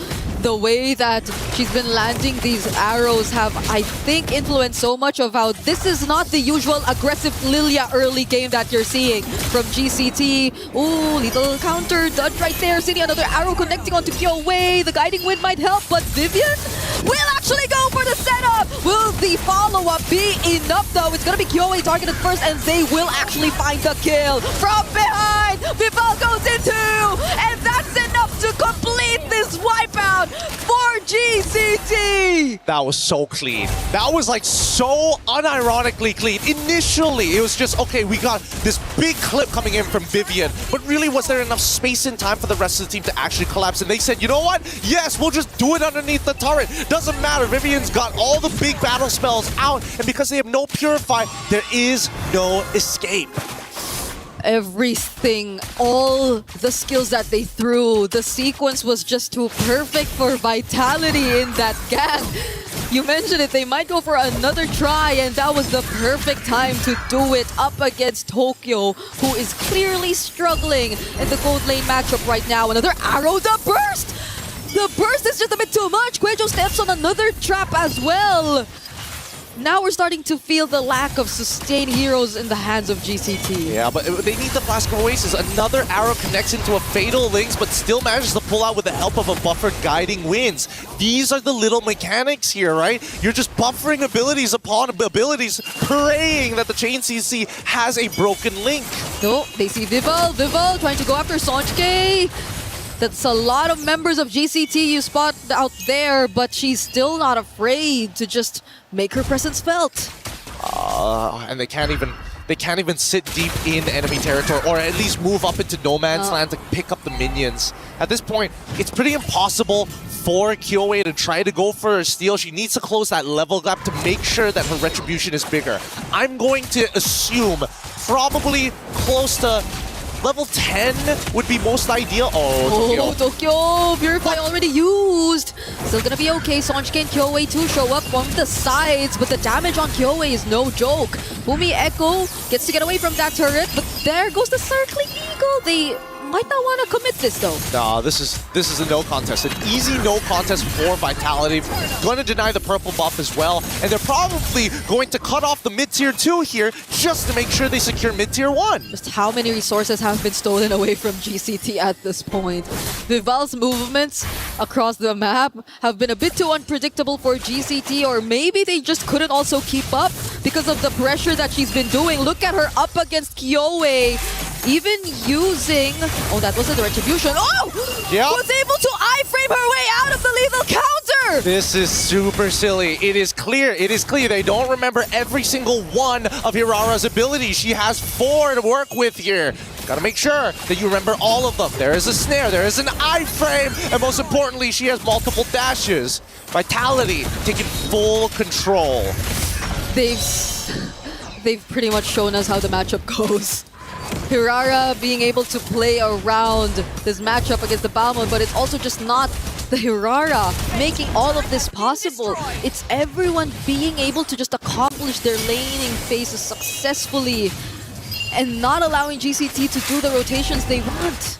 And Vitality, at this point, they've got squatters' rights. They're basically camping in their home, sitting in their jungle, waiting for somebody to come, and just to be an absolute nuisance, they're not going to leave. Looking at the items right now, you could, I think, see how significantly behind the EXP laner and gold laner is. It's the sides that are feeling majority of the pressure, but there could be no comparison to the jungle. I think that's almost 4K that they have to deal with, but Vivian and Fumi Echo once again are gonna go in. They're waiting for the perfect moment, and there you go, Vivian! Without the Purify, sets up for Sonjike, but she still has the black shoes, but it's space that they want. It's space that they create to steal away more and more objectives from GCT. 6 seconds left. Oh, wait, the arrow actually hits, but they no punish just yet. Kyoei able to get out just in time. I don't know. This is starting to look a little risky here. A lot of the big resources have been thrown out from the side of Vitality. They're trying to back this off. The only person who can hold on is Fumi, and now they punish with Vival.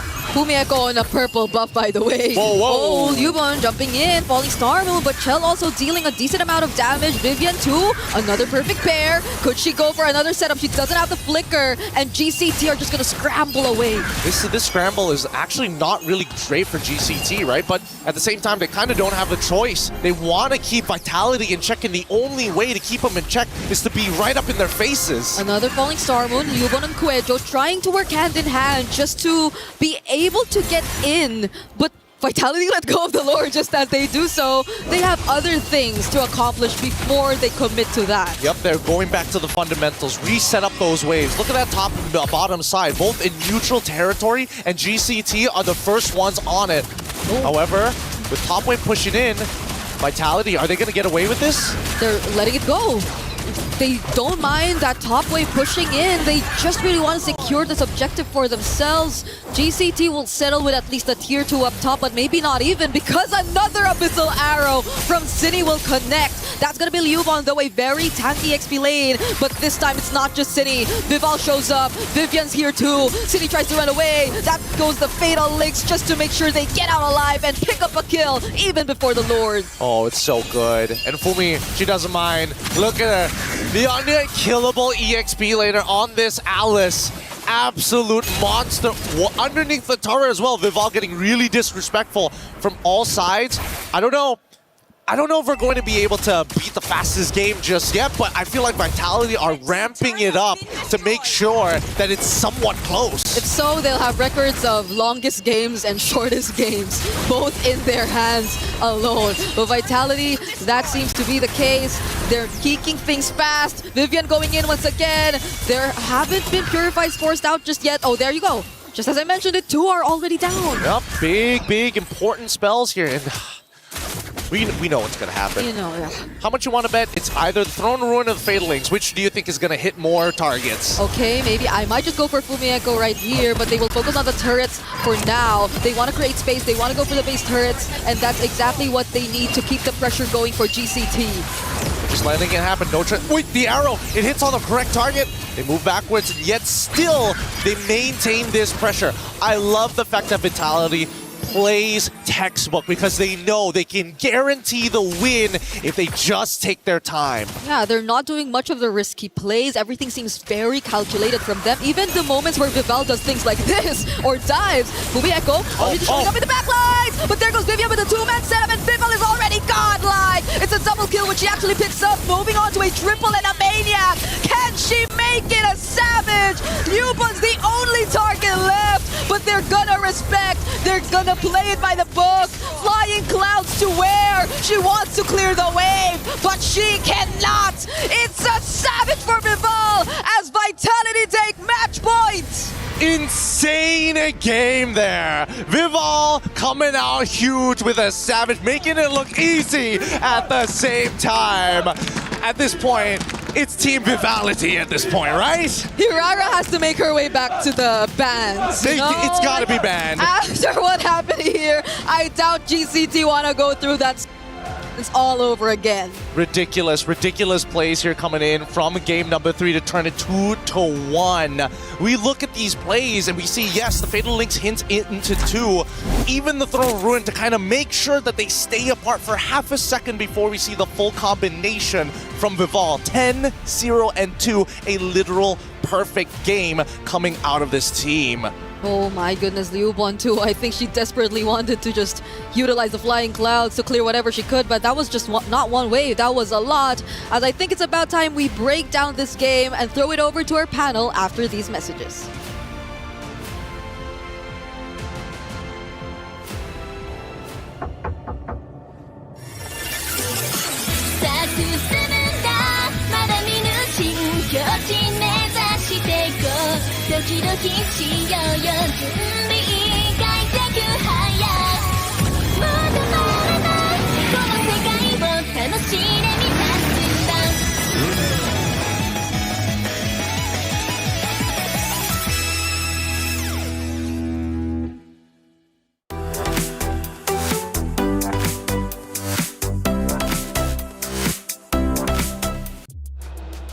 Two fast games put Vitality on match point, one map away from moving forward to Grand Finals. Celtic Cyber Team are going to have to dig deep, win the next two if they want also their spot into the Grand Finals. That map was another quick one, and it ends in a savage.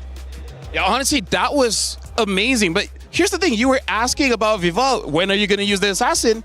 And now we got to go back to Kyoe. Why does she keep using tanks? That's a question because game 2, game 3, it was so clean, so fast by Team Vitality, and the main difference maker was Vival being able to pick up the assassin. So well, that's who will we everybody be keeps seeing screaming. an assassin via assassin next time? We need that, don't we? I think we need more assassins in our life. Spice things up for sure. Vival is getting all the attention out here in the crowd for sure. Let's take a look at our first action. It's towards the tail end. This is where things really start to fall apart for Celtic Cyber Team. And man, it is tough to watch at times. Or excuse me, we go back to the beginning, and this is going to be one of those fights now where Vitality truly starts to gain a foothold in the match.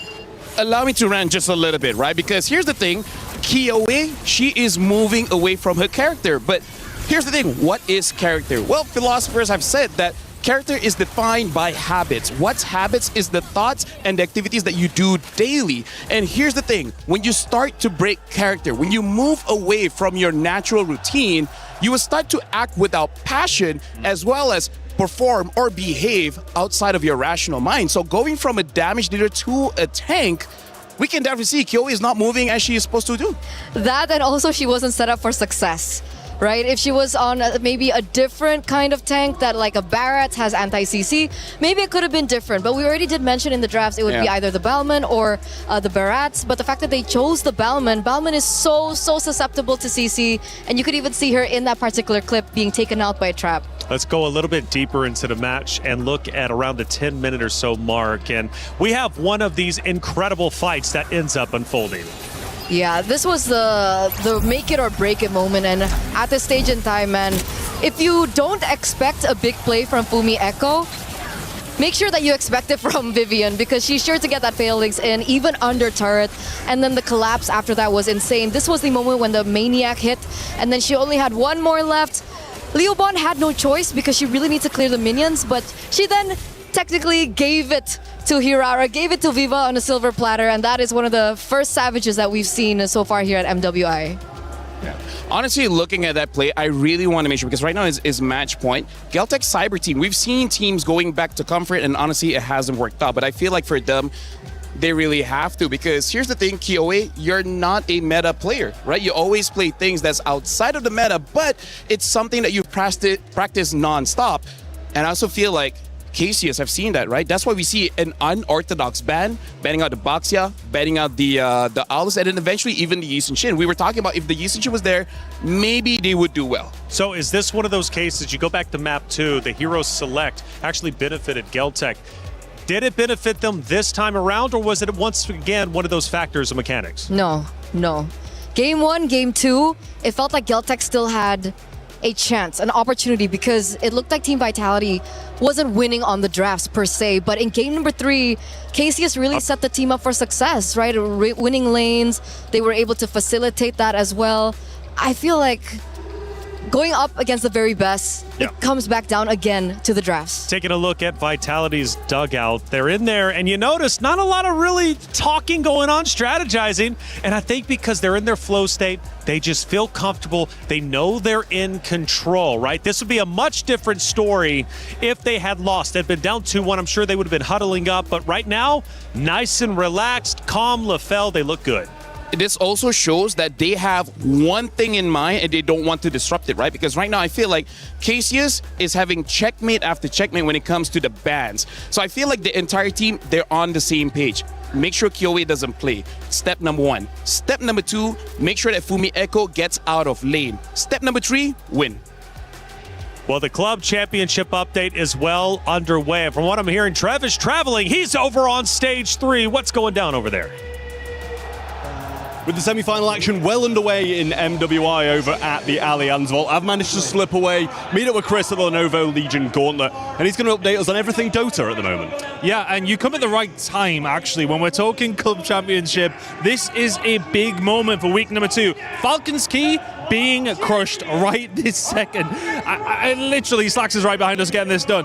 That is a massive result up against the team they've gone up against with VG. But for them, Falcons only getting 200 points. They topped their group. They only come in with 200 points. It has been a miserable start for Falcons on this side of the arena. Yeah, absolutely. And the same over at the Allianz Vault as well. Falcons, both teams dropped out in the quarterfinals too. So it's left down to Vitality playing off in their semi-final now. Faced a bit more pressure than they thought. And Na'Vi straight through to the Grand Finals as well. So that's another Grand Final appearance for Na'Vi over at the Allianz Vault and MWI. Stay tuned. More Club Championship action soon. There. For every click, every clutch, every respawn. We were there for the years of grind, and we're here.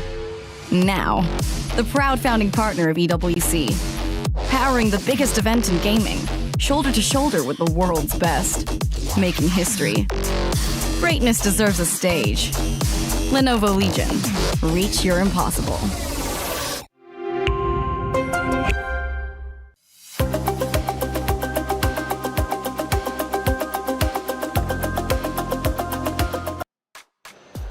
Thank you, Ton and Trev, for that club championship update. Vitality circled up. Let's get back on that stage. They're ready to go. Again, they're feeling confident. They're feeling comfortable. Just a touch, by the way, on that little interview that we had over on stage 3 with Trev and Ton. Falcons also getting eliminated early.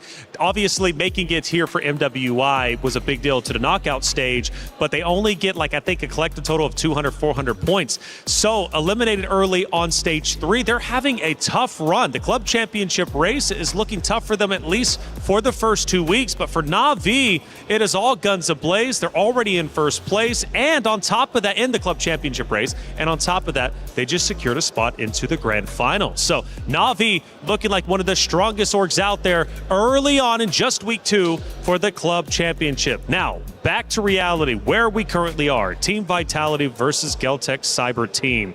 It is 2-1. Vitality is currently up, and Geltec needs to come back. The pressure is at a boiling point for the Geltec Cyber Team ladies. What's the game plan here? I'm gonna go for Occam's Razor again. Do what's obvious, and I feel like in the first 3 pick, get KOA's hero. If not, it's just gonna get banned out, and then you're gonna be scratching your heads again, and then afterwards, you're just like, well, I guess we lose, because game number 1, Vival got the Fredrin, not a great jungler, lost. And then game number 2 as well as 3, KOA got the Boxia as well as the Bellman, not really that great, and then lost. There seems to be a pattern, break that pattern. So what's the hero select for KOA? What is the win condition for Geltec Cyber Team? I feel like there's plenty. When we're talking about KOA, she has so many unique picks under her belt, but obviously we're thinking about the assassins. She's picked up the Benedetta in the past, that's out meta.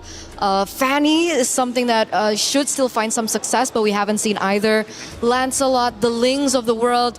KOA is a highly mechanical player. That's the reason she was given the term Ice Queen yep. in the first place, right? Everyone was really stunned with her exceptional gameplay. I would say top 3 in the league right now when it comes down to junglers. So give her a draft that allows her to perform at that level. I gotta say, even in 2024, one of the times she got a title Ice Queen, when she was willing to pick up a Julian when Julian was really not in the meta, and she still did well with it. Right now, we are jumping in the draft here. Geltec Cyber Team is gonna be first pick, blue side, Vitality, second pick, red side. We're playing Expanding Rivers, so this is gonna be a great opportunity for the teams to have very strong side leaders. And now, banning out the Gwyn, banning out the Atlas for Geltec Cyber Team, for Vitality, banning out the Harara, banning out the Marcel, and now an Esmeralda gets banned up as well. So Geltec, based on what's happening in MWI, good early picks are that Belleric, that Carry. Harara has been banned out now.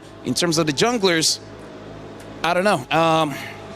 Actually, now I've noticed it, we also didn't see much Freya, which I feel a bit weird for, but hey, c'est la vie. It really depends on the team, I feel. Like some teams favor the Freya a little bit more than others. And in this particular matchup, we don't really see too much of Freya, but obviously still keep your eyes out for that.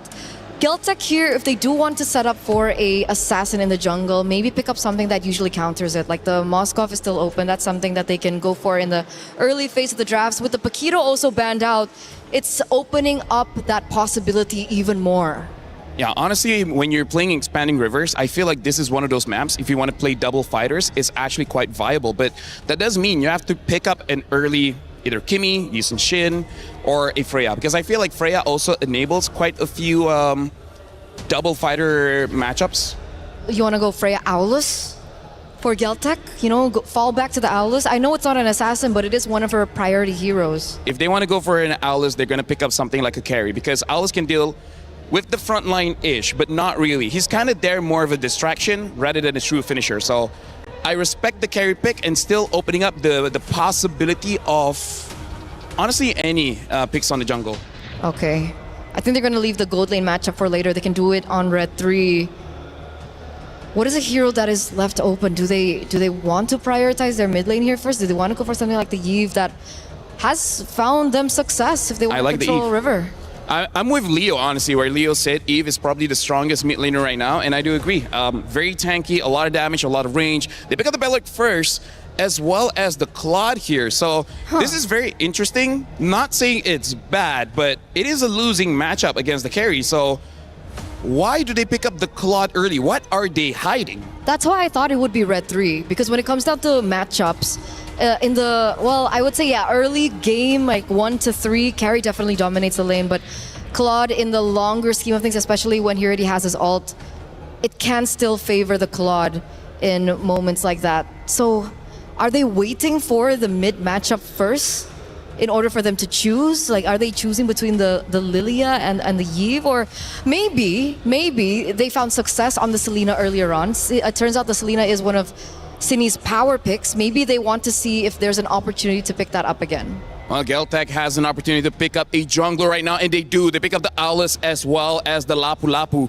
Good news, bad news. Good news, they get strong picks. Bad news, they're showing their hand. There's no deception in this kind of draft. So now, Cassius should not fumble the ball here. They know the matchups. They don't know mid, but who cares? Sini's pretty good. What's the counter to the Owlers? Do they want to go for something like assassin heavy? But I feel like the window becomes very limited because the Owlers get strong very quickly in the mid game. Honestly, Baxia wouldn't be a bad pick here. You want to go Baxia? Because you already have the Belleric. The Belleric can change CC a little bit for the Owlers, especially if you wait for Owlers to use the first skill. And then the Baxia is there just to reduce the healing from Owlers as well as Lapu. Because so far, Vitality has won early just because they keep winning those trades. Baxia is a trade winner. But for now, they do pick up the Eve. So I feel like Vitality, they're keeping their options open. Because Baxia is one answer. The other answer is if you want to be fast, you can pick up something like a Suyo. Hasn't done well here. And honestly, going up against Carry, Lapu, and Owlers, I'm actually quite okay to pick up a Ling. I feel like this is one of those games, you're looking at this matchup, Ling doesn't get punished that hard. Yeah, there's no lockdown potential so far, right? With the Lapu being picked and the carry. That's why I thought that maybe they want to prioritize something like the Moskov. But obviously, they chose the carry to set up for their own Owlers pick. I want something a little crazier though, you know? I want something like maybe an X-Borg jungle. Again, it's still something that I really do enjoy seeing in this current meta. Or maybe even something crazier like the Assassins of the world. But obviously, they are trying to set up for it. You do see the Kaja being banned out, so they are opening up more options for Viva. Oh, okay, well, there he goes. Yeah, because Galtech see this coming. They don't have crowd control, right? At most, they have slows. And Lapu's stun, it's very predictable. Sure, Eve might have difficulty avoiding it, same as Belleric, but a very fast assassin. Honestly, I'm looking at the draft even more. There's a lot of assassins that can really do well here, even the Hayabusa. So Galtech, I don't think they will have enough bans to really shut down Vival, and that's kind of scary. Vival has a lot of heroes. Even though we've only seen her on a few picks this time around here at MWI, which were mostly tanks to begin with, she has a lot that she can utilize. So I want to see them really like pin down on it. I mean, the Suyo is still definitely an option because... Wait, no, I am seeing an Akai. Akai is available too. It is. They have an Eve as well as a Claw. They have enough damage, right? And with that Akai, they can punish all three heroes of Galtech. Force, carry, purify. Honestly, just shut down QA and then you're good, right? Start QA with 0, 3, and 1. You're off to the races, and now even the Lilia gets banned out. So this is looking more and more like they're setting up for one more tank here. I mean, gets banned. Okay, you know what? We know each other so well. You know, at this point, we're in his ears somehow. Somehow, some way, the Akai gets banned. So again, Suyo is an option, which is why maybe they banned out the Lilia, right? Lilia, heavy burst, heavy damage in the early stage of the game. Suyo, very susceptible to that early game magic damage. So they set up for the Arlet first. That would have been a perfect Akai pick in if they were able to combo it with the Arlet as well, but it's not going to be available to them right now. Yeah, I actually feel like maybe even Belleric is enough-ish for this Arlet as an activator. Because other than that, I really don't think there's too many more junglers that can really activate for the Arlet. So now for Galtech, they need a very heavy front line here because Lapu can dive, Aulus can stay in the front, but not alone. He needs a friend. So what is going to be a good friend here? I think a Gatot would be quite well. Other than that, am I missing something here? Atlas is banned, Belleric has already been picked. I don't think there's room for Minotaur. They go for the... Okay, listen. I know there's a lot of anti-tanks from the side of Vitality, but the Glorious Pathway negates the slows coming in from the RWM, so maybe. And here's the thing, Galtech, they want to play how they usually play, which is force fights. I move forward, you fight me back. You die, I die, someone wins. Which is why the Belleric is still really good in this matchup. Yeah. Because that's what they want. They want people to dive onto him. So I'm surprised with the next picks as well. I'm surprised with the Valentina pick. Obviously, you can pick up the real world manipulation. It could definitely put things in your direction, and you can also copy the ultimate from Arlet. So there is creativity and playability for this Valentina to work. Yeah, and now the Nolan gets picked up. So again, the story of the entire series here, win fast, lose fast. Although I do have to say, this time, both teams have pretty solid scaling. So we might actually go to the late game, maybe 70 minutes. Will the lights finally go out on the dark horse roster run of Celtic Cyber Team? Or will the sun shine on them one more time to force a Game 5? Or is this when Team Vitality shuts the door on their competitor, moves forward to Grand Finals, and once again secures a championship? All that and more to figure out as we head in to Map 4. It's Team Vitality versus Celtic Cyber Team. Brigida, Gideon, let's see what Map 4 is to bring. And we're excited to bring you all the action here from the land of Dawn right to your screens here at MWI. The defending champions, as already put, with a composition that's looking pretty good, but I gotta give it to Celtic. That second half really caught me off guard. I wasn't expecting the Valentina and the Hylos to really pull this comp together. It completely changed our impression of how the game could potentially go, simply because I think it was also able to, if not balance out what we thought were lacking, but also complement the idea that we were expecting from them. It's looking like a really rundown type of composition that you could just expect to fastly move around the team fights. Yep, speaking of fastly move, we're already seeing right here, right now, they want the Lethal Wanderer bad, but Nolan is nowhere to be seen. And with that, that's going to give you plenty of information as we see Nolan going vertically into enemy territory. Oh, they're gonna not meet here in the purple buff. They were completely aware of the movements, and Guejo's probably gonna catch it a bit too late. That's okay. It's still at least retribution away, and then you're gonna run. And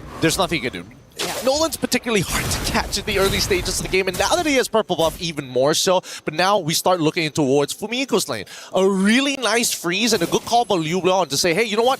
Get your boy, get everybody here. We're expecting another engagement. Help me get this wave out, and then we can go back to neutral states. Yeah, they're playing it both aggressively on the sides, but they are not overstaying for too long enough to get punished, because GCT, seemingly with the rotations that we've been discussing or with the lineup that they have, could be quick to do just that in order to provide some respo. We're seeing once again another attempt potentially up top, but Vival has different plans in mind.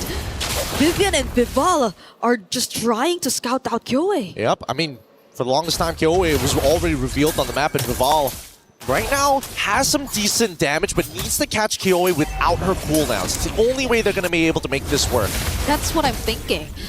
Does Vival actually burst down Kyoe, especially if they catch them off guard as the Nolan? Because I feel like that could be one of the go-to plans for Vitality if they want to make things a bit more simpler on their end. They absolutely can, but they need Vival to have a lead first. Damage reduction is a really powerful stat, and only very few heroes actually have access to them. Luckily, we got two of them already in the Lapu Lapu and the Aulus, making it a really big difference in how long these fights are gonna go. Man, that Concussive Blast is doing a lot of damage. Yeah, they poked down Cindy to half HP, forcing her to recall even before this objective. I think at least Chell has been able to double lane to a certain extent, so Vitality are just really focusing on the farm, at least for now. But oh, wait, Vival might find Tokyo here, but at least Tokyo does get to find a way out with a flicker. Oh, luckily, denied that second wave, and this will mean that the grab does go over into Claude's hands. Now the next fight begins. Liubo, bravest fighter. Vival's actually very low. Vitality have very little ways to contest this, but do they actually find a way around it? It's a no. Kyoe still secures it with the retribution. Vivian has to flicker out, but Liubon and Kyoe are actually going for the chase. That's gonna be first blood for GCT. Okay, not bad. At least they get one into Vivian. Not exactly ideal to lose one of your team members, but at least Vivian hit 4 before she went down. Timers are still very low. 4 seconds, she's already back up, and now attacking on the bottom side. Guess what? Claude ain't that easy, especially with fighter emblems. So much sustain. But I think that was a huge advantage, really, that GCT got to make out of that simple poke they got to do onto Cine, and even the reaction from Vival.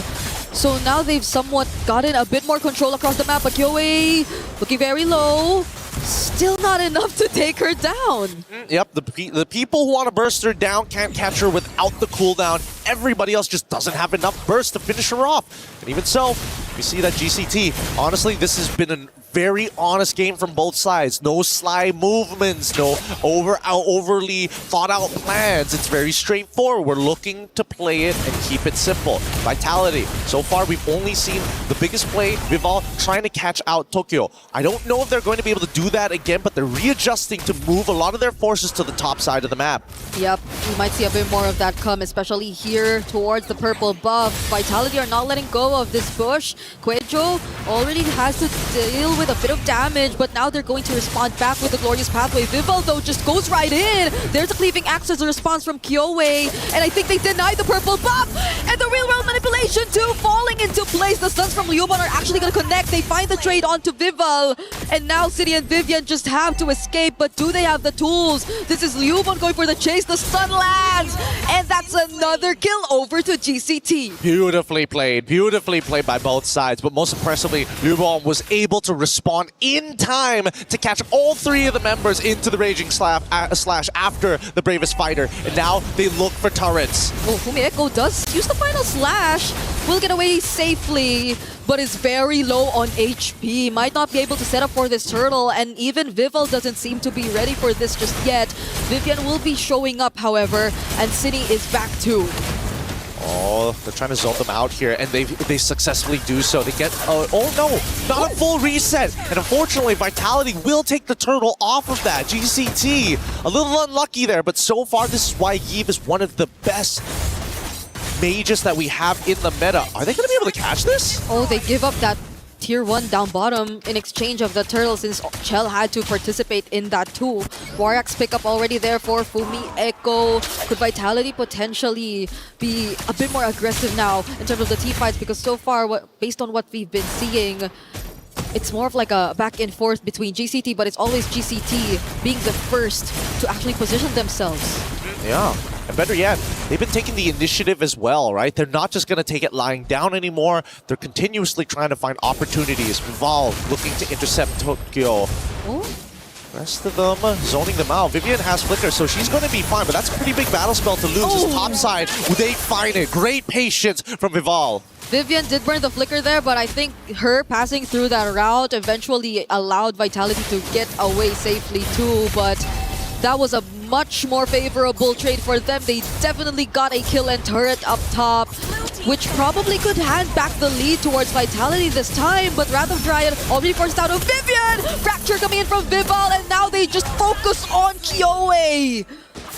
The strength of the real-world manipulation is something you're really seeing when Vitality decides to punish. Yeah, but GCT, they gotta make sure that they do their due diligence, right? They gotta remember, if Vitality's making like a, oh, if we think this person is solo, would a solo player be walking up this far up? Never at this level of play, never in high level, unless they're trying to get into your head. Then there's another layer to add. This is currently a lead that's already back in Vitality's hands. It's just continuously going to grow from this point onwards as we look at Chell already prioritizing the DHS on the Claude. So you could really expect that they might be prioritizing a bit more of the fights early on rather than just scaling in a bit more of the macro. Oh, but the Glorious Pathway is already used by Quejo here. They just want to make sure they get out of this safely, right? They don't, it looks like they're not going to go for the contest because they don't have the first position. Neither do they have enough information about whether or not they can walk through Tribe Rush or maybe through mid lane. It's just not worth the risk, especially after what Tokyo had to go through. Down by bot side, it is going to be a upward spiral for Kyoei, right? Just gonna have to farm as much as she can. Unfortunately for a hero like Aulus, the jungle just isn't enough. Similarly like Nolan, you gotta go into the wave every once in a while. But this Nolan also picked up the Malefic gun just now. So you could expect a lot more damage. It's currently being surrounded though, but there will be help. Vivian too, coming from behind! That's Wrath of Dryad! The final slash did not connect, but I think it's gonna be enough to at least take down Quejo. GCT did not expect that quick rotation to come in from Vitality, and they still want more. Vivian going for the chase. Fumi Echo dashing in with a vengeance. Chell and the blazing duet! Fractures from Vitality! Damages everywhere to take down 3 from GCT! Real unfortunate here. Oh, hey, Luon, they're gonna make a try, but unfortunately, if you're not gonna commit the Flicker, it's just not enough. Oh, Tokyo too, trying to find a trade. She does find Fumi Fumi Echo, but they lose out on too much. I mean, at this point, Vitality understand they've all the early game heroes who've hit their power spikes, they're ready to go. But even better, if we pull up the item list, I'm fairly confident that Vival is already like 2, maybe 2.5 items, arguably 3 items at this point. Yep, we get to check that later on as Quajo just tries her best to clear this minion wave in mid, and there you have it. 2.5 items, now slowly building up. Oh, whoa, Chell, let's calm down here. Yeah, it'd be a really bad time to give over a shutdown over to GCT at this point of time, because we look at GCT's items, right? Lubon is kind of the only one who can really compete with some of the members of Vitality. It really depends on the advantages. On the opposite end, Kyoe, 2 items, but not enough attack speed to really start benefiting off of all the extra benefits from all this. Not to mention that just going to go for the endless battle, just need a little bit more burst to sustain through the power, sustain through the pain. Yep. So at this point, it's really Lubon who you probably expect to lead the charge, if any, for GCT. But do they really want to risk it at this point? Because they get spotted out in mid.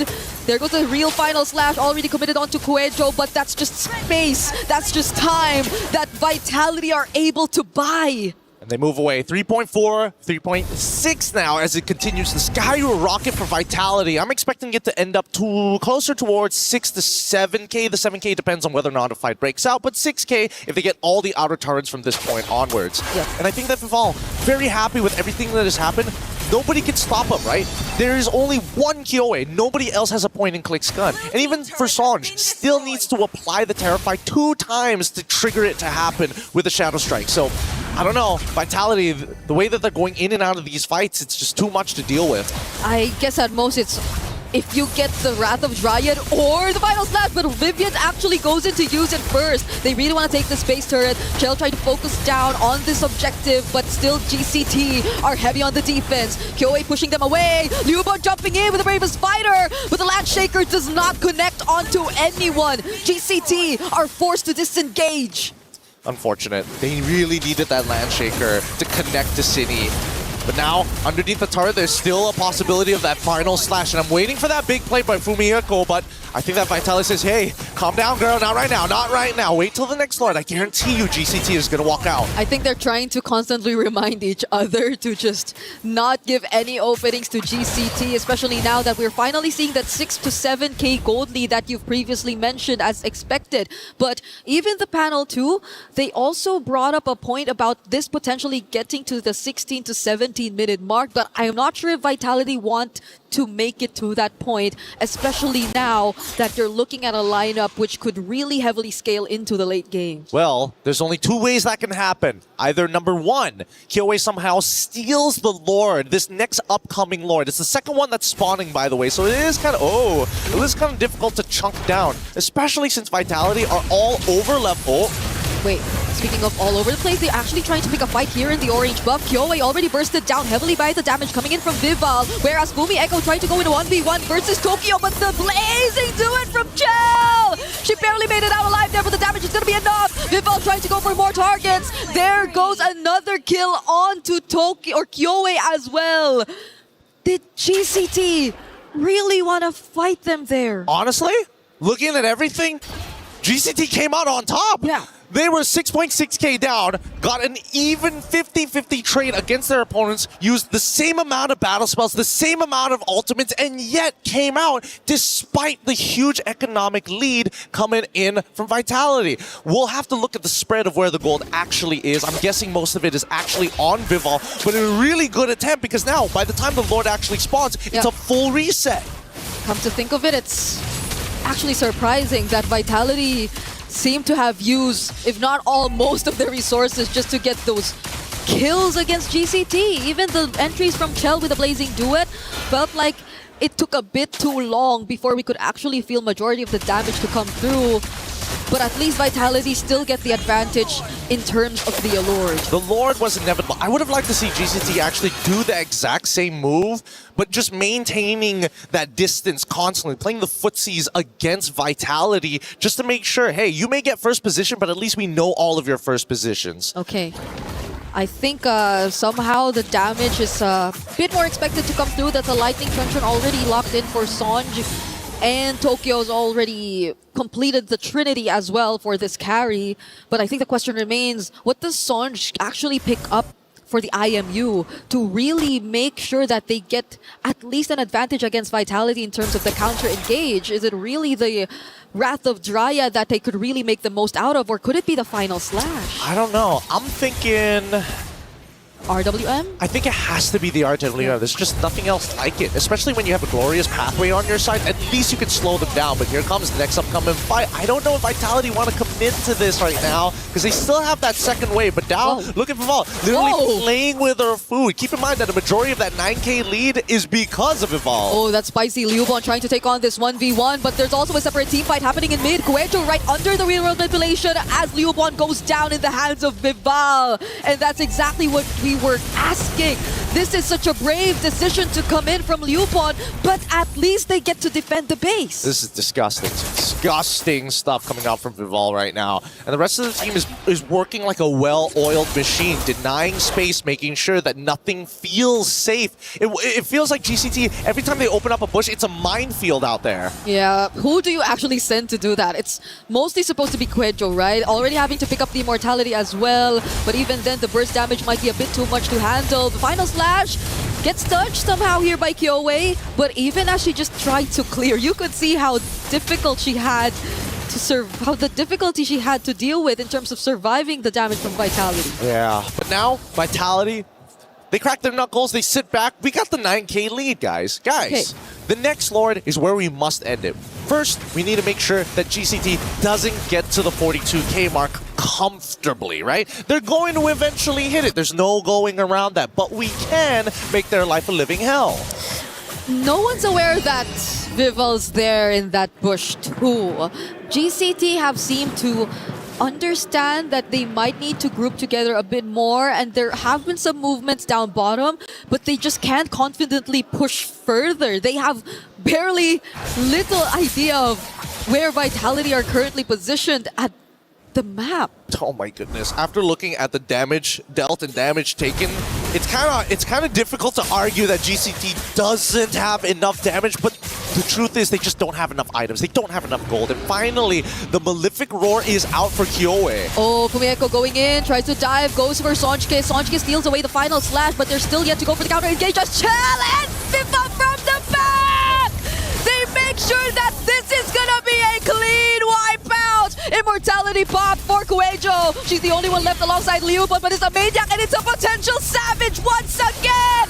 Vival takes 2 savages in this series as they walk their way to the Grand Finals potentially! Oh my goodness. What a game this was.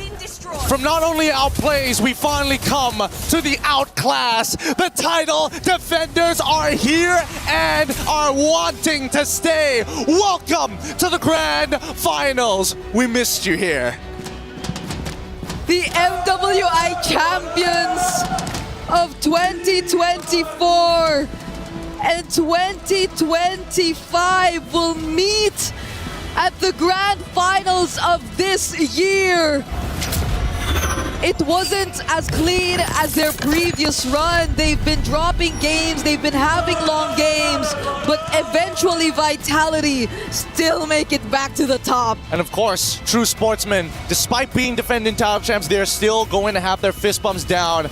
But with every competitor that we see have to leave, it breaks my heart to see. Geltec put up one hell of a fight. Game 1 gave me so much confidence that maybe their hero pool was bigger than we thought, but the comforts, they need to expand how comfortable they are on multiple heroes, especially when you're at the top.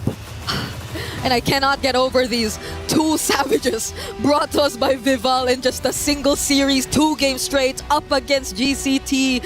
That was a statement brought to us right there by this jungler from Team Vitality. So happy for everybody involved here, especially for those at Vitality. We're going to be throwing it over to have an even review with them right now. First and foremost, congratulations on yet another Grand Finals appearance. Absolutely phenomenal performance. Of course, coming into this event, everyone expects you guys to perform at this level. Now you're in Grand Finals. How do you deal with the pressure of living up to such high expectations? it has always been our place to be in the grand final, so I guess this is where we belong. It's a right. It's a right for them to be here. They were invited. They were invited to be here. Vitality. Absolutely phenomenal, and with good reason. And of course, the home ground heroes right here, Team Vitality. The crowd goes wild for you guys. And you guys have definitely earned the place in grand finals. Now we would like to invite Galtech to please hand over your keys to Cindy from Vitality. Thank you, Galtech. You guys did EECA really, really proud. You fought well and valiantly.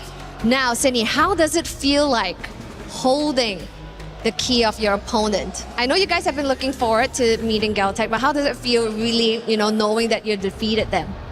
It feels I'm really grateful to be holding their key, I guess. Very grateful. Now, the next one, it's going to be a grudge match. 2024 MWI winners going up against you guys, the MWI 2025 winners. They were the ones that took the win from you. Tainting your golden road. Is there anything you would like to say to them? Maybe we want to get revenge on them because of the 2024 grand final. Maybe. We definitely want to get revenge. Yeah, they definitely want to take revenge. So yes, that's right. This is Team Vitality heading to the grand finals. Take your walk of victory! And of course, to the fans' delight, it is time for Vitality to crush yet another key. This is Galtech's key going. Time to set it up and crush them. And technically only one key to crush before Vitality can keep their throne as the undisputed queens of MWI. They won last year and they're looking to win this year again. It is time to turn that crusher on. As always, one dream shattered and the other one stays alive for tomorrow. It is time to get ready for the crusher.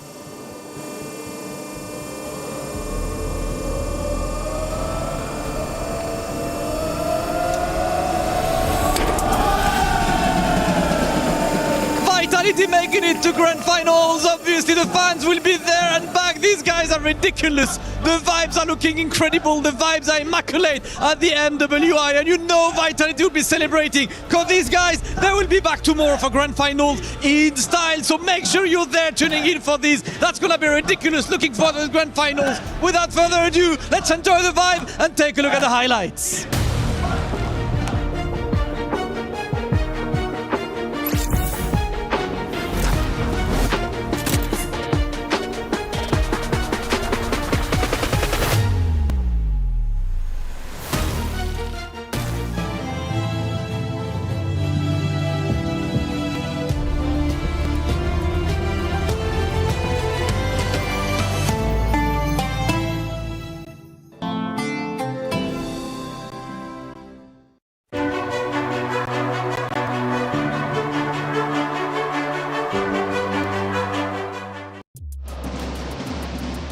The Vitality fans rejoice and they jump and they bang the drums and they celebrate as Vitality have officially done what they came here to do, make it back to grand finals, and it's going to be a rematch from 2024. What a story we have to tell. But first, for Galtech Cyber Team, EECA region, they came to at least accomplish history. They were the underdogs, and what a historic moment to make it to semifinals. And let's face it, they still have a chance for third place. So in celebration of them, I think it's well said. They did what they came to do. They made history. Oh yeah, for sure. I gotta say, based on today, I'm really looking forward to see how they bounce back for tomorrow, because it looks like today they had a strategy, it didn't work out. I'm pretty sure it will hurt their spirits just a little bit, because they were quite close getting to the grand finals, and that really hurts. But some people just generate that hurt into more skill for tomorrow. Sure. Well, there were two losers today, so they're both going to have that good mentality coming in to the matchup. Let's take a look at one of our actions from that last match, and we'll break it down for you, of course. Here we're at the 16-minute mark. Yeah, at this point in time, very similar to the one before, you can see that there should have been a possibility of a great opening coming in from Sonjika. But I don't know, the final slash just really didn't hit or land the way that it did. And because they were already so far behind, it was very easily for the rest of the members for Team Vitality to find their moment, find their place. And we get the second Savage from the previous game. Woo! And then here, and it just really highlights that when you take a look at Team Vitality, it's not just about Vivian, it's also about Vival. Can I just say it feels very validating to call the draft one thing, calling the time that is going to end. I mean, sure, 4 seconds, but come on, that's basically 17 minutes. I would give it to you. No, Right. That's not accurate. You know what? 2-1. You're outnumbered. I'm giving it to him. It turned out the philosopher has spoken. Game number 2, game number 3. I told you early end, 70 minutes. Hey, come on. Round up. If it was a 4, okay, I could see you rounding down. Let's round up to 17. LaFell can do better. Do you feel like 4 seconds is a long time? Yes. Oh, and you know what? Honestly, for some it is. 15 or 16 minutes, 56 seconds to round ends. Vitality takes the win. Might have been a rocky start. Let's face it. They looked a bit choppy, but they snapped back, winning 3 in a row. And again, a historic grand final setup before us between two incredible organizations, both doing incredibly well so far in week 2 for the club championship race. It's Na'Vi and Vitality. We take a look at some of the emotions on the stage, and even the coaches were feeling the pressure. You know what? I'm just going to start just a little bit early on the story because I just want to make sure one thing does not happen, which has been happening year after year after year after year. Grand Finals is a sweep, right? Somehow, some way in the MLBB scene, doesn't matter if the women's division or the men's division, it happens in a sweep. I hope because this is a revenge story, it goes all the way. Which is why I think momentum is so important, especially when we get to the Grand Finals, because of how high pressure everything is. Just losing one game can really affect your mentality. Now, I'm hoping that since Na'Vi PH and BTR Vitality have been in the same position before, they have the mentality to bounce back even after a loss in the first game. I'm hoping so. Vitality, look at the smile on their faces as they're just playing and having a good time. And you could really tell they were super comfortable when we headed into their locker room, obviously. They were just going in there instead of meeting up, talking strategy. They all just got on their phone, got on social media, made their celebration post early.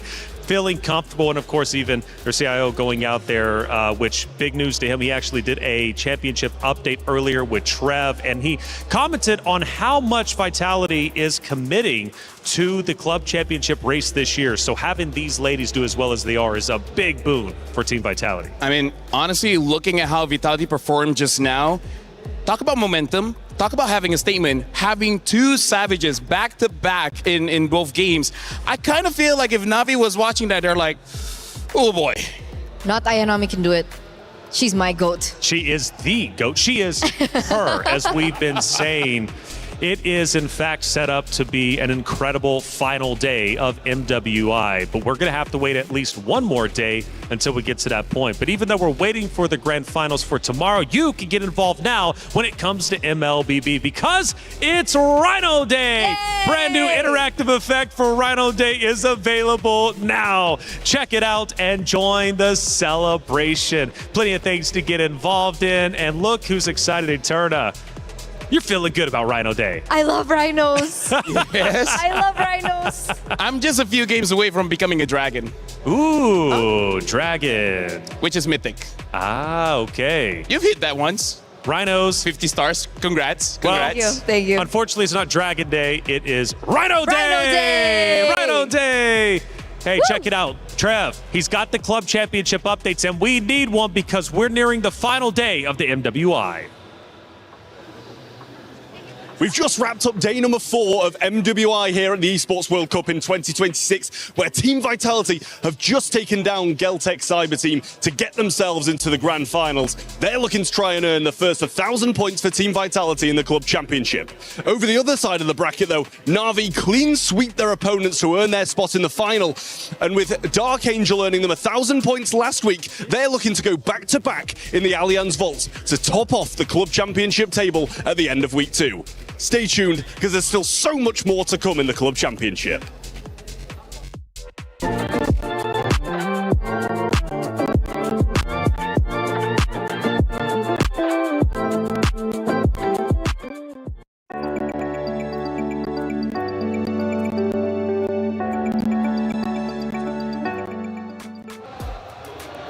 Thank you, Trev, for that update. He's right. Dark Angel won in a previous title just last week for Na'Vi, and Na'Vi could win once again here in the Allianz Vault. This is, I guess, turning into Na'Vi's arena after all. They're doing such a great job, but they've got a Titan to get through, and it's a rematch of epic proportions. Again, we take a look at some of the emotions of the players and even the fans, man.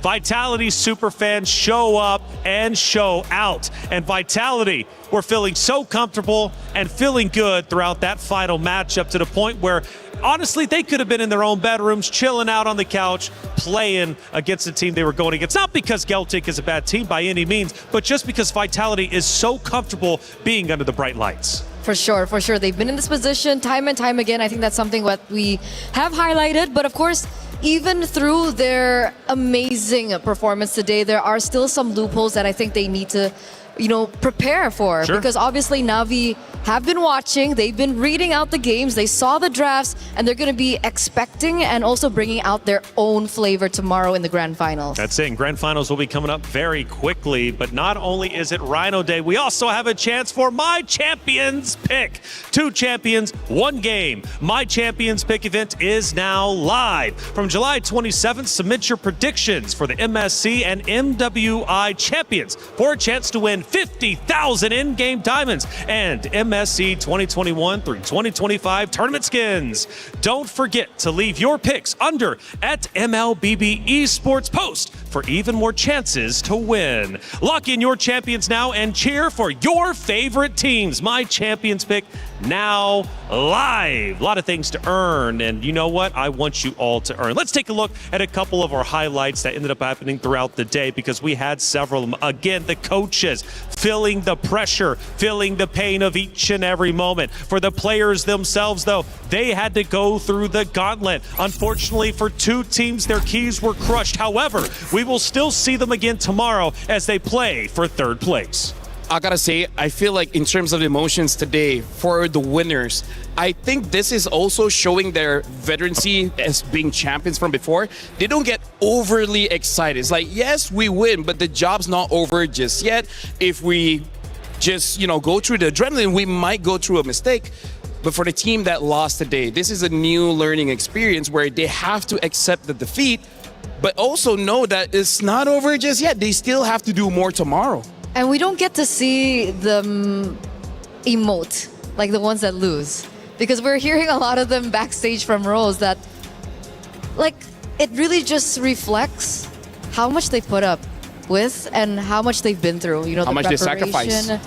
The sacrifice, the journey that they went through, and not just the physical journey of flying all the way to Paris, but the emotional one as well that doesn't really get highlighted a lot. So hopefully in the coming days we get to see a little bit more of that side, maybe more interviews with Rose as well to kind of highlight that, because tomorrow we do have amazing, crazy, high pressure matches, and I bet the emotions are going to be at a maximum. At an all-time high. Today was an incredible day, as you would expect. It's been 4 completed days of MWI, but we're about to come up to our most important day number 5. It's championship day, and we've got 2 Titan orgs, 2 Titan teams for a rematch from 2024. It's Na'Vi versus Vitality, but we're going to have to wait until tomorrow to see who will end up the champion. Make sure you hit that sub button, follow button wherever you're watching, because tomorrow is championship day. You do not want to miss out.